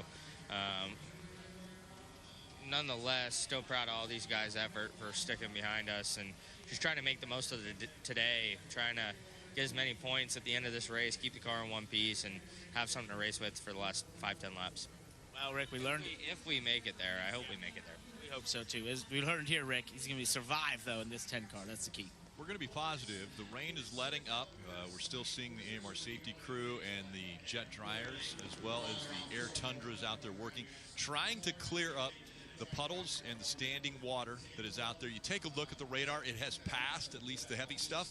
And so there's an opening back there as soon as they get the puddles and that standing water off the track. We're sure that we'll see the drivers climbing back into their cars, and we'll get back underway. Only 25 laps of the 75-lap complete from Chicago, but it is getting better here on the streets of Chicago. Yeah, things can only get better. The rain's still in the air here, and it is blowing away the worst of the conditions, so it's getting there, JT. Did I just hear drivers back in cars? Say again? What? Did I just hear drivers back in cars? I never said that. I said the conditions are getting better. I didn't say this. No, I mean from NBC. I don't. Really? I don't think so. I didn't hear it, but it's still raining. I'm scrolling up on Twitter desperately. Yeah, everyone check Twitter. It's in times like this, NASCAR could really help everybody out Oh, by no, telling us. no, no, I'm going to annoy everybody. I'm going to annoy everybody. X, formerly known as Twitter. Yeah, noises. Ah, Jack, you do testers. There you go. I say you do testers, don't you? Oh God, come I on. know. I am very irritating. I'm very much aware of that. Nah, you're not. Oh God, this Hold on. race. You know what I'm gonna do while I away? Let's do a Wordle. Is the word NASCAR sucks? No, because that's not true. Well, they could have let us go green. I agree with the drivers. Do we race in the rain or do we not? It's so confusing. Want a street course? Yeah, it's a bit thingy, but let them try with the tyres. Let's go. I agree with the drivers. It's safe enough to go now. It really is. Let's go racing. Let's have some racing. Let's have some fun. Berlin 4, boys. I am an absolute genius.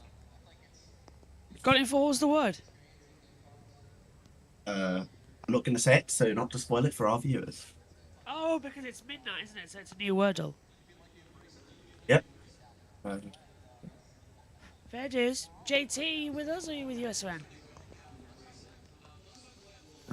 I'm with you. So many sunny days. Oh, never mind. that we were NBC able back. to experience in Chicago before this rain has come and now put a little bit of a damping of our spirits, but it's not going to end this one because we know that it is getting better.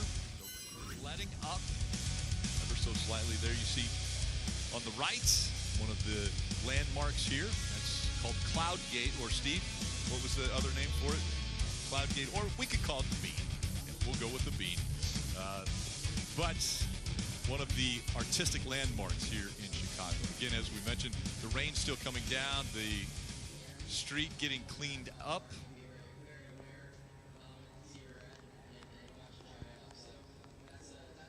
And now to Dave. Rick up and down pit road. Lots of smiling faces, especially those running in the top 10, and that includes John Hunter Nemechek. You know, I look back and I'm like, okay, how'd you get there? We've had some speed this weekend. The guys here on this number 42 Legacy Motor Club, Dollar Tree, Toyota Camry XSE have brought the speed this weekend. We qualified well, had speed in practice, in dry conditions earlier, or wet dry conditions, and then when we put wets on there, we were able to salvage there for a lap. So props off to the 42 guys. They've been working hard. We've been working hard as an organization here at Legacy Motor Club and just trying to get better each and every week. We've had some up and down weeks here recently, but overall we have some speed this weekend, so trying to capitalize on that. And when I was talking to crew chief Ben earlier about you and this place, he was saying you're not opposed to it, right? You sort of embrace it. Finished second last year in the Xfinity race, right? So are you a tick the side a little bit guide so I know where I am, or how do you embrace a race course like this? Yeah, I definitely think so. Just trying to find the limit. Luckily, I was able to run Xfinity practice Saturday morning before I got in the Cup car, and I definitely think that helped me kind of get up to speed a little bit faster in the Cup car. Even though they drive completely different, shift pattern is completely different, I feel like it did help me running the Xfinity race yesterday. Being able to pass and work with my spotters and different things of that sort, I think has helped come into today. But like you said, I've embraced this place. It's really cool. I mean, racing on the streets of downtown Chicago is really unique. It's a really cool venue to be able to do it, being able to have the hotel close, eat lunch with a family or breakfast with a family, and then being able to walk over and hop in a race car an hour later is really unique in itself. So it's neat for how many new fans were here. I think that got announced in the drivers meeting today. So really neat venue, but as a team we've embraced this place. Ben and I worked really well together here last year and working really well together again here this year, so hopefully we can go out and have a really good run. All the guys here at Legacy Motor Club, men and women, everyone back at the shop deserve it, so we're working hard. Let's take a 10,000-foot view of your season and what it's been like for you. Where have you grown as a group, and you personally maybe on track? And the playoffs are 7 races away, not impossible. What are we looking for there? Hopefully we can sneak it in today. Who knows? I think for us, it's week-by-week basis right now. Just trying to run the best that we can each and every week that we show up to the racetrack. And like I said, it's kind of been up and down, but it's a building year. We knew that kind of coming in. Jimmy and Maury, Cal, everyone at Legacy Motor Club is continuing to try and help give us the tools that we need to be better each and every week, and everyone at Toyota TRD as well. So I don't have any racetracks circled on the schedule for trying to win at before we go to the playoffs, but I think the biggest thing for us is just a week-by-week basis. So I feel like I've grown as a driver a lot this year. I feel like I've made some rookie mistakes, and definitely shouldn't have made those with the experience that I have. But at the same time, this car is completely different from anything that I've driven and just not used to it. So no excuses there, but definitely working hard to try and adapt to this race car. Have some great guys in Legacy Motor Club organization with Trevor Bain and Matt Kenseth trying to help push Eric and I to be better every single week as well. But most of all, we're working hard. It's week by week, and putting in the effort is not the issue, that's for sure. Marty, as I leave John Hunter Nemechek, I have a great idea for him. Circle all the tracks. Pick one. Go get it. Dave, I just broke the news to Alex Bowman that his teammate Kyle Larson had 2 sandwiches, a banana and a bar, and you've had what? Nothing, and I just, that's a lot of food for a little guy like Kyle, but yeah, rain is wet. Yeah, how would you describe these conditions today other than rain is wet? How's it been behind the wheel? Yeah, that first run I thought we had a really good run going, and you know, we took the green there on wets. Pretty much everything went wrong that could have gone wrong. Got tagged there on the start a little bit and spun the tires and couldn't get going, and then couldn't see anything. My wiper wouldn't work, and then got down into turn 2 and demolished the 23 car with all 4 tires locked up. So apologies to them. Hate that for them. We had a really good race going together before that. We raced each other super hard. So yeah, super unfortunate. But yeah, our car's pretty hurt, but all we can do is keep fighting with it and see what the weather brings, right? I think in the wet we might still be okay. In the dry, I don't think we'd be very okay. So we'll find out. Is that a vision thing as we see the contact here with the 23, or is it a trying to figure out where the limits are thing?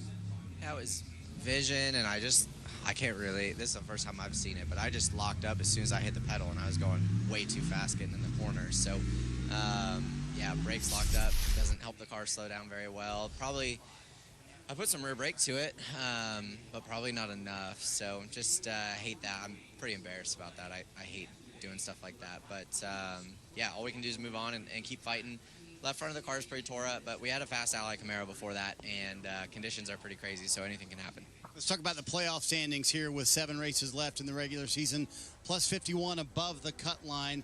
How do you play these final few races, and does it force you maybe into the box, in a box a little bit where you've got to play the points game?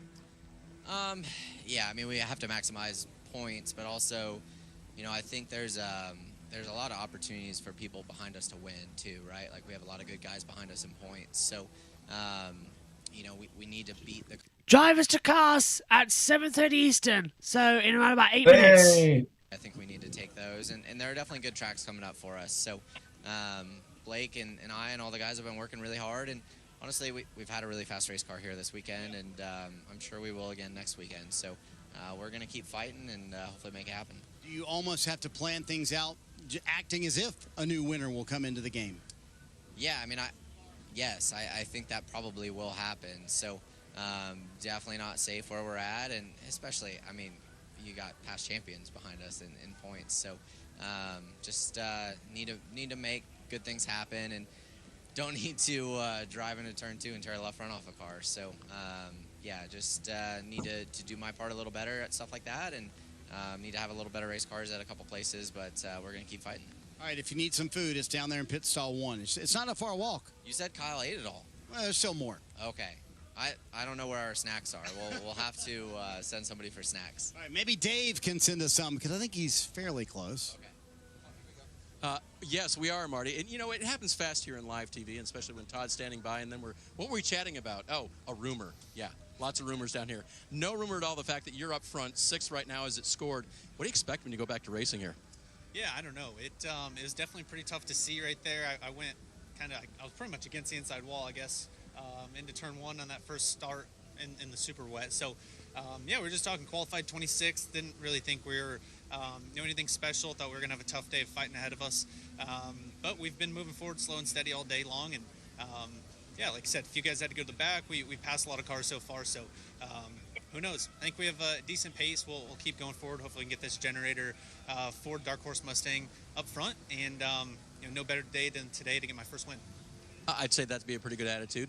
How tough is it when you're trying to pay attention to everything, puddles, walls, all that sort of stuff, and there's chaos going on around you because somebody's sending it, somebody's thinking there's more grip than there is? I mean, how tough is that? It is tough. It's, yeah, pretty much all you have to go off of is the guys in front of you, and the 14 is right in front of me, and it's a helpless feeling, man. You can even see, like, right, as soon as they start to wiggle, they seem to pick up speed, and then, yeah, you're along for the ride at that point. So definitely thankful to have missed those guys and picked up a few spots. And last year I made a lot of mistakes in the rain, so I'm trying to drive within myself, within our grip level and my ability. And yeah, hopefully just keep moving forward, be smart, and yeah, still long day ahead of us. How good a weather forecaster are you? Because you may be getting back into this pretty soon. Did you know early in the week, like, this is a probability? I mean, to me, the forecast looked completely clear for this whole weekend. Me too. And here we are, right? It's rained a lot of this race. So all you can do is stay ready no matter what. That's what we do. And recently it seems like if we're having a Cup Series race, it's going to rain. So disappointing, but at the same time, it's still really cool to see, all the different levels to the hospitality. Got to meet Chain Smokers last night, and I think this event has been really cool. Yeah. Did you get some food, by the way, in the last few minutes? I didn't get any food, but I've had a lot of Italian food over the last couple nights. It's been really good. So the guys have been giving me a tough time about not having deep dish pizza, but the Italian food I've had has been pretty fire, so I'm happy about that. Pasta, yeah, that's really good in Chicago too as well, Rick. And I see drivers kind of walking toward their cars, so we're going to let Todd go, and things are looking up around here. Definitely looking up, and the radar looking better, and you see that there's a little opening here, which means the rain has let up to the point where the track is getting cleared off of at least the standing water and the puddles. And because of that, the drivers have been told that they are going back to their cars at 6:30 local. So that is in about 5 minutes. So the drivers getting called back to their cars in about 5 minutes. Yesterday, they were able to enjoy a little driver introduction on the main stage here, where the Black Keys, the Chain Smokers, Lauren Elena, and Keith Urban have all performed this weekend.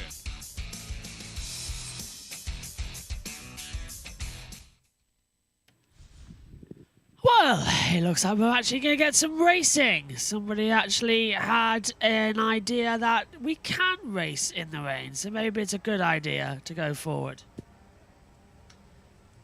Not too shabby overall. By the way, I just got the copyright information from this today's British Grand Prix. You ready for it? National Anthem, members of the BBC National Orchestra. No, it was Hannah. It was Hannah Waddington singing live. God Save the Queen, arranged by Adkins PD, a Latin owner. Definitely not. Again, live audio. And the Formula One theme, which is the only one that is actually legitimate, because that one is the theme production, so that one gets muted. So isn't that fun? I love scammers on YouTube. Doesn't everyone else? Yeah, absolutely love them, mate. Oh, it drives me at the wall. I'll deal with that tomorrow. Go through everything, making sure it's all okay. And, yeah, nice to have everybody watch along. Hopefully going to go well. So far in July, by the way, we've won £1.75 thanks to that block. Unbelievable stuff. Yeah, well, it'll get better in the last couple of weeks. Got loads of things coming up shortly as well. So he tells me we're not going to learn the £60 in July. Just something. Thank you, Donna. The media representatives at Donington Park next weekend as well. I think JT, a little visit is on the cards. Say that again. Well, we're both at Donington next Sunday, aren't we? So, and the media representative for Donna's there. Yeah, so I'm thinking you grab the head, I'll grab the legs, and we'll throw him into the middle of the track. Yeah. God. I am going to forget that you just said that. Well, the rain has stopped, and would you believe the sun has come out? Well, welcome back Let's to go to Chicago. NBC. As you can see, crews are out, starting to get their pit boxes a little water off of there. There's certainly it's being done on the racetrack and getting this taken care of. The drivers are being called back to their cars here in just a couple of minutes. Anticipation that maybe we'll have an hour, maybe hour and 10 minutes of racing, Brad. Yeah, I think so as well. I mean, it's lightened up just a little bit. The rain has stopped. So, we've got the rain tires. We can race in the wet. It's just the standing puddles. They get those out of here, get the guys back in the car. I think you're right. I think we have a good hour of racing. Yeah. Well, yeah, we know that this is going to be a tricky track when it goes back green. But we have coming up as we approach the end of the regular season and the playoffs, certainly Chicago Street Race has been that. Pocono, anything can happen there. Yeah, absolutely. Pocono, very fast racetrack. And then you go on to Indianapolis, which is a very, very difficult race. I'm glad we're going back racing around the big track. Oh, it's going to be fun. And then you got Richmond and Michigan, a place you know very, very well. Unpredictable racing. Unpredictable, short track racing, and you go to a 2-mile high-speed track. A lot can happen there. And then probably the most unpredictable one, as we talk about drivers below the cut line, anybody and every one of them could possibly win at Daytona, and then the most difficult one, Southern 500 at Darlington. Yeah, no doubt about it. In the playoff standings, I mean, if you're in a tough spot right now, like a Kyle Busch, who we've talked about a lot, you have to win one of these races over the next few weeks in order to have an opportunity. And I think it's going to look like that for a lot of guys once we leave here today, especially if you're below that cut line. Yeah, I mean, you looked and you think, okay, even Chris Buescher there, it would be in a pretty safe spot as far as points go. But there's a lot of drivers below that cut line that really have the ability to win at a number of those tracks that we're talking about. Yeah, and you heard Alex Bowman talking about that. There's guys back there who are championship caliber drivers that can win races. So he's not relaxing. I don't think you can. I don't think anyone around that cut line or below it can take a weekend off. You have to be looking to maximize points, and a lot of times maximum points comes through winning. Yeah, so it's going to be interesting to see who steps that game up. We know that Bubba Wallace has the opportunity and has run really, really well at a lot of these. So is that going to be the driver that does that? Is somebody going to sneak in here today? We'll find out as the drivers are getting back to their cars. How about it, Parker? Right, and you can look behind me right now. You're going to be able to see the full field right now getting ready, but we're here on pit road at the front of the field. I want to show you something we heard a lot of the drivers talk about when we were under that rain delay, and that is how treacherous some of the lines can be, the painted areas on this racetrack that obviously are in city streets. So one of the areas we found here is a crosswalk, which I want to show you. They painted these black, and you can see how the water is sudsing up and it sits on top of here compared to a normal asphalt where it actually goes into the actual asphalt. It's sort of porous and that sort of thing. That's why these are so slick, and that is what a lot of these drivers are struggling with. One of the worst areas for this is the restart zone in turn 12. Christopher Bell told me that was the slipperiest section there was. That's because of these large painted crosswalks and that sort of thing that have been put across this racetrack, obviously because it's city streets, but this specific paint is super slippery. So at least here, when we get going, the track is still wet. That is something a lot of these drivers have to deal with, especially in that restart zone down in turn 12, which will be interesting. Thanks, Parker. And great sight here, seeing the drivers climbing back into their cars. The rain has let up. The track is getting all of the puddles taken care of. We're getting ready for racing once again in Chicago. I personally couldn't put my helmet on inside the car. I'd have to, get it up there as well and put it all in and sit in the seat and then do it all because I just couldn't fasten it. The cameras are being cleaned up. Almost all set to go for 50 laps. We've done an hour, 3 minutes 30, and we've done 25 laps. We have another hour and 10 to go, so I presume, Jack, we're going to get to around about lap 50, possibly, but we could realistically get another 13 laps in that time. I think, it's 220 we can go to, so yeah. I think there's a chance we might be able to get to the end. It could be. Single file restarts until further notice. NASCAR's told the drivers. That's a good move. That's the correct decision. That's correct. Smart and knowledgeable there. So definitely up for that one. We are waiting to see. We're going to go for a restart. So the red flag that's been out for over an hour now is going to get restarted. It's only an hour, the race has been stopped for. So, yes, it's cost a lot, but we can keep going. So the order at the restart will be the order we finish. So Gibbs, Bell, Larson, top 3, and SVG is out. He's the only driver to be out. We're down to 39, and I understand SVG is already in his motorhome preparing to leave. So that's not great from him. What a shame. What a shame. Indeed, man. It sucks for him. The reigning winner. I can confirm, I looked at the replay, yeah, he got caught by Chase Briscoe. It's the lightest little touch, but he got him. Absolutely. Speaking of the devil, literally thousands of people. Chase Briscoe's talking now. A lot of excitement going in there, probably a little overexcited. NASCAR is making history, racing in the streets of Chicago. Everything that came along with that race was just a lot of firsts, a lot of new things. It was pretty crazy.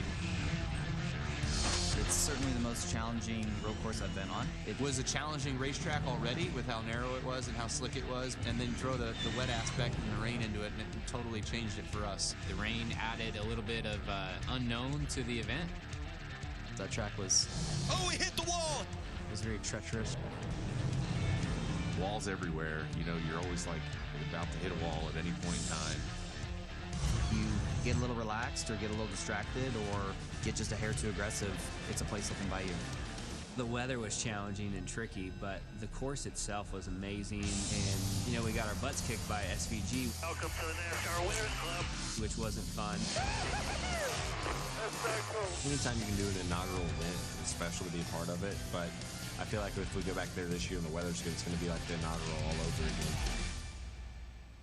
So many drivers had great experiences here a year ago, and then counting on those again, we heard a lot of the drivers talking about it.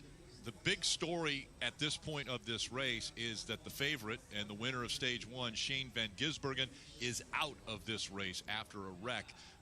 And so he will not be continuing on, which opens the door for so many different drivers. I think that you have to see that as an opportunity if you're anyone else in the field. He was without a doubt the favorite, and there's been some challenging conditions, and we're going to see some more when we get this thing restarted on wet tires. But I think you just have to look at it that way. I like what Christopher Bell said about an hour and a half ago. He was ready to go then.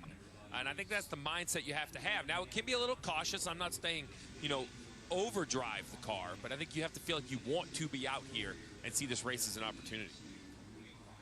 I mentioned that Shane Van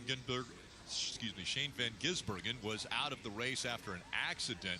Let's take you through his day. It started off where he was starting in the 5th position and making his way up. Matter of fact, got to the point where he was aggressively taking spots away from the other drivers. He was able to get by the 54 of Ty Gibbs right there to take the lead. Yeah, they caused some lap traffic with all the different strategies going on. And then in the rain, Chase Briscoe, heavy braking, loses control, catches the back of SVG, and you see right there, heavy contact with the wall, and he was out of the race. Marty. Hey, Rick, now the game for all the crew chiefs as the drivers have now climbed in. Number one thing is visibility for their drivers. So all the drivers here have changed the visor on the front of their helmet. We heard Christopher Bell mention that being an issue for him earlier. He had the dark visor on. He and Parker talked about that. They have clear visors on for the majority of the drivers here. And the other thing is just getting the windshield clean. Cliff Daniels a moment ago applied some Rain-X to the front of Kyle Larson's car and made sure that windshield was perfectly clear, the back glass as well. You saw that blower a moment ago, though, Steve. That's an interesting thing. NASCAR did allow the teams to open the right side window or either side of the car they wanted to go to and to be able to use a blower inside the car because they want the back glass looking as clean and clear as possible. And if we can have Brad, my cameraman, come up here, you can see the back of Christopher Bell's car. Look at that. Look what that rear windshield looks like. So they're going to have to work on that for Bell. Vision, everything right now for you crew chief, Steve. Well, vision for sure, and you see the slits in the back window. That's to exhaust the air to work on the temperature. Well, in the front windshield, there's a vent as well. We heard the drivers saying they were getting wet as they were running around. Well, obviously the left side is just a window net, and the top of the windshield, that vent must remain open. It's part of the car. It's part of the design of the car to keep the drivers cool. And, we see from some of the in-car cameras, this vent right here, allows some water in. And while I don't think it really drips on anything important, like any electronics, I'm not concerned about the cars themselves not, finishing the race. What it does is just allow so much moisture in, and then it gets on the rear window. Luckily, at speed, they really use the rear view mirrors or the rear view cameras, right? They don't really use a mirror. You see the camera, you stop right there at the top of the window, way at top. That right there is a camera. So as long as that can see back, you have a screen on your dash, you have a great idea what's behind you. Dave. Steve, I want to talk a little bit about Christopher Bell as a, hey, there it is right there, nice shot. As a road course driver, right? Because he may not have been on the top of your list in terms of overall expectations at a road course, but he should be. Of his wins in the Cup Series, there have been 2 of them on road courses. In fact, the very first time that he won in a Cup Series race, it was on the road. It was on a road course. So he's got the skills. We talked with Parker about the places that he enjoys around here, and he said earlier today when I talked to him, "Let it rain, let it rain." We were a little bit off in practice, and so I feel like that could even be to my advantage as well. So, Steve, what do you think, just in terms of racecraft and Christopher Bell overall on road courses, or in case of today, a street course, a wet one? Well, if it's wet, why not? He won at New Hampshire in the rain. I thought he was one of the best cars here last year until that the race was shortened and really kind of messed up his strategy.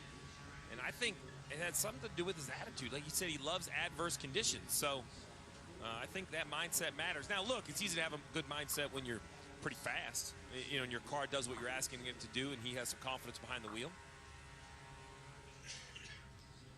Kim, how about the driver of the 13, A.J. Allmendinger? Yeah, I caught up with him during the rain delay, the red flag, and he was very optimistic, said his car is way better than it was yesterday. And I kind of got the lay of the land, what's going to happen when we go back green. And he said it's all about survival and who can get into their rhythm the fastest. I also asked about teammate Shane Van Gisbergen being out of the race. How does that change things since SVG was the favorite? And he said lots of people get wide-eyed and eager when the favorite drops out of a race, but he said you cannot let that get you too greedy on this course because this track still demands a high level of patience. We'll see how patient drivers are, but AJ probably had the coolest red flag experience. Keith Urban's band sat atop the pit box, so he got to mingle with them during that rain delay. AJ Allmendinger just getting all the musicians' take on what this weekend's been like in Chicago. Pretty cool experience there for A.J. Allmendinger during this short rain delay. So the drivers, yeah, you see Daniel Suarez there. Looks like he's going to change out the gloves. A little bit too wet. A lot of drivers are trying to make sure that they're comfortable getting back in the car after it had rained here for a little over an hour. Here's another good look at that camera, right? So this is where Daniel's going to look to see what's behind him. That's shooting right back at the car behind him. Well, the engines had refired. They've now been told to shut them off. Another heavy rain band is coming through. Oh my goodness. Starting the engines up and getting ready to roll once again. No, we're not. Here at Chicago. Again, 25 laps have been complete. We mentioned the number, and we heard DJ and Brad talk about it as well. 820 is the number that NASCAR has told these teams that the race will end by 8:20. So that is a number that everyone will look at to see if we can get 50 laps in that amount. Hang on, 8:20 would be one. Restart delayed official. Yeah. Hang on a minute. 8:20 would be 1:20 a.m. here, not 8:20 local, so 9:20 Eastern, which is 2:20 for us, Josh. Oh, for God's sake, I hate Eastern and Standard Times. If it was just green, it's that like orange little spot that, you know, I don't think that's a long-term heavy downpour, but you might get just enough where they'll have to go out and, you know, work on the track one more time. I think they're waiting to see. The last thing we want to do is roll the cars out. You know, you hear the engine shut off now, so we don't want to put the cars on the racetrack to just go out into a downpour and do this all over again. And again, that number is 8:20 local, 9:20 p.m. Eastern, when this race will conclude. Again, 50 laps still in front of these drivers from the streets of Chicago. And we hope to get fired back up when we come back. This is getting worse and worse and worse and worse and worse and worse. And Bubba Wallace actually nearly one in his pit box. I'll tell you what, Jack, here comes the rain again. So all that hard work has now gone. Again. Look at the battle cam, JB, with how bad it is there. Oh, God, it is bad. Oh, Oh, this I is... don't know when. If this race doesn't get going, I think they'll just declare Ty Gibbs the winner. It's Even very though it's heavy not at been turn halfway, 2. Yeah. It's based on last year. Oh, here we go again then. Drivers going back out. Covers on cars. So there we go. Drivers staying in them, but covers going on. So now the drivers are cocooned inside, and it all goes dark. So some of them do actually fall asleep. No joke. Here we go again then. We spent all that time drying it up, and now the rain comes back, and a very heavy rain floods the circuit. Here's an idea. Let's not race in Chicago during what is traditionally the rainy month. Every year. You can hear the rain on our audio. That's just not one of us tapping our mics. That's the rain you can hear. Listen. That is the rain, trackside. Okay, Jack, do you reckon this is going to happen? I hold out hope, but I don't think so. I think we're done. I think we're done too. JT, if you've got a second, what do you think? Done or yet? I mean, Are you done? Are we done here, or are we going to go again, do you think? We'll see. They are going to go to the cut-off time, I think. Yeah. NASCAR Chicago team, because it's the streets of Chicago, they want this race to be done. But with the weather that we have just had, torrential downpour for at least a couple minutes now. And it's flooded the the track camera again. crews were getting ready, but they've abandoned the camera down at turn 2. Yeah. Once again, and you can see the torrential downpour, and they're definitely going to go to the cut down time, but we'll see if we get going or not. Red flag still out. Restart delayed. Back to NBC. Backdrop for the Xfinity Series race, and it was a barn burner from the very drop of the green flag. It's happened yesterday in Xfinity. The green flag is in the air. We're racing in Chicago again. Trying to look his way to the inside, but Larson wants the lead. He'll squeeze his way to the inside off turn 2. Van Gisbergen with some momentum on the outside through 3 and into 4 for the first time. The 97 gives way. Kyle Larson to the lead through 4. SVG looks back inside. Larson and Van Gisbergen making their way for the lead. SVG is going to jam it into 6, and he'll take the lead. Larson's got to check up. It's almost like a game of me and my shadow between SVG and Larson. Larson's going to jam it in again to the inside for the lead. Fender out in front for Kyle Larson. SVG battling back to the inside, side by side for the lead in turn 2. Trying to get the run. Larson throws the block. Here comes SVG back to the bottom. What a great move. He saw Larson was in trouble. Contact right there. Larson giving him no space whatsoever. This is incredible racing early. This is lap 4. These two are putting an absolute show on for the fans, because then Larson goes, I'm going to cross you over, try to work drivers outside in turn 2, eventually had to give up the position. What a race between the two, and then right here you see the respect between Shane Van Gisbergen and Kyle Larson.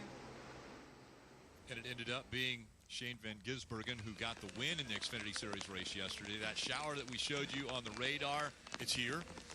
So it's coming down. The team's trying to cover up the driver's side window. The drivers are still in those cars, but that's that shower that is hitting right there. You see where X6 is.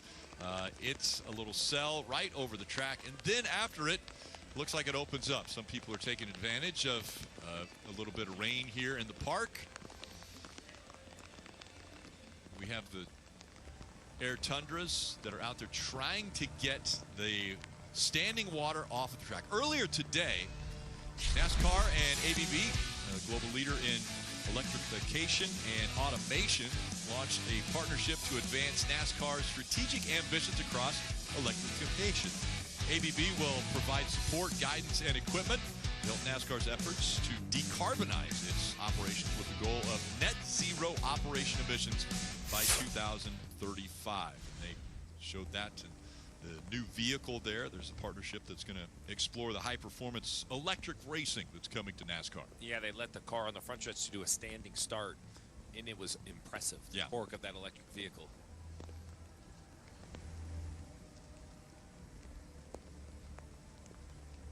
Ross Chastain has been enjoying a little time on social media. Take a look. You know we were best friends first. We'll always be best friends. Peach is just here for a couple more weeks. It's not that big of a deal.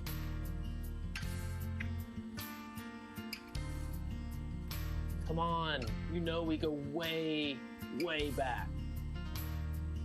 Peach will not come between us. If we win, we'll celebrate like we did last year in Nashville and Phoenix, okay? Just like old times. All right? All right. See you there this weekend. And of course, Ross Chastain, an 8th generation watermelon farmer. He celebrates by smashing a watermelon at the end of a race if he gets to victory lane. And Busch Light Peach maybe slipping in there to the friendship. Looks like Busch Light watermelon. Maybe that'd be on. That's an opportunity. Yeah. Well, obviously disappointing for the drivers who just climbed into the cars, and they were hoping that they would be firing the engines and rolling, but with that cell going through, they shut the engines back off. Dave. Just a little more on Ross, the things he's been embracing here in Chicago since he got here this week. Of course, there's been some Busch Light Peach involved there, and I'm sure there's been some watermelon involved too, but he told me yesterday during practice and qualifying, he took the cold plunge for the first time. Now, those of us that grew up around Lake Michigan, whether on the eastern side like I did or on the western side if you're here in Chicago, you know it's not that warm. So somewhere in the mid-50s to low 60s was the water temperature, and he'd never tried the cold plunge before. A lot of people are doing that for health reasons. He said it was great. I liked it. Yes, it was freezing, but I really, really enjoy that almost as much as my first try at Deep Ditch Pizza, Chicago style. So he's a fan of both now. And Rick, I don't know if you do the cold plunge or not, but Lake Michigan apparently a very good spot for that, and maybe even more so today after all this rain. Yeah, it can be very cold, especially in the winters here.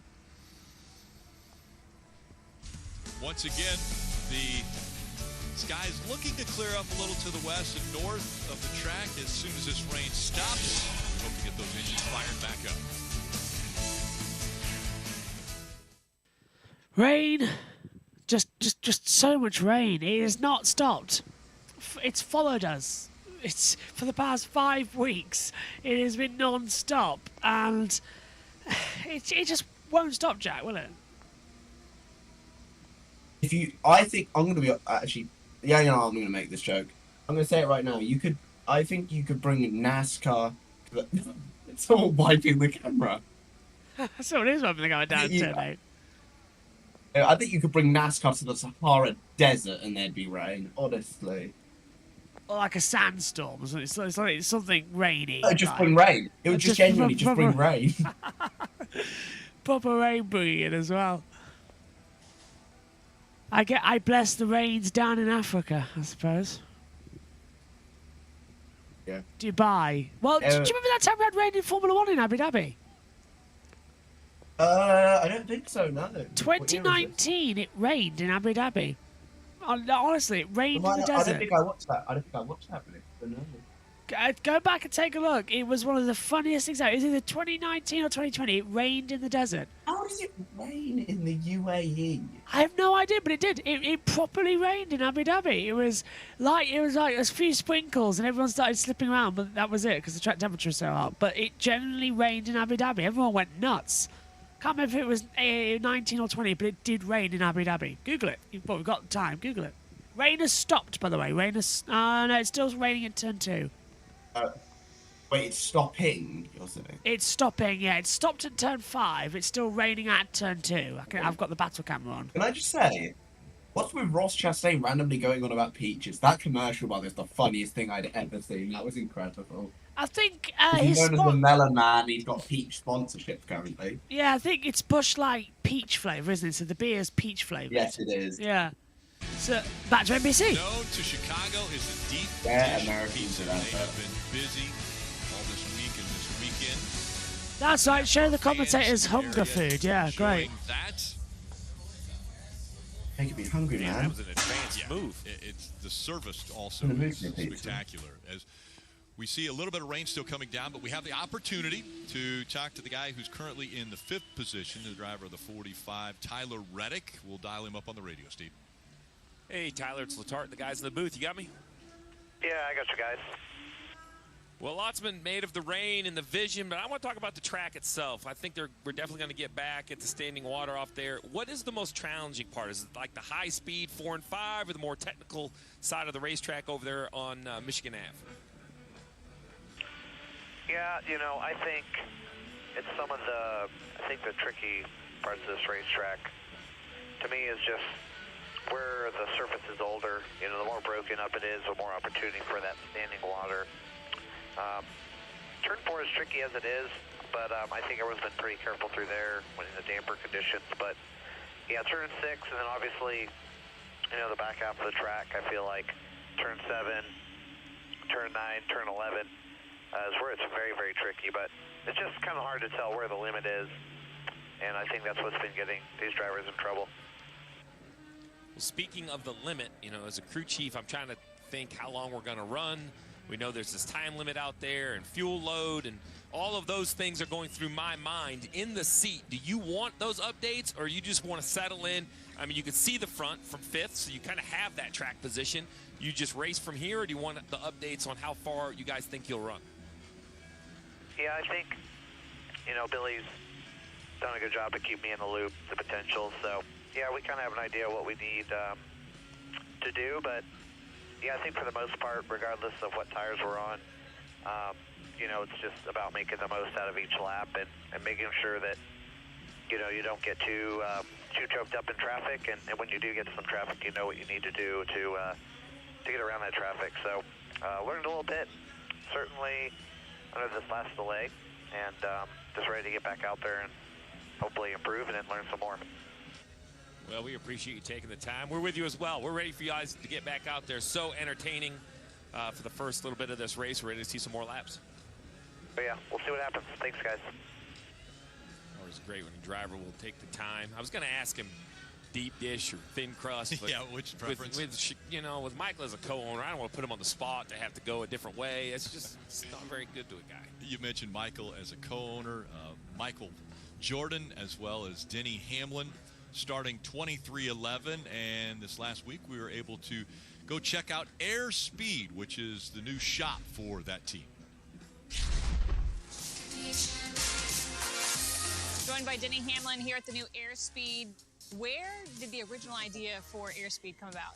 You know, it was one of the very first things that I told MJ when we were starting a team. I said, what are you going to need? I said, well, we're going to need a charter, we're going to need a driver, we're going to need sponsors, and I need a race shop. Didn't know that it would turn into this, but this planning for Airspeed started at the inception of 2311 4 years ago.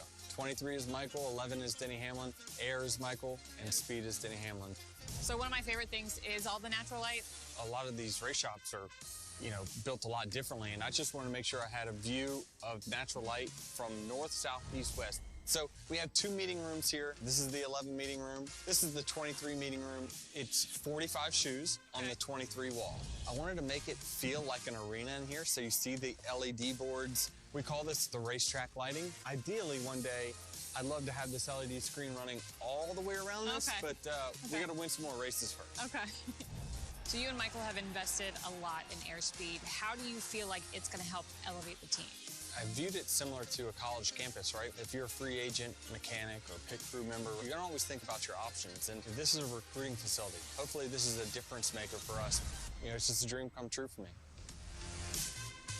And it truly is an amazing space. The coolest part about that is the fact that Denny gave us the tour because he lit up talking about every single part of that space. And he had his hand on absolutely every detail, every design detail. He really wears Airspeed as a badge of pride. And when I say he had his hand on every single detail, Marty, you saw some shots of that kind of break cafe room. Well, along the ceiling where the light fixtures are, there are actually plants hanging. Denny hung all of those plans himself. So he helped some of the installation for all of the design choices he made for Airspeed. Truly just a state-of-the-art facility, Marty. Yeah, an impressive facility, no doubt about it, in Huntersville, North Carolina. You know, another thing that 2311 has done, Kim, you heard Denny mention 4 years ago, they started. Originally, they got their pit crews from Joe Gibbs Racing. That worked for a while, but the last 2 years, they have taken those pit crews back in-house as some of those pit crew members start to remove the cover of that 45 car. I talked to Billy Scott's crew chief for Tyler Reddick about it. He said it's been terrific. It gives us consistency. We can teach them our culture. It allows us to be better aligned as a team. And he also said at Airspeed, we have our own pit practice facility, our own gym. The drivers can drive the car in pit practice. He said, quote, "It's been a noticeable evolution." Josh Shiplett is the pit crew coach there, longtime tire carrier for Denny Hamlin. And Steve, in a day and age where teams have millions, yes, plural, invested in pit crews, and salary-wise for the 5 guys who go over the wall, $1 million invested in just those 5 salaries, how important is it that 2311 took those pit crews in-house? So I think the evolution is the key, right? It's control. I think that they did a My really eyes nice job, after the turn 2 2311, battle camera understanding going bright yellow. the piece. I got it too, but at least it's stopped raining down there. NASCAR hopes to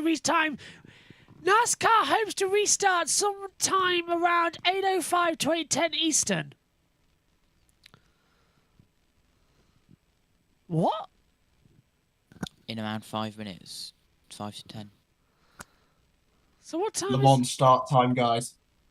I'm so confused. Right, we're restarting soon then. Checking. Yes, that's 8:05 to 8:10 Eastern, 7:05 to 10 Eastern. That gives us about an hour and 20 minutes of running, possibly. Let's go back over. So I think that's enough to get stage 2 out of the way. It's enough to get stage 2 done, yeah. 20 laps for stage 2, so we can get to the end of stage 2. I'll be happy with that. Knows Michael Jordan, knows his attitude, knows his competitiveness. Denny Hamlin, Michael Jordan are friends. They have gotten to know each other pretty well. Obviously, they're business owners in a race team. And Denny Hamlin has almost taken on that personality of Michael Jordan when it comes to competition. And we've seen it as far as the way he races guys now. I mean, he's one of the best, if not the best, on the track right now. As far as Denny Hamlin, he's a lock for Hall of Fame when he does retire from racing. But he's almost taken on a new edge of, might intimidate you a little bit more than even race you hard on the racetrack, just because that's the mindset that I go into this with. I'm going to win every part of the race, not just the talent behind the wheel, but the mental aspect as well. He's become very comfortable with the microphone. He's been very comfortable with the popularity, both positive and negative at times. And I think that says a lot about an athlete, right? You're always judged. Your performance is always judged.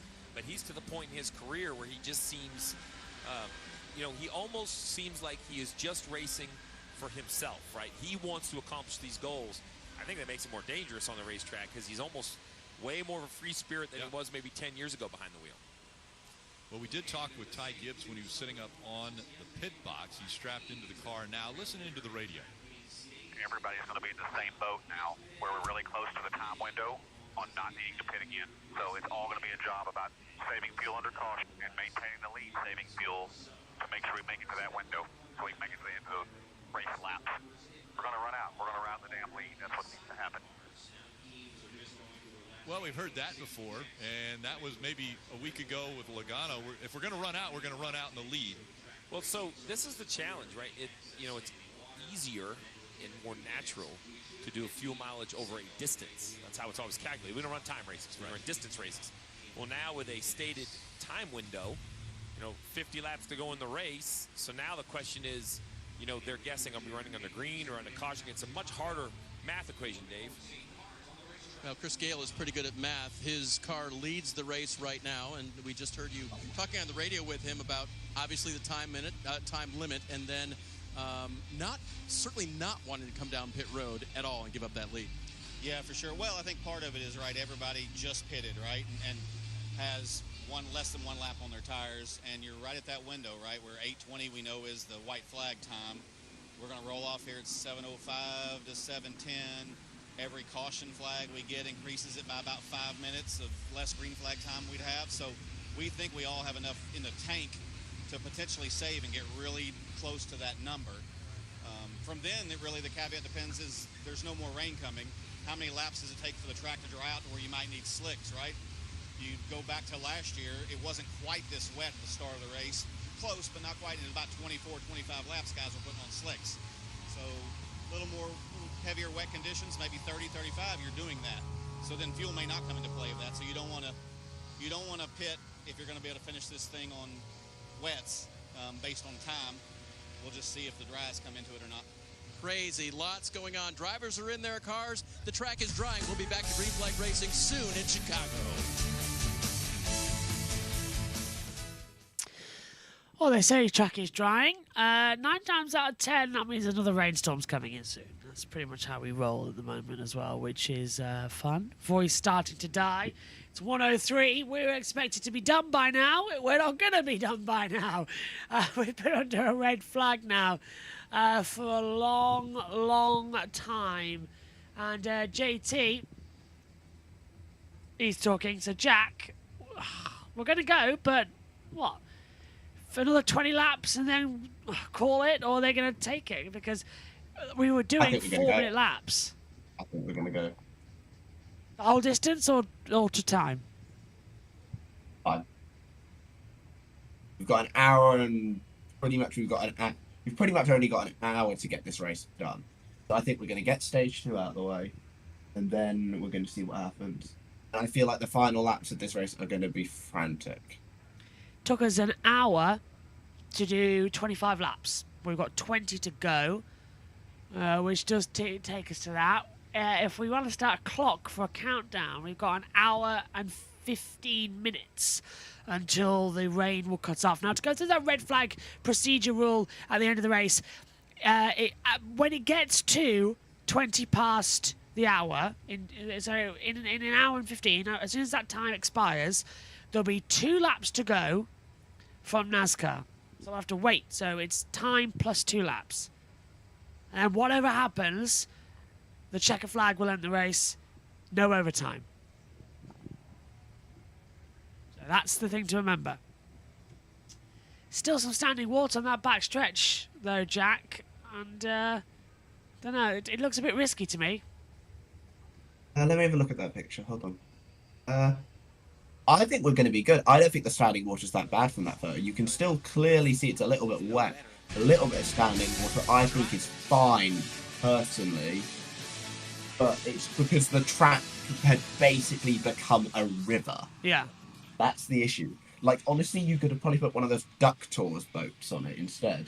I don't know if you remember those from London. I do. Oh, I wish I went on one, man. I wish. I want to go on one so bad. I got 2 weeks. You got 2 weeks. Let's head back over to NBC then as we get ready to hopefully go green. Hour and 10 or 12 minutes because this crossover point is coming. I know we've had a ton of rain, but we have seen these cars dry tracks very quickly on rain tires.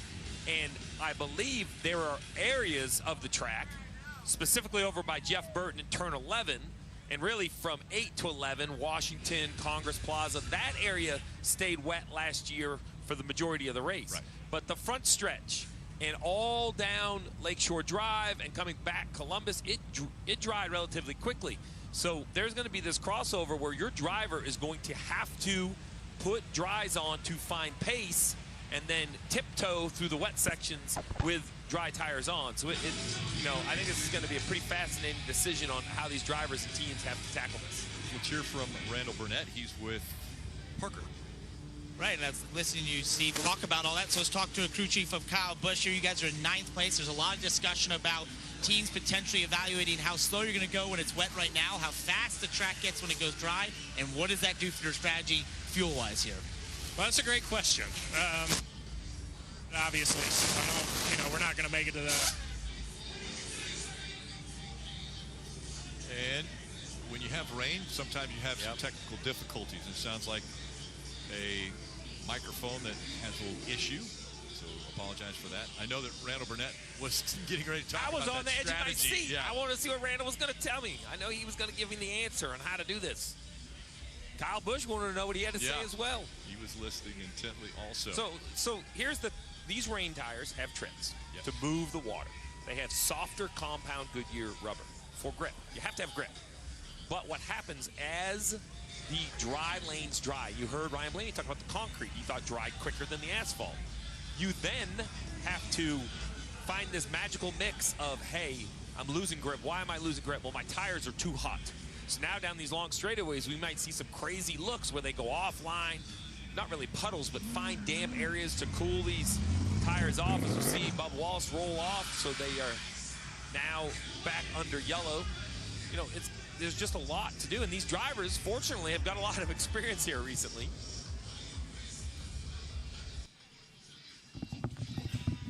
And we are underway. Ooh! The race restarts behind the safety car to a massive cheer. 1 hour, 43 minutes and 1 second under the red flag. And we are racing again. Now, we've got a 1 hour and 11 minutes until the darkness hits and the race gets cut off. So how long are we going to go? Let's go down pit road once It's been more. pretty solid today. Always proud of the job that Kyle does and this team does. So we've got to evaluate, you know, the numbers of what you're describing and just see what we can do. You know, we'll be saving fuel. I'm sure a lot of guys will be saving fuel riding around under yellow here. And under green, you don't want to give up too much track position. So we'll try to be smart about it, see how it plays out. You never know. We may get a dry lane. And if you get a dry lane, you know, that's going to add a whole nother layer of excitement for tires and things like that. So we'll see how it goes. I was going to ask you, how quick would you be willing to react if you do get the dry line? Because normally the game is Aerial first one to cameras slick now at tires turn wins. 5, JB. Yeah, I mean, I think that's Okay. still going to be, you know, a decent factor to be the case. We'll just have to pay attention. Which is I think again there's going to be perfectly in my zone. that we'll look at for whoever Show the off. first guy is on slicks and see if he can beat that threshold that would make it, you know, kind of a no-brainer to go ahead and put on slicks. So a lot to cover, a lot of ground to look at, but our team's ready, and we'll see how it goes. I appreciate the time, Cliff. Steve, today is probably a day you're happy you're in the booth and you're not on a pit box. I don't know. It looks like fun. First one to slicks win unless you're a lap too early. Then you're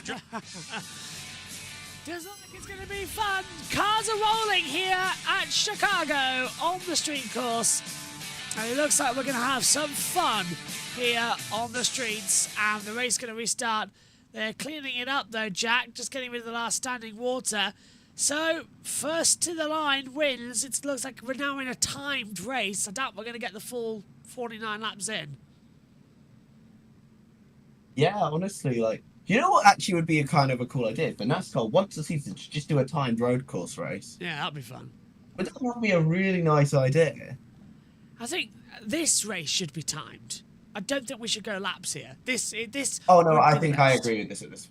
I hate the weather because the thing is, these cells just came out of nowhere. Yeah, and it destroyed everything. And it's bugging me. We keep having great Xfinity races, and we can't have great Cup racing here because it all goes nuts.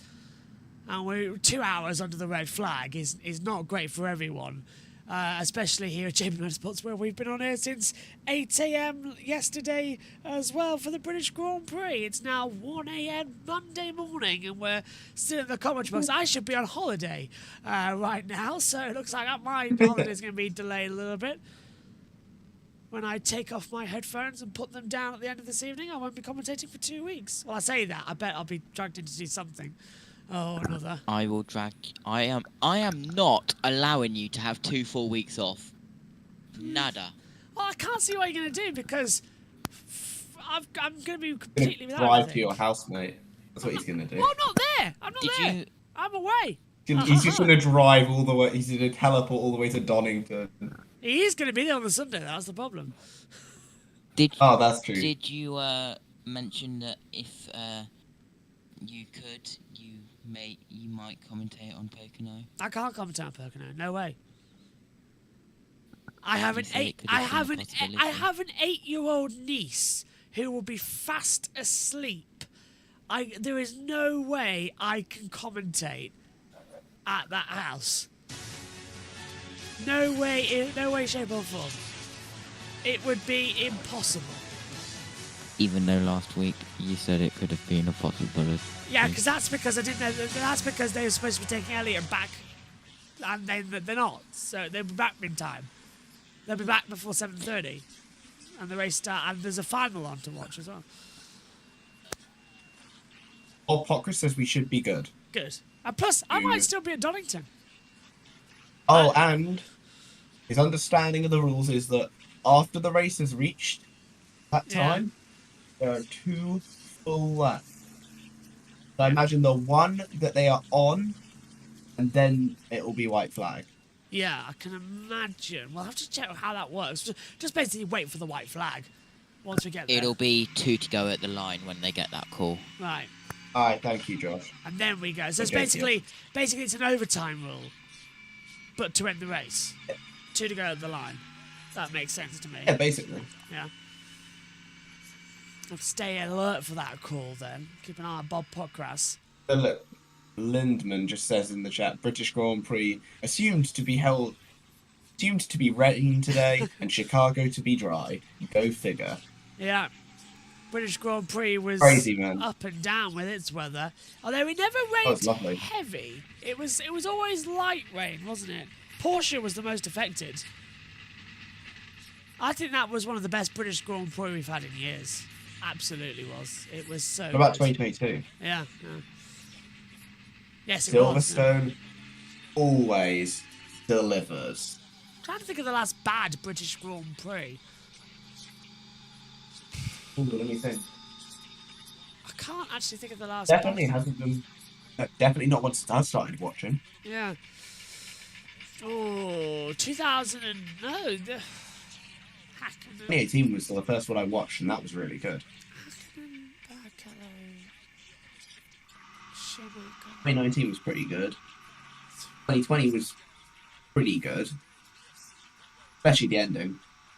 Yeah. 2021, Hamilton's epic comeback drive after annihilating Max Verstappen. 2006 wasn't that great. 2006 is always remembered more for GP2 with the Hamilton maneuver. In fact, we have to go back that far though. Yeah. Let's see how good the track is. It was alright. It was damp at the start. Yeah. 2009 was great. There was 2009 was high drama because it was the height of the fact that the FOC and FIA war, because they were leaving to create a new rival series in the breakaway because no one would sign the Concord agreement for 2010. So, like, F1 was going to be left with, like, 3 teams. And, yeah, if you've seen the Braun documentary, you get to see how it works. Oh, I did watch that, actually. Well, the Braun thing. Yeah. What, is that the one with Keanu Reeves? Yeah. Story 2009. Yeah, I loved that. That was so good. Plus, I like Keanu Reeves, so that makes it even better. Living through 2009 was such a weird time as an F1 fan because we'd gone away from years and years of ITV coverage of having ad breaks in the middle of the races and great coverage from ITV apart from the ad breaks.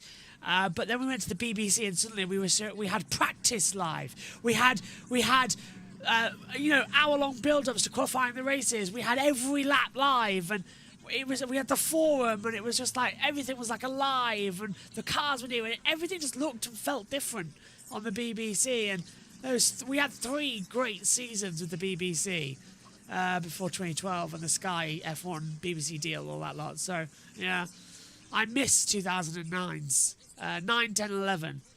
If you notice, I try and shape our coverage to be like that because I loved 9, 10, 11 for Formula for BBC F1 coverage. It was so good. Jake Humphrey, David Coulthard, Eddie Jordan in the pits. Jonathan Ledgard and Martin Brundle in the box for 2 years. Some people say it was a mismatched commentary. I say it was okay. It was memorable. I liked it. Martin Brundle then and David Coulthard for a year in 2011 as it moved to HD. That was best. One of the best commentary lineups. It was fun. Lee McKenzie and Ted Kravitz in the pit lane. It was great coverage. It was great fun. Crofty was only the practice commentator, but he did have 5 live duties, so he was commentating on the radio as well. Anthony Davidson, Jenny Gowan, and Natalie Pinkham. We used to have Holly Samos, of course, in the time, so yeah. Whole BBC F1 team there for a couple of years. Coming ready then. How much has changed, man? Oh, so How much has changed? Also, SVG on Instagram gutted. Yeah. All he has to say. So we're going to restart with about 45 laps to go. So about 2 laps time, lap 30, which will be 8 laps to the halfway point. Now, if that's the case, there could be an option where we see the race get called after that fact. So that it'll be official after then. So we'll see how we go. If it gets worse or the rain comes back, the race would still be official, which is great news. Kind of what we all wanted to work to anyway there. Getting that race official. Getting across that line. Well, Hendrick Motorsports watching on. White flag, meaning that will be the last lap of the race. I heard white flag in my ear there. I think they're just talking to the fans of the grandstand. I heard there. that too. Yeah, good. It wasn't me going mad. Surrender! That's the white flag to the gods of rain. No, we're done. You win. No more Chicago street race. I see the French have already surrendered to the war plan. Oh my god. I love that. Did you see the, Crofty on Thursday on the Sky F1 show? That he said to Pierre Gasly and Esteban Ocon. Oh, he said to Pierre Gasly and Esteban Ocon, even when you two try and work together, it still goes wrong. And Gasly turns around laughing and goes, F you. Live on air.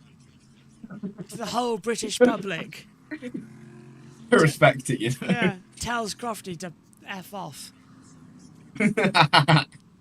Byron in the pits. Are those dries?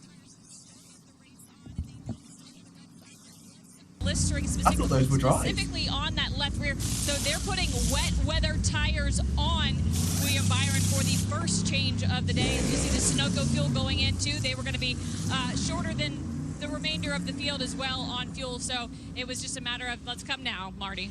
Same move for last week's winner at Nashville, Joey Logano. Paul Wolf bringing him down pit road. They're going to go to wet tires here. Just heard a number of crew chiefs say, Steve, that it's going to be about 1 hour and 1 minute, according to their clock, that we will have for racing time. Are you surprised, though, Steve? Even though it is slick out there, with everyone saying that dry line's going to come quick, no one went for slicks right now under this caution. Oh, no, I think it's still much too wet for slicks. I'm not sure you would... I just got the strangest experience in my life where I thought someone walked into the commentary box. Being ghosts, mate.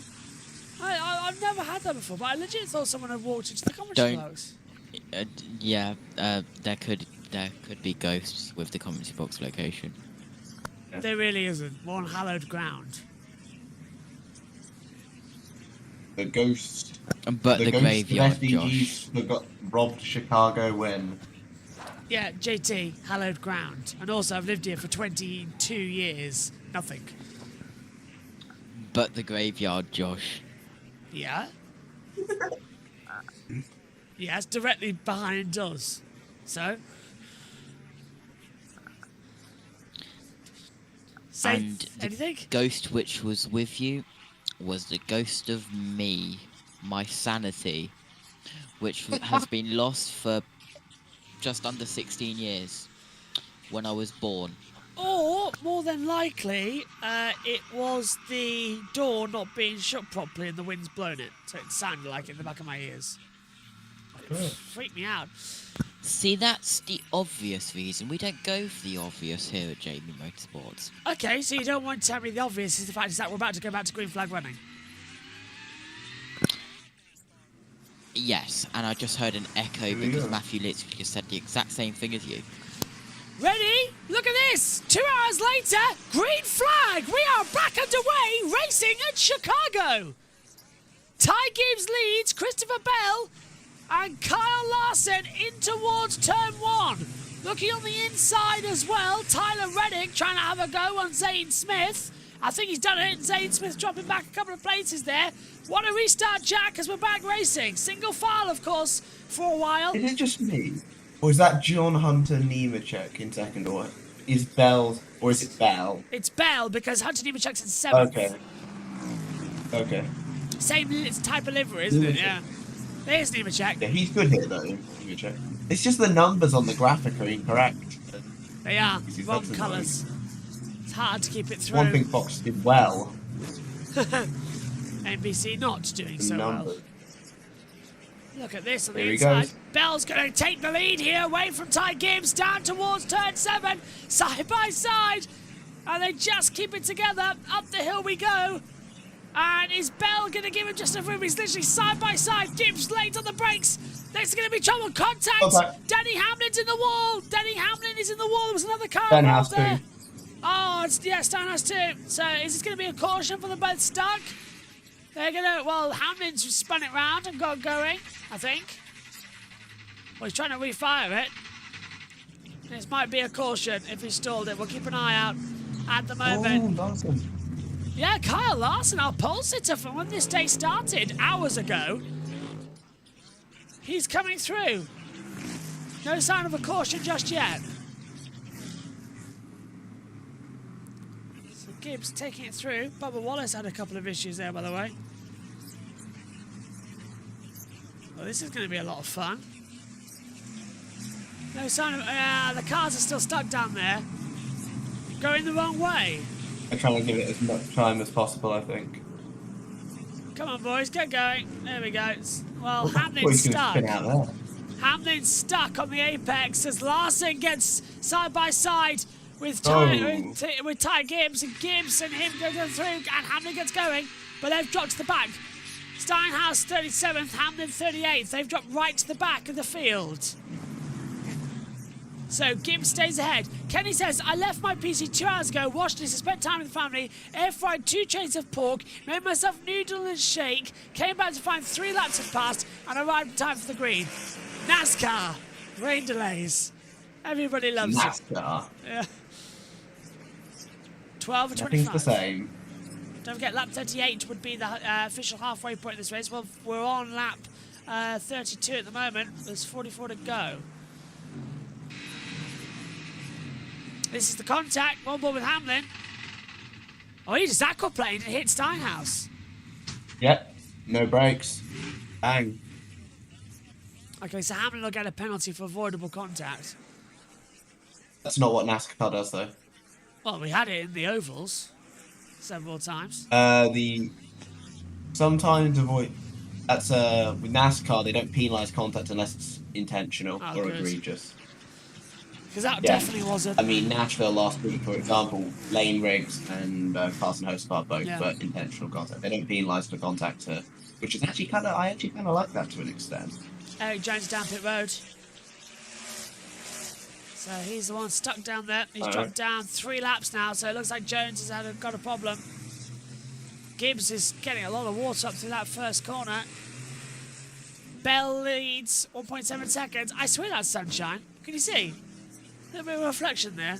Looks like sunshine to me. 2 hours under a red flag. Come on, 1:45 effectively. We've been green for about 14 minutes. We're in now to the final hour of racing, everybody. 54 minutes to go until the cutoff. With 43 to go. 13 to stage 2. Remember that. This race probably will get cut short. So now we're racing the darkness again. Just takes the inside line. They need to make this a timed race. They do. They really do. Not a bad idea either. 2 hours on the clock. Go racing. That'll work for me. Bell comfortably from Gibbs, Larson, Reddick. Your pick, Reddick, is still P4. I know. He's a good road course guy. He's going well. I picked him. So half time there in turn 6. No, there's turn 1. One of my mates picked Bell to win, so Gets pick a winner points, that's the case. yeah. He's a big Bell fan, so that makes sense. Ah, it does, yeah. Bell is good here, though. He's a very, very good racer here. Pole last year, you got to remember. Everyone is sliding around like absolute crazy right now as well, as they're coming to braking for 1 again. It's that greasy part of the track, but the sun coming out, even with its setting sun, should burn some of it off. Just help it a little bit here at Chicago. We're looking for that angle. The helicopter camera's back up, which is great news. The aerial cam as we fly back towards turn 6. 12 to go in stage 2. I like this now. We're getting into a rhythm. They're all fuel saving as well, which is why we're not seeing side-by-side action. Have to save the fuel. Back down we come then. Into the braking zone. 2 open parts of the track. This is down into turn 8. So, large on the brakes. Ooh, Whoa! Larsen's big one in the wall! Larsen on the wet line. Slams it under the tyre barrier, and that's him done for the day. Broken front bodywork, surely. And this caution straight out. Oh, he's going to try and pull it those out. NASCARs are pretty endurance. They're pretty tough. I don't know if he'll be done. Oh, well, front bodywork's destroyed. Caution's out, but Larsen's trying to reverse it out. He's done. He's going to burn it out if he's not careful. Larsen, you're out of the race, I'm afraid. He's stuck into the tyre barrier, and the front bodywork has caved in on itself. He went straight into that tyre wall. I thought I he think was the going to hit aquaplane. Gibbs. Yeah, watch. Hits the brakes, doesn't start, bang. Oh, he hit Gibbs too. He hit Gibbs. Did touch Gibbs, yeah. Gibbs stays second, though. Kissed the back of Gibbs. Oh! And annoyingly... That's hit the concrete. Yeah, I'm glad he's okay, actually, because he went right... He's on the exit of the... He's down in turn 6. He's right on that tyre barrier, isn't he? So, he just gets it, and he's knocked the barrier back. That's got to be repaired as well. Oh, just locked the fronts. As you say, aquaplaned off. The fronts are completely locked. It's got no stopping power. Oh, and that's tyre stacks filled with water, so they're going to be even heavier. He's out. Well, they've put it back. Surely he's out. Like, he can't continue. He's got no front body work. These things are pretty strong. I mean, I've seen some pretty crazy cars continue. They're going to put it out. I think it's done, though, personally. Yeah. Surely this fuel line's done and that lot as well. They're going to pull it anyway. Have they pulled it? Because this is... Oh, no, there's the other angle. That's turn 3. That's turn 1. That's turn 6 we're looking at right now. That's where JT is. So he probably caught that same as us live. I'm looking at it now. They're pulling him out. And, oh, the front right's broken. And the front left. Yeah, that's done. That's got to be done for Larsen. He can't steer that, surely. He is out of that race. That's a... look, you can see, Jack, that's a big one. Yeah. Enormous hit for Larsen. I don't know. Yeah, just aquaplaned. Everyone in the Discord servers I'm in, by the way, just complaining about how their fantasy is just being absolutely killed. Oh, that's not wise. Not wise. Look, the suspension's damaged. You're not going to get that back. You're now just depositing things on the track.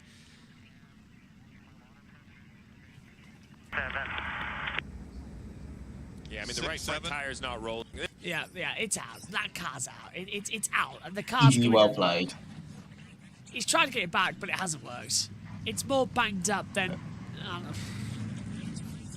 a boxer after a fight. More banged up than Mike Tyson. I go for more of a mixed martial artist, personally. Oh, Anthony Joshua? Yeah, that. JJ? Not great. So, oh, yeah, no, that. Oh. Look at this traffic. Glad he's alright, though, because that was a really hard hit.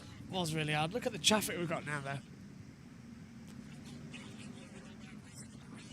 So... The two favourites are the only DNFs, by the way. Oh, he stopped. Interrupt you there.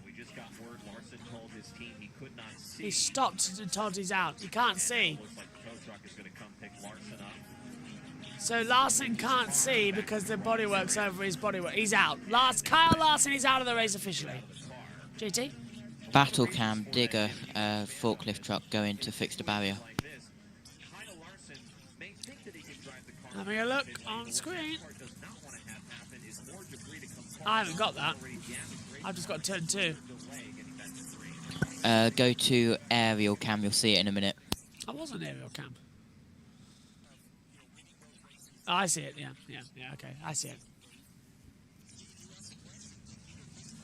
So, caution's out. Let's head it back to NBC. On the yellow. The 6 also, it's like oil got put down or something.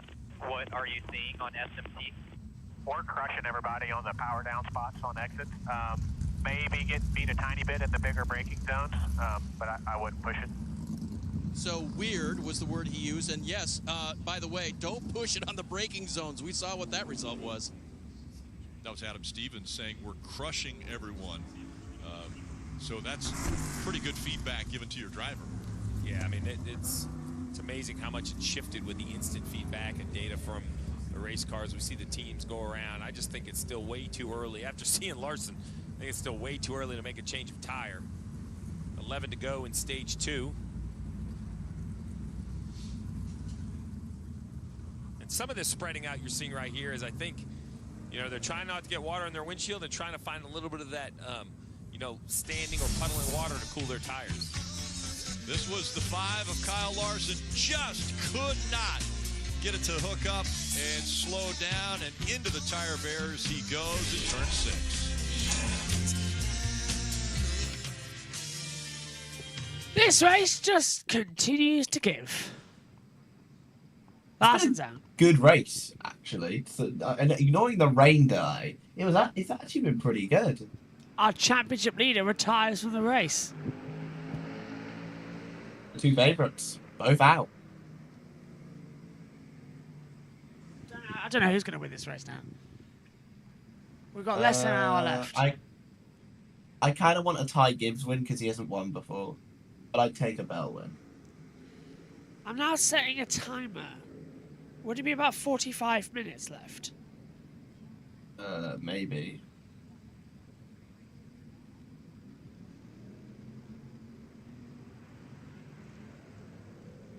I'm just setting that timer. I just saw something on Twitter. Someone's put cross-check. Larson's got a contender for the Noah Gragson Chicago Award. Guys, pick a driver. AJ Allmendinger. Oh, Zane Smith's a good shout. Zane Smith or Allmendinger? Whichever you want, I don't mind. I think Zane's going to be the more interesting one, though. I concur. Go Zane. All right.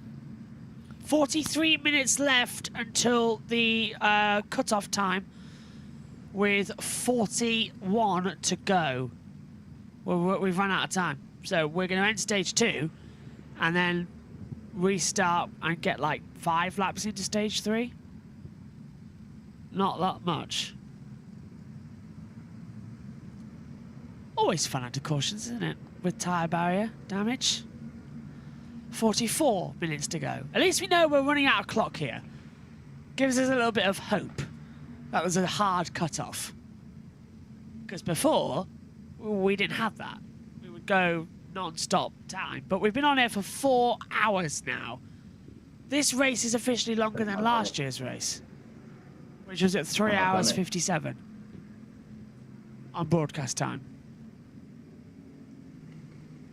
I think I've been up since like 6:30 this morning as well.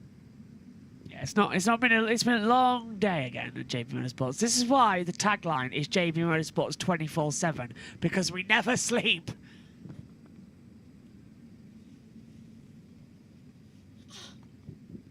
Now you guys know why I'm taking 2 weeks off. And my nose is blocked. Eat, sleep, commentate, repeat. Yep. Without the sleep part. Yeah, now you know why I'm taking 2 weeks off. Let's go back to NBC. Lake Michigan, and the skyline here in Chicago has been a great backdrop for this race. The second time that NASCAR has been on the streets of Chicago. Just a reminder, NASCAR has told these teams, and they told them quite a ways ago, that this race we will go to 8:20. And on the left, you see once the race leader crosses the start-finish line, after the time has expired, which you see on the right, the next lap will be the white flag followed by the checkered flag, and there's no overtime. So that's why you see the countdown clock on the right.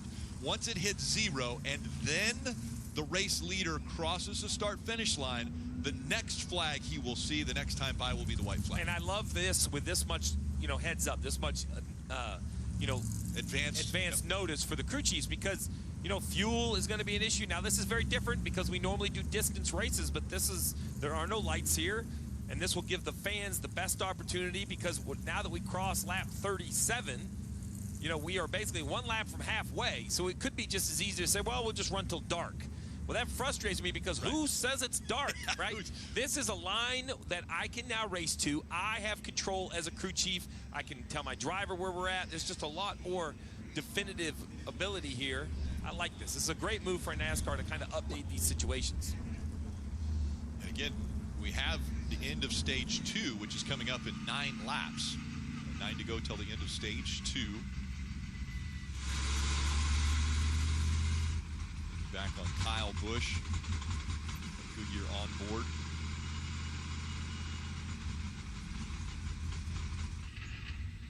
Denny Hamlin involved in the incident with Ricky Stenhouse Jr. just a few moments ago in turn 6, prior to Kyle Larson getting in there.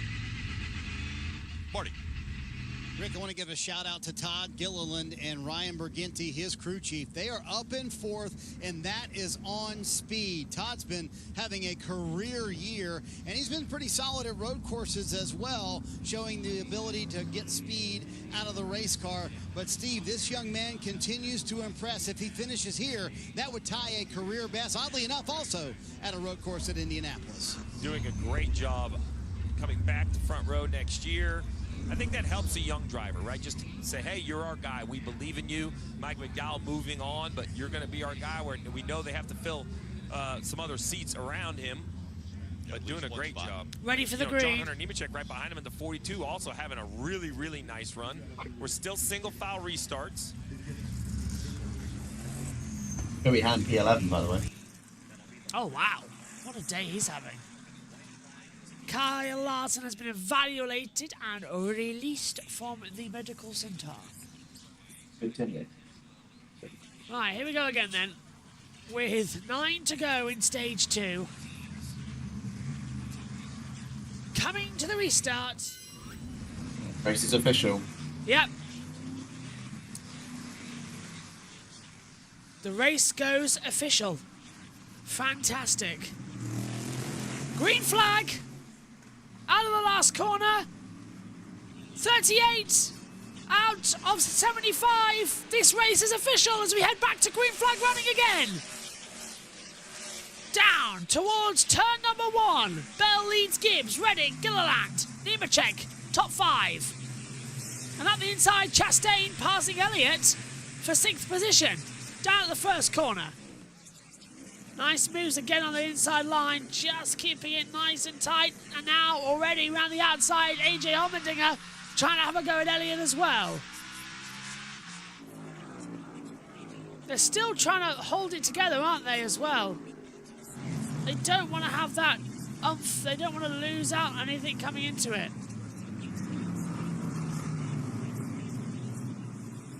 And again, side by side, as we see Bowman and battling. And Elliott's dropped down massively there, Jack, at the start. Yeah, I don't know what's happening. Some people just seem to drop down. And that's Josh Berry into the wall. Damn. Briscoe as well. He's got Briscoe going as again, well. though. Briscoe as well. Briscoe. Oh, great. That's both of them off. There they are. There's Briscoe. Teammates. Was that synchronized or do they come together? I'm going to say synchronized. Yeah. Personally. I think synchronized. I'm with you on that. They are doesn't make sense. Our timing and scoring working, yeah. 38 down, 38 to go. We're halfway there. And the 38 itself is running in 4th place right now, by the way. Todd Gilliland on for what could be, I think, a best finish of the season. Yeah. Looking stronger again. 37 minutes left on the clock. Got to get to the end of this stage break as well. This Who'd is have picked where... this top 5? It's completely different, isn't it? None of them are title contenders either coming into it, apart from Bell's just on the inside of it. Yeah, it's synchronised. Big hit for the 4 in that barrier. I'm surprised I didn't bring out a yellow. That might be Berry's day done with the way he hit that. He hit his square on there, Jack, but he's had done without the radiator. Yeah, he's gone straight onto the radiator. Big accident there. He's probably done, and there goes Briscoe by himself. I don't know what the hell the camera's doing by just flashing yellow. Maybe it's foreshadowing. I don't know. It's that same thing he did on the battle camera as well, that me and JT were having access to as well. It's like it's trying to white balance itself, but yellow balance to counteract the grainness of the track. So, Bale leading this race. We're now looking, there he is, Gibbs in second position as he comes through turn 6. Back again once more. Tell you what, this is a great couple of corners as well for Bell.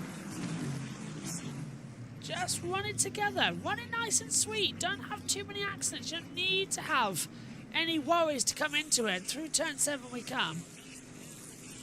7 tenths the gap. Just run it to the end. And Bell, who picks up stage wins like toffee, sweets, is going to get yet another stage point as an advantage here in this year's championship. We had up to 9. Yeah. Hand is in. I think he's my surprise. AJ Allmendinger, but yeah, he's got experience here. But Joey Hand, I think he's my big star of this race so far. 110%. Oh, for sure. Yeah, he's a road. He's what I like to call a road course swinger. He's Carl Lawson. Confident of braking, and yeah, I just went to the brakes a little bit deeper, kind of each lap, and that time, as soon as I touched the brake, I knew I was in trouble. So, yeah, just went straight. Wasn't really aiming for anything. Just was kind of just going to go where it was going to go. So, yeah, it was a big hit. Glad Ty didn't get caught up in it. So, yeah, just unfortunate. It's a disappointed Kyle Larson. To your point, Rick, one of the favorites here this afternoon. And a big hit. How helpless that must feel going straight. Yeah, well, it's aquaplaned off. There's nothing that you could do. It's just straight on, straight off. Glad he tried to avoid Ty Gibbs as well. It looks like he did deliberately try to avoid him. Yeah, that's good. That's not him. Looking at you, Chase Briscoe. Anyway. Audio's gone. NBC have lost audio. Yeah, NBC have lost audio. Oh, that's great. Oh, we're stuck by ourselves then, I think. Oh, there we go. Oh, yeah, we are. NBC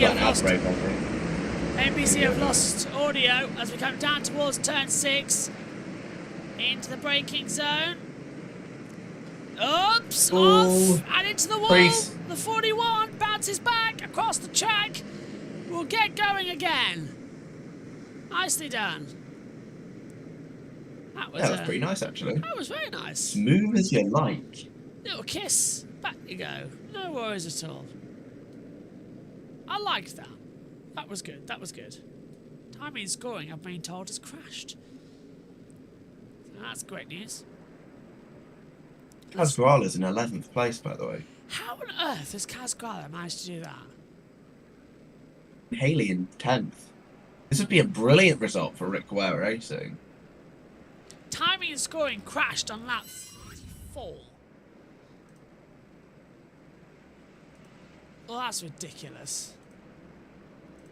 You have to log in again with the Chicago Street Race timings. Laps and runs downs. There we go.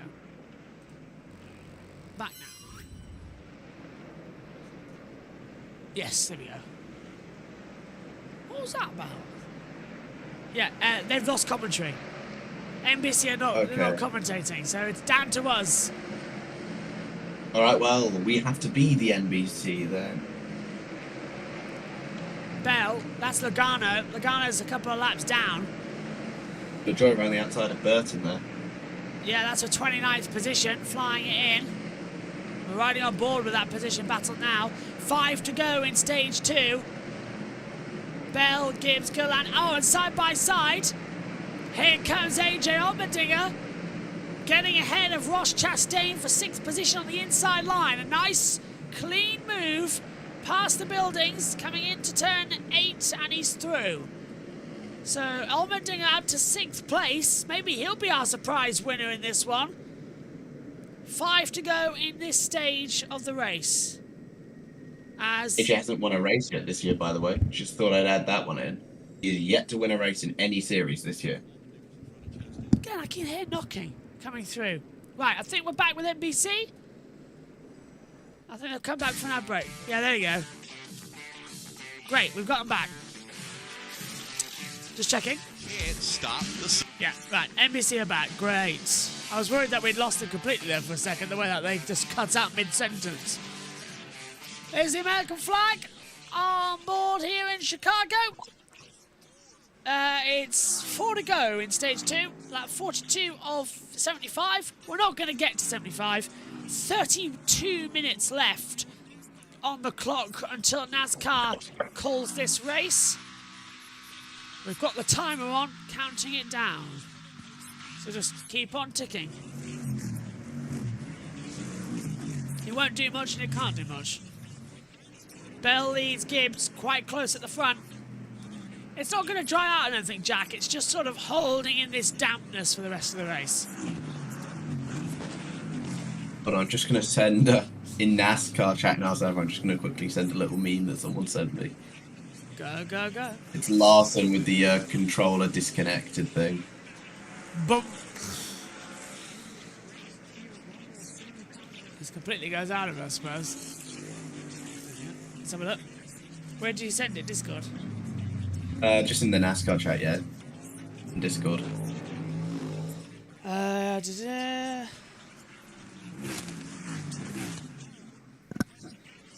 Got it. have a little look-see. I just scroll right down. Oh, that is incredible. I've had that happen to me so many times. I'm going to forward that to the USN guys. Hold on. Shout out to my mate from another Discord server, Tari, who made that for me. Oh, Anyway, and I'm going back on Cindric in. USN. So, yeah, Dillon's in, Hill's in, Bush is in, Elliott McDowell, all diving in pit road. Let's head down there. Chase Elliott. Alec Gustafson said we got to do something different strategy-wise. It was who could get the slicks on first. They wanted to be one of the first. Chase Elliott with 4 fresh, slick Goodyear tires. Sunoco fuel, Dave. Kyle Busch's radio has been alive with the discussion, and so he brings the 8 car to pit road. Will this help him make the miracle he needs for the 2024 season? 4 slick Goodyear tires going on this Chevrolet. Is that it? Yeah. So now the question is, that was about 10 or 12 cars. Pit road will be closed when this man, Christopher Bell, hits the start-finish unless he chooses to pit. Remember, because he's the leader, because he's closing pit road at 2 to go, he still has the option to pit. I think, Jeff, he has to come this time. Yeah, it's a very interesting This call time, because Bell, we're going to have to pit this time. Yeah, There you go, yeah, there you has go. to come in. Has to come in for tyres. Can't leave it out there forever. So Bell leading the race at the moment. But he will box. Gibbs coming in right behind him, 1.1 seconds gap. Gilliland and Nemechek, Reddick, Allmendinger, Hand, Bowman, Chastain, Haley. That's the top 10. Yeah, Bell's in. Gibbs in too. Gibbs is in. Yeah, they're all coming in now. So it's a race off pit road then, Jack. Indeed, I'm just waiting for someone to take the gamble and stay out for stage points. So down there. Gibbs hitting his pit stall. Come on, The Dave. track is not great. Oh, It's not yeah. great for slicks. They're going to have to be extremely careful as they lead here. Trouble Remember, turn Gibbs 6, Austin Dillon is in the tire barrier. Dillon's in the tyre barrier in turn 6, and he's going to continue on, not too badly damaged, and They continues. stay green, Dave. You won't believe who And there's stayed Christopher out. Bell. He's Who stayed out? Joey Hand. No. He is gonna win a stage. He's actually gonna do it, I think. Well, we've got. That's incredible. Why did they must have been fueling tyres. They're estimating that we're going to go green continually, but wow. Joey Hand is going to win a stage. Now, it says Bell is the leader by 5 seconds. I don't believe that. As Bell is now getting it past as well, and that's Berry round. He's the wrong way. He's in the walls every chance he gets. He's the Gregson of this year. And speaking of Gregson, there he is, right ahead of Bell. Gregson's in second place. Joey Hand leads this race.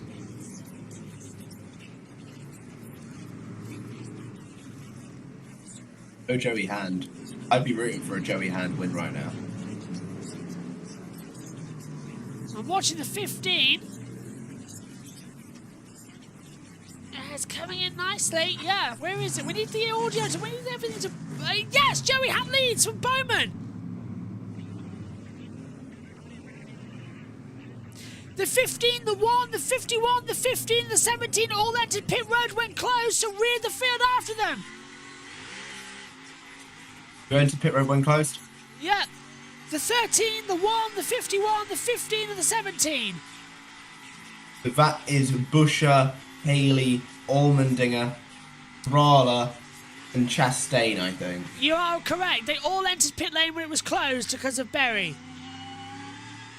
Wow, that is huge. How about this for Joey Hand? He's going to win a stage.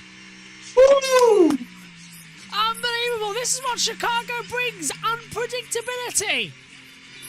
He's coming in now to turn 8. Gets it back on. Down. So that's out of 5, down towards 6. Hard sell in some parts. This is turn 6. Look at Bowman right behind him by 8/10. No. But Bowman, don't do it. No. He would. He would. It's difficult to overtake here, though. But Bowman's right there. Gap is 8/10.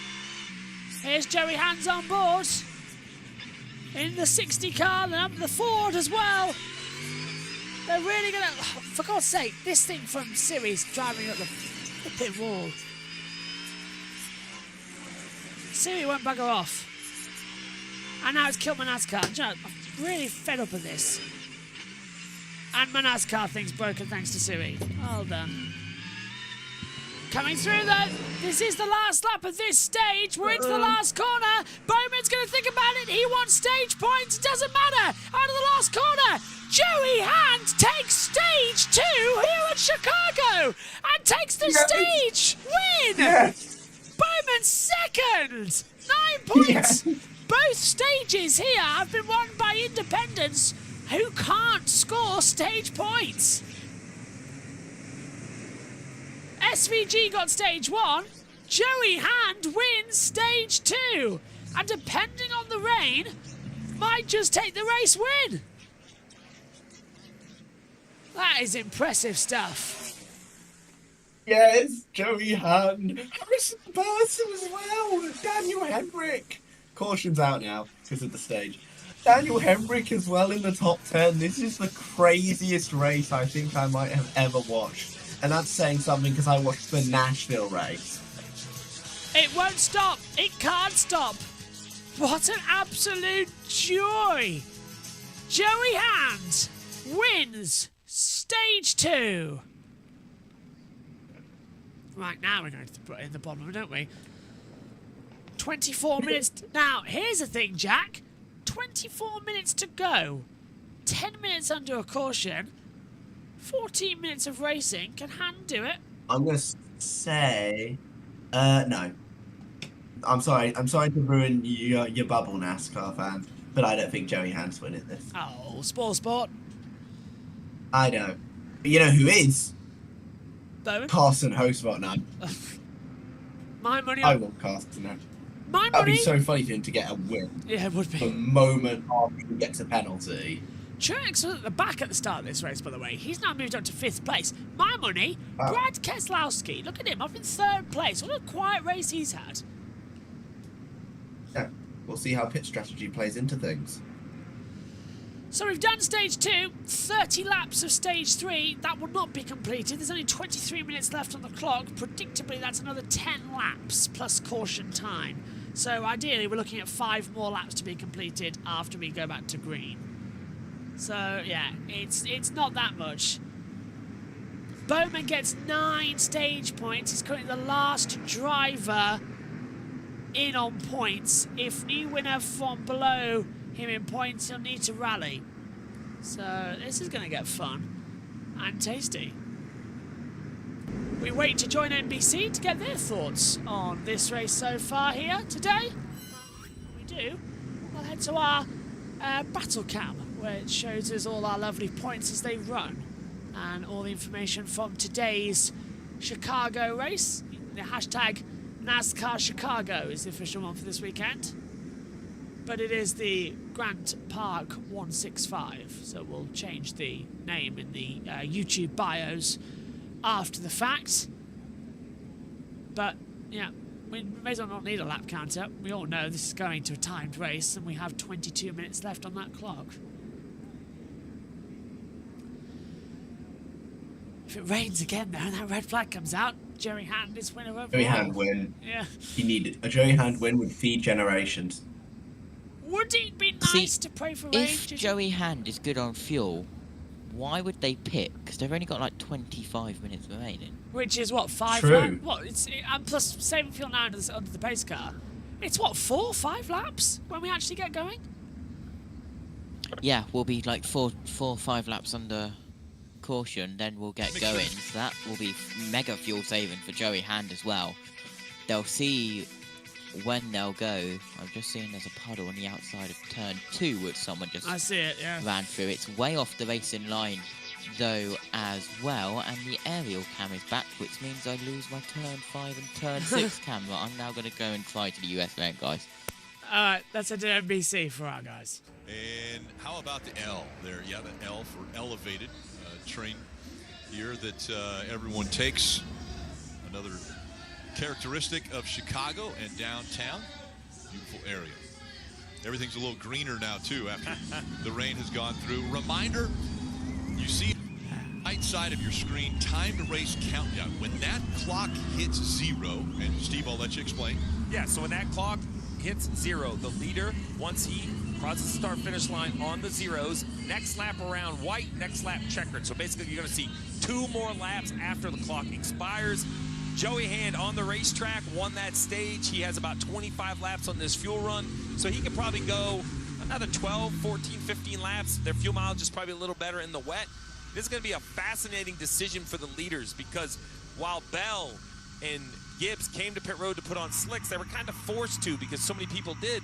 But I'll be honest, they're off the pace by multiple seconds, 4, 5, 6 seconds slower than the wet tires. So I really think that Hand and Bowman, Keselowski, Hocevar, they might stay on the racetrack. Stenhouse has a ton of fuel in 8th. He was back last on pit road lap 36. So I don't think this is an automatic pick for the leaders. I think Bell's going to have to start in the middle of the pack on slick tires on a wet racetrack. And if another caution comes out, that eats away a lot of that time race countdown clock. Great point, Rick. These aren't laps. Right. These are minutes. We are now running basically a timed race. So, and I don't think it's completely, crazy to think we might have another 20 yellow. minutes, We've had 15 cars seconds. and tire barriers all over. Dave, what about the 16? Yeah. The 6, they are already in the playoffs with the Darlington win, but that gives them a little bit of flexibility to play some strategy. They're staying out on the wet weather tires. Here was a discussion. I don't think we can pit here. You're correct, buddy. We still have not got to the last time.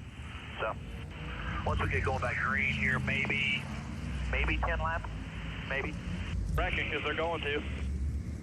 And so there you have it. Keselowski making, Steve, that decision that you think might be the one for the race win here this afternoon. To the lap time. What do they mean by that?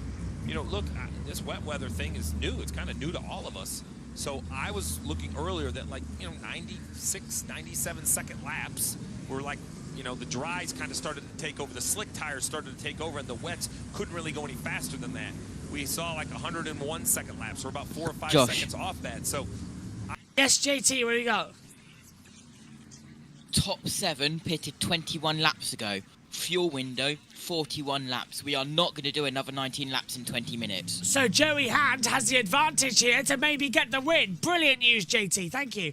To dry, you start getting Hand on the radio. Keselowski, Hocevar, Truex Jr., Gragson, and Hemrick advantage. Oh, this is going to be a barnstormer. 18 minutes left. From the middle of the car is Josh dry. Balicki is 12th. Where the hell's this coming? Let's go! This is unbelievable from this lot. They have played the Envy gamble. on best career finish. They've played the gamble and it's going to work for them. I'm trying to save my voice because it's going to be chaotic at the end. Right, NBC. When you say a little bit, it's not a question. Right. It is a timed race, to remind everyone. So the little bit, the clock is continuing to run. Yeah, under 20 minutes remaining in this race as far as the countdown clock is concerned. And And so Joey Hand, here's a guy, 45 years old from Sacramento, California, the 2011 ALMS GT Class champion. He's a two-time Daytona 24-hour winner. He's out in front with his BuildSubmarines.com onboard that we've been able to ride along with. How about Alex Bowman, Marty, who's running second? We talked about their precarious position trying to make their way into the playoffs on points. Of note, because of that move by Blake Harris, they finished second in that stage, and they have now earned the most stage points today at 14. That could be massive to them. Why did they stay out? Listen to the radio. Or we stay out, take a shot to win it. What do you think? Yeah, I mean, there's a pretty good dry line around most of the place. Want slicks and go after it? I don't know that we're going to win on slicks. We might win on these. That's the only thing. 10-4, staying out. So credit Blake Harris for that. Also an assist to Chad Knaus, who spent about 2 or 3 minutes on top of the pit box going through that strategy with Blake Harris. And Steve, you've been a part of those discussions sometimes. When the management from Hendrick comes by, there's a lot of thought that goes into that decision to leave the 48 out there. But they have those stage points that could be critical into getting Alex Bowman in the playoffs. I love the stage points, and I love the call. I think that so many cars, by my count real quick, there was about 20 cars that are on slick. So if you go there now, your best bet, if you're on the right strategy, you're 20th on that strategy, which is a real unfortunate place to Bowman's be. fuel saving. I mean, if these wets work and you can gap the slicks by 30 or 35 seconds, you can almost pit and still return to the racetrack in front of them. All right, getting ready for the restart once again. Yeah, we are. Kenny says, Green flag. if Bowman ends up winning this, I will laugh in the morning because I'm off to sleep. Kenny, stay up another 15 minutes. That's when the race ends. I implore you, Kenny, 15 more minutes. You won't regret it. This is going to be a barnstormer. We're racing. 15 minutes on the clock here for NASCAR. Hand, Bowman, Keselowski, Hocevar, Truex up to 5th, down for 19th as we ride through 1 and 2. Come on, what have he got for us? This is what we like. Just wanted to add one thing quickly here. Bell is 13th and on slicks. So Bell on slick tyres, he's going for the Hail Mary. We'll see if that works here as they fly into the braking zone. And there's Truex defending hard. Yeah, Truex is now holding back. That's the 77, so that's Hocevar. So Truex has passed Hocevar. Truex up to 4th. And he's going after Carson Hocevar. Hang on a minute. He's going after Brad Keselowski for 3rd. So Keselowski now under pressure. There he is. With the American livery. There's the 47 of Steinhaus with Hemrick behind.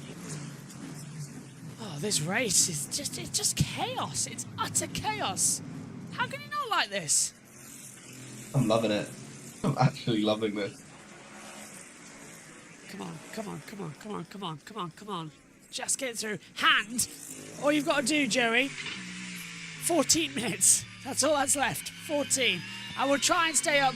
I actually extended my alarms by 15 minutes. Good man, 14 Kenny. plus 2 laps, Josh, remember. Yeah, 14 plus 2 laps. Yeah, right. Just Kenny, well done. Well done. Well done. Stay with us. It's not over yet. Lap 50 now starts.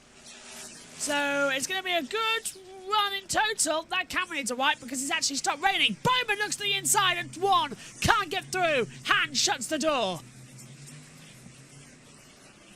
Come on. Blaney's moved up. Oh no! Car on the wall! Is that AJ Allmendinger in the 13? Okay, my bad, It is Allmendinger! Allmendinger's throwing it down in the escape road! And Bowman's going for the lead before the caution's called! Hand shuts the door on him! No sign of the caution! Surely there must be one soon! Just starting to get, Philip says just starting to get dark here in Cleveland, about 350 miles east of Chicago. And Allmendinger's trying to reverse his way out of a dangerous situation here. Where is he? Oh, his exit of pit lane. That was the last corner. Oh, that was the last corner. That was interesting. That's where we are now. Allmendinger pits. It's getting dark here. I don't know how. The lights are starting to take over. He's gonna... Go on. I just going to say I don't know how long Joey can keep Bowman behind, I'm going to be honest here. Bowman's in a Hendrick car, and those things are fast. It's closing in more. I've actually unplugged the Hey Siri function. I'm driving at the wall. I never used it.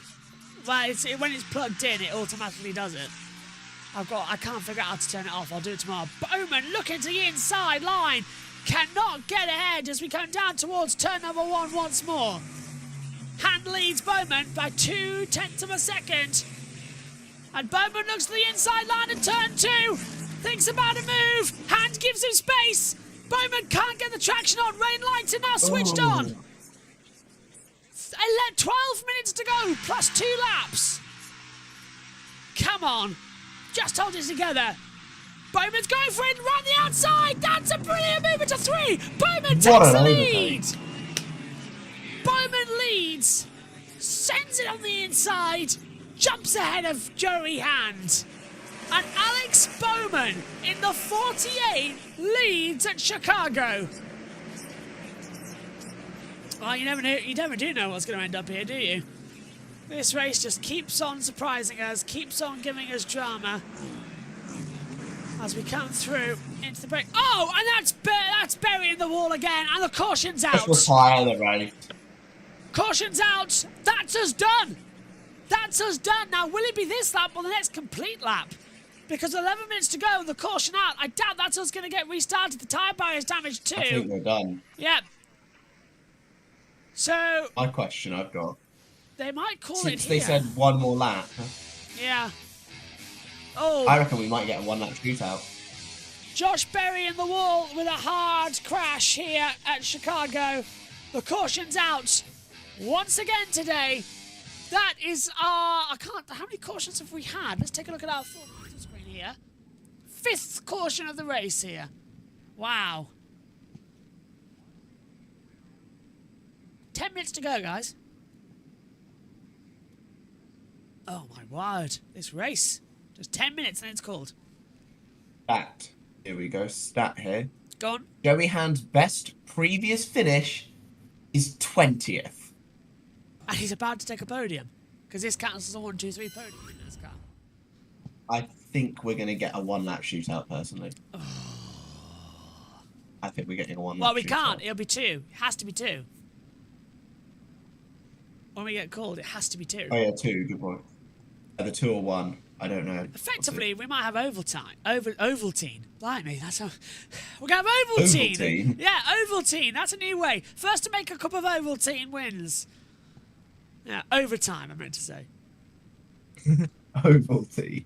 I could probably go for some Ovaltine round about now. No overtime I there don't if know it what that goes is. over the time limit. Oh, I know. It's just that I meant to say it's effectively going to be an overtime. But I said Ovaltine by accident. So Bell. what they're doing here, guys, is they are pulling Josh Berry directly behind the wall. We can just hear you, which yeah. is smart.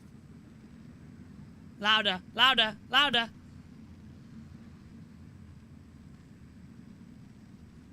Okay, we can't hear JT. Okay, but what they're doing is, what he's saying, I think, is they're pulling Josh Berry. Oh, no, never mind. He's decided to forget the towing. I'm just going to reverse back onto the track myself. Well, actually, he hasn't damaged the steering. It's just bodywork. Somehow. Is that a dry line? Yes, it is. My God, we've been here too long. Nearly 5 And- hours. It's drying out. Get ready for this. Yeah. Bell and the team calling for double file restarts. If they do get double file restarts, huge advantage to Bell. Massive, yeah. Do I think we're going to get them? Honestly, I think maybe. I think we might. Pit road is Pretty dry. open. Green lap or 2 after that. So we will go effectively 5, maybe 4 minutes of running. So effectively we'll have 4 laps to decide this race. At I'm best. excited. Oh my God, this race is just insane. Chicago. You'd love to see it. Next year I think we should have a timed race overall. Oh, hell yeah. Yeah. No laps. Yeah, absolutely agree. Right, pit road's going to open. That's for the last time today. Go to NBC. Once that's hit 0, and then the race leader crosses the start-finish line. The next time by, he'll see the white flag. The next time by will be the checkered flag. There will be no overtime. And those on the Navy Pier right now are probably enjoying the remainder of this race. Well, and the threshold for dries and wets were a crossover. That last lap, Christopher Bell was the fastest car on the racetrack. Passing 2 or 3 cars. He's sitting 9th. So now the question is, will there be enough laps? Remember, the clock doesn't stop. A yellow, we can finish under yellow. It doesn't matter. Right. Bell, Dave, he needs racing to let those tires work. Double file During restart. that stint, he picked up 4 positions, and before that, all he really wanted to know was how many laps do you think we're going to run once they go back to green? That's what he asked Adam Stevens. So once the driver knew how much time he had to work with, he got right to work and made the passes. Marty. Blake Harris has called a fantastic race today for Alex Bowman. He has him on the verge of the playoffs right here. How confident are you that he can hold him off with rain tires when the slick tires seem to be getting quicker? Yeah, I think we're right on that threshold of the break-even, right? Like we kind of had a percentage. So it's really tough. They went to the choose rule. Know that we were within a second or two of our percentage when that stage break came out. But, I got confidence in the driver. I asked him what he wanted to do. I had to put him back to 20th with those stage points in the bank. Or do you want to go after it? And he goes, that's where we're going to win from, is up here, not back there. So we got opportunity here. He's done a great job all day, all weekend, really. We've had a fast Ally Chevy, and we're going to see how it shakes out, man. Need that clock to keep bleeding down. Let our guy take it to him. 5, 6 to go. To do whatever he needs to hold Bell behind him or whoever else. There's nothing else but coming home with the trophy today, and he knows that. I don't have to tell him. There you go, a playoff spot on the line for Alex Bowman, and yeah, you see it there with those wet tires, but those slicks for Christopher Bell sitting in 9th, getting quicker every lap. 6 minutes. They're really closing in. 5:30 to go. JT.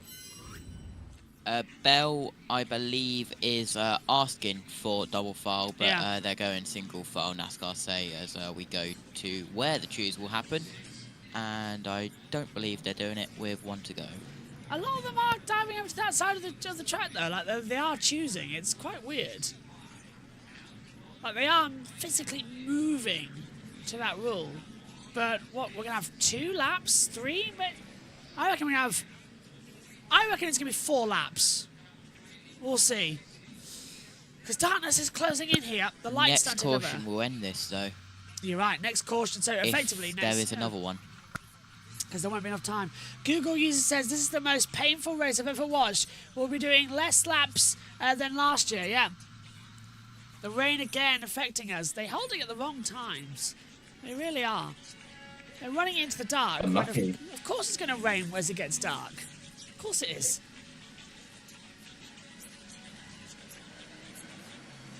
Are they still going single or double? I can't tell. Looks like they're trying to go... single, Josh, single. Right.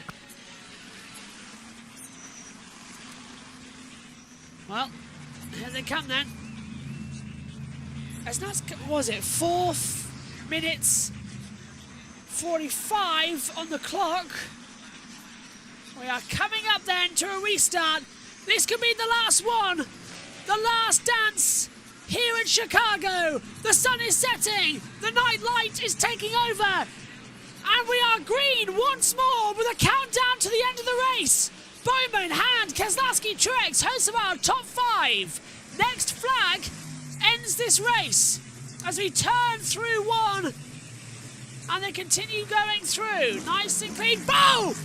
Into the wall! Briscoe! Into the wall. Is that going to bring out a caution or can he keep going and wait for the entire field to go through? He's going to keep going. He'll keep going. No! Saw the second car on the wall! Was that Cindric? He bounced it. Cindric bounced the wall. Nemechek. Thank you. Keeps going. Couldn't quite see from our angle that we got, but JT's calling that course, so he got it right. Nemechek bouncing across. How JT's talking, by the way, there's 7 people in his ears. I have no idea. Well done, JT, today. Now he knows what it's like to be me. Mad respect. He knows what it's like to be with all this guy, guys. And everything I hear in my ears. 3:30 to go. We're racing darkness here. And look at Joey Hand. He's not going to give up here on Bowman. Is he going to win? Is Hand going to win this? I think he might use the bumper. He might have to use the bumper here. I'd love it. There's a possibility of 5 laps left. That's what we're hearing. That's, of course, including the +2. I don't think there's 3 laps. Oh, Bowman touched Hit the wall. wall. Rhea got loose there, Jack. Yeah, he hit the wall. I saw that. He just got a little bit loose, tapped the wall. I don't know if there's no Bell. damage. And there's Christopher Bell. Can Bell catch them before the end? That's my question. He could do. He's just past Hocevar, so that is up, what, On 4 slicks. places? Where is he? Yep. Bell's up to He 6. started yeah. 9th. Yeah. Oh, spin out 42's Oh, round in the last Nemechek. corner. Nemechek again. Oh, and nearly comes off the front of Austin Dillon again. Oh, that was close.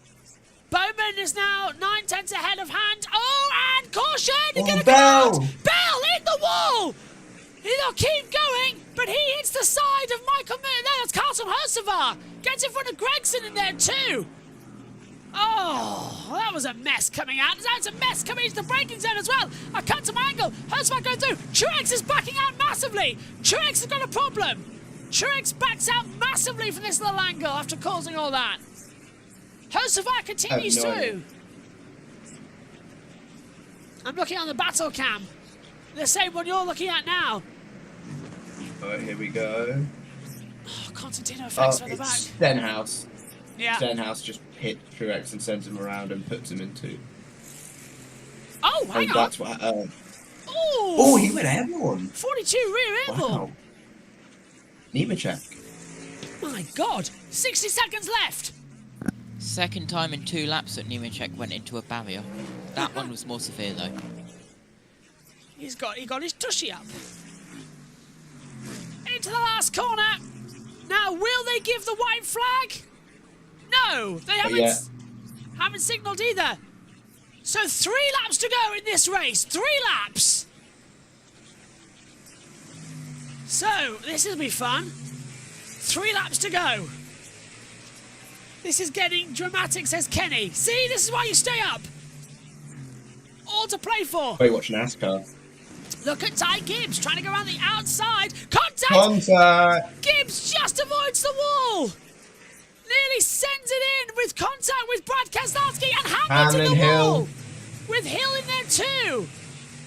Down in the first corner. Is Hill able to restart? Yes. He'll swing it round. Or try. There we go. Big exit. Round he goes. Bowman leads by 1 seconds. Time's up. Time is up. We got 30 seconds left on the countdown on the screen. Right, well, it's hit 2:20, so that must be going on when the race started. So we'll wait for that to count out.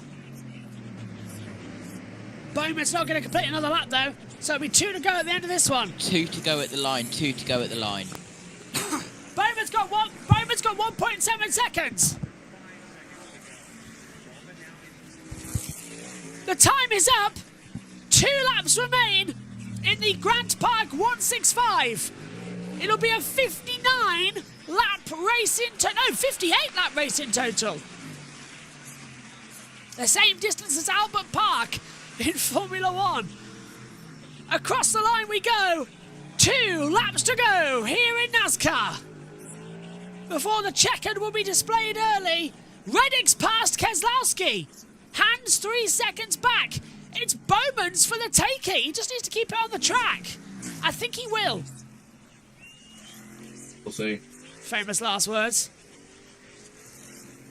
He's on wet tyres. Reddick is on slicks. Checkered flag! That's a bug, surely. Has to be. Well, I've got no information on our screens, but the timing 70... Yeah. The timing graphic has now disappeared. The checkered flag graphic came out. 2 to go. Has it now. You said they're saying 2 to go. Yeah, the timing graphic's wrong. The timing tower is wrong.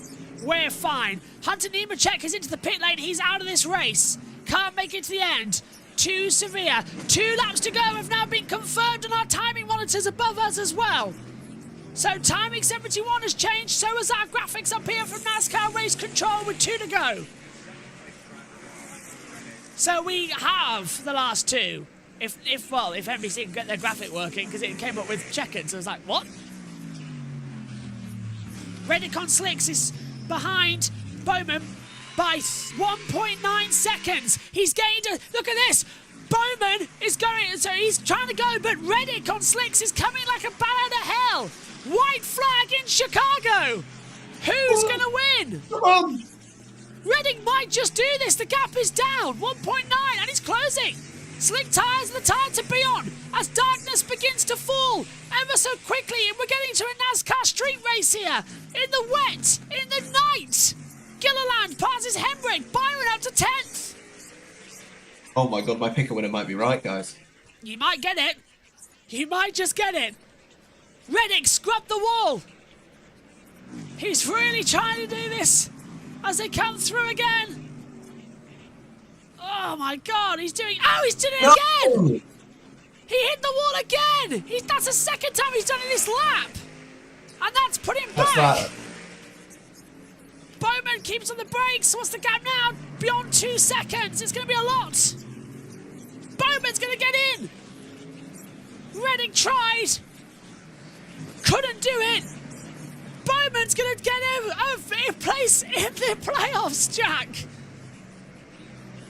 Incredible. After all the drama. Incredible. This is a brilliant race. This is why we love Chicago. Yes, we sit around waiting, but it gives us the entertainment and the drama we want. The street lights are illuminating the path to victory for Alex Bowman. He was last in the playoff points. He'll jump and secure himself a place. Alex Bowman wins on the streets of Chicago and secures himself a place in the playoffs. Tyler Reddick is second, and Ty Gibbs finishes third, an unlikely top three, and Joey Hand gets his best ever result in fourth place. McDowell is fifth, Steinhaus sixth, and nearly touches the wall. Oh! Bowman crashes after the flag. Okay, you know what? I like him now. That's funny. He tried to drift it and forgot it's a wet track. Bowman was in 5 crashes and 1, says Kenny. And he crashes post-race as well. Checkers are out. A 58-lap race out of the schedule 75. And it's Bowman victorious. Look at this, though. From touching the wall. Second time he did that lap. That's what the moment that cost him. That's what cost him. I think he was gonna. I think no. Look, Bowman hit the wall too. Look at the exit as well. Bowman also hit it. Yeah, they both scrubbed it, and Reddick scrubbed the wall coming out of 2 as well. When I said earlier on, so they were both pushing on that last lap. And so yeah, drivers down. Here he is. First win since Vegas 2022 for Alex Bowman. Wow. I believe 80 races. Blimey. Winless streak. Over now. And absolutely Every won. 100 driver has won this year. Massive changes for the playoff bubble, though. Yeah, well, Bowman was last on playoff points, wasn't he? And now he's rocketed up. He secures himself a seat. Oh, and he's drifting it again. Let's see if he ends up in the wall this time. Been in the wall again, mate. Need for speed. Yeah, 80 races since his last win, Las Vegas, March 2022. 80 races ago. Bowman doesn't care who he hits out there today, even post-race. Oh, what a race. Had to wait full distance though, didn't we, to get that one in. 5 hours on air for NASCAR. That's a lot. Oi! He just got hit. Oh, everyone's hit. Well, everyone hitting him today. Made that 7 crashes. 7 crashes now. Let's take a look at it again, Jack. Is it Bubba? Oh, it's Bubba! Oh! You are a what's it sometime, Bubba. No, I think I know what this is over. What? I know what this is over. Remember at the start of the race when Bowman just banged into Bubba? I think that's what it's over. Damn. Still hasn't matured though, has he, Bubba? To do that post-race. All the time in the world to go talk to him under the red flag. Instead, he does that post-race. Burnouts on the start line here in Chicago. Under the lights. Oh, we had to wait for that one, didn't we? 4 hours and Bubba didn't forget. That's just funny. I don't know what's worse, the rain or the fact that we now can't see things thanks to the visibility. It's completely gone. Well, JT earlier on was talking about Chicago Fire. We've got another one. Look at that, brakes on fire, everything. Let's head down and listen to our race winner here in Chicago. In 2024, which locks him into the playoffs and ending that 80 race drought.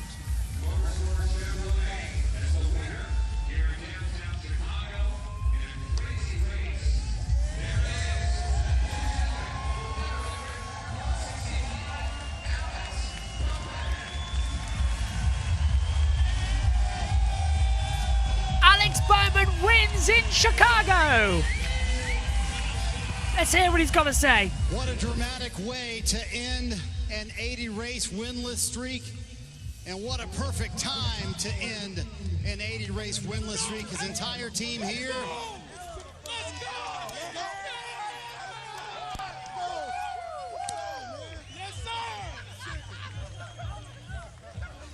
That's a fun celebration. The pressure off the 48 team.